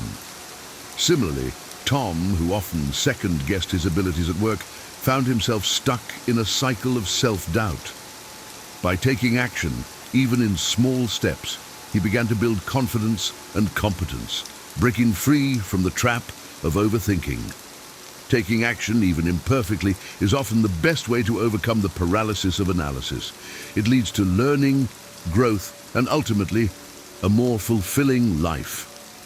7. Follow your passion and choose your career wisely. Pursuing a career that aligns with personal interests leads to greater satisfaction and efficiency. Consider David, who worked in a corporate job that he found unfulfilling. Realizing his passion for photography, he started taking classes and building a portfolio. Eventually, he transitioned into a career as a professional photographer, finding much greater fulfillment and success. Investing time in developing relevant skills is essential. Emily, who loved writing, dedicated herself to improving her craft through workshops and practice. Her efforts paid off when she became a published author, turning her passion into a rewarding career. By following one's passion and choosing a career wisely, individuals can experience greater job satisfaction, personal fulfillment, and professional success. 8. Your mind is your greatest ally and adversary. Mindset determines success. Cultivating a positive and growth-oriented inner dialogue is crucial. Take Jane, who often doubted her abilities. By practicing positive affirmations and focusing on her strengths, she began to see improvements in her performance and confidence. Her mindset shift transformed her from her own worst critic to her greatest supporter. Similarly, recognizing and addressing negative self-talk can lead to better outcomes. Mike, who frequently told himself he wasn't good enough, started challenging these thoughts and reframing them positively.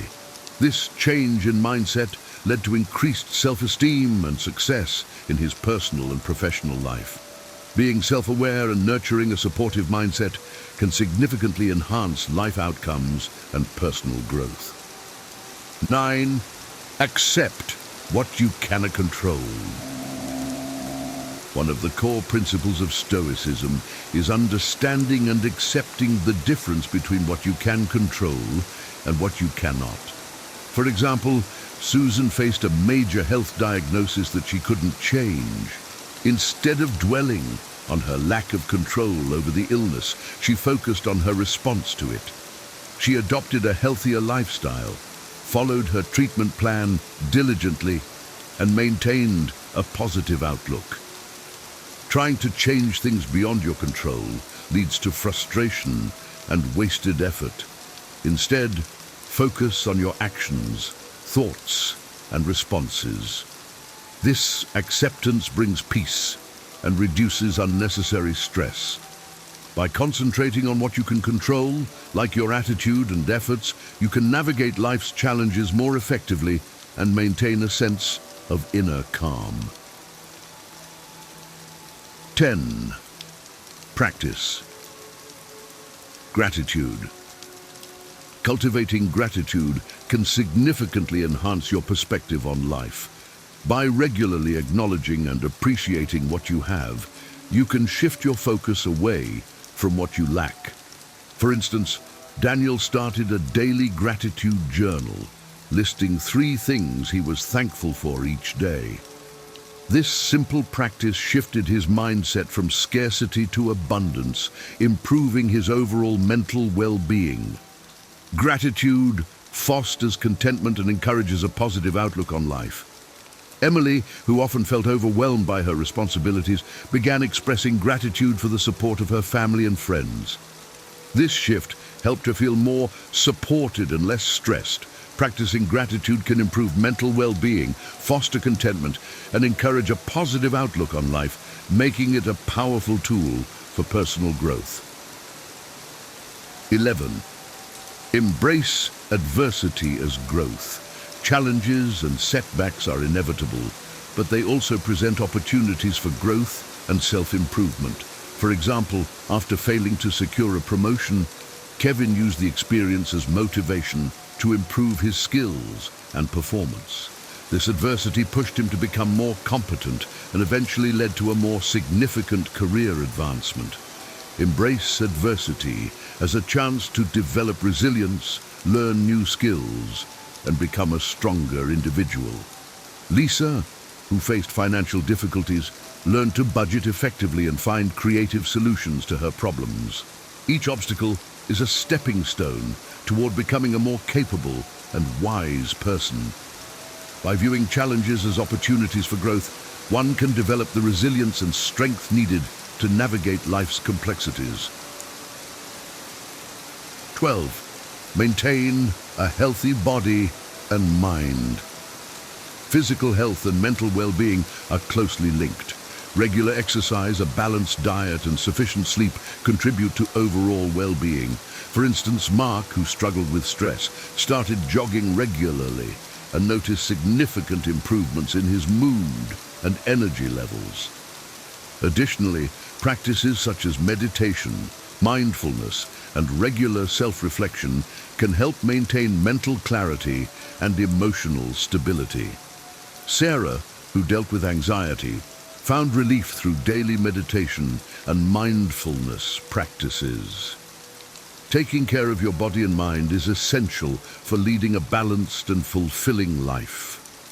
By prioritizing health, individuals can enhance their quality of life and achieve a harmonious balance between physical and mental well-being. In conclusion, as we conclude this exploration of 12 foundational principles for a fulfilling and resilient life, it's essential to recognize that true transformation begins with small, consistent changes in mindset and behavior. These principles, rooted in ancient wisdom and supported by modern psychology, offer practical guidance for navigating life's complexities with grace and purpose. Remember that happiness is a personal choice that comes from within, independent of external circumstances. Embrace the temporary nature of all experiences, savoring the good moments and facing challenges with composure. Accepting life's inherent unfairness empowers you to take responsibility and find proactive solutions to your problems. Your risks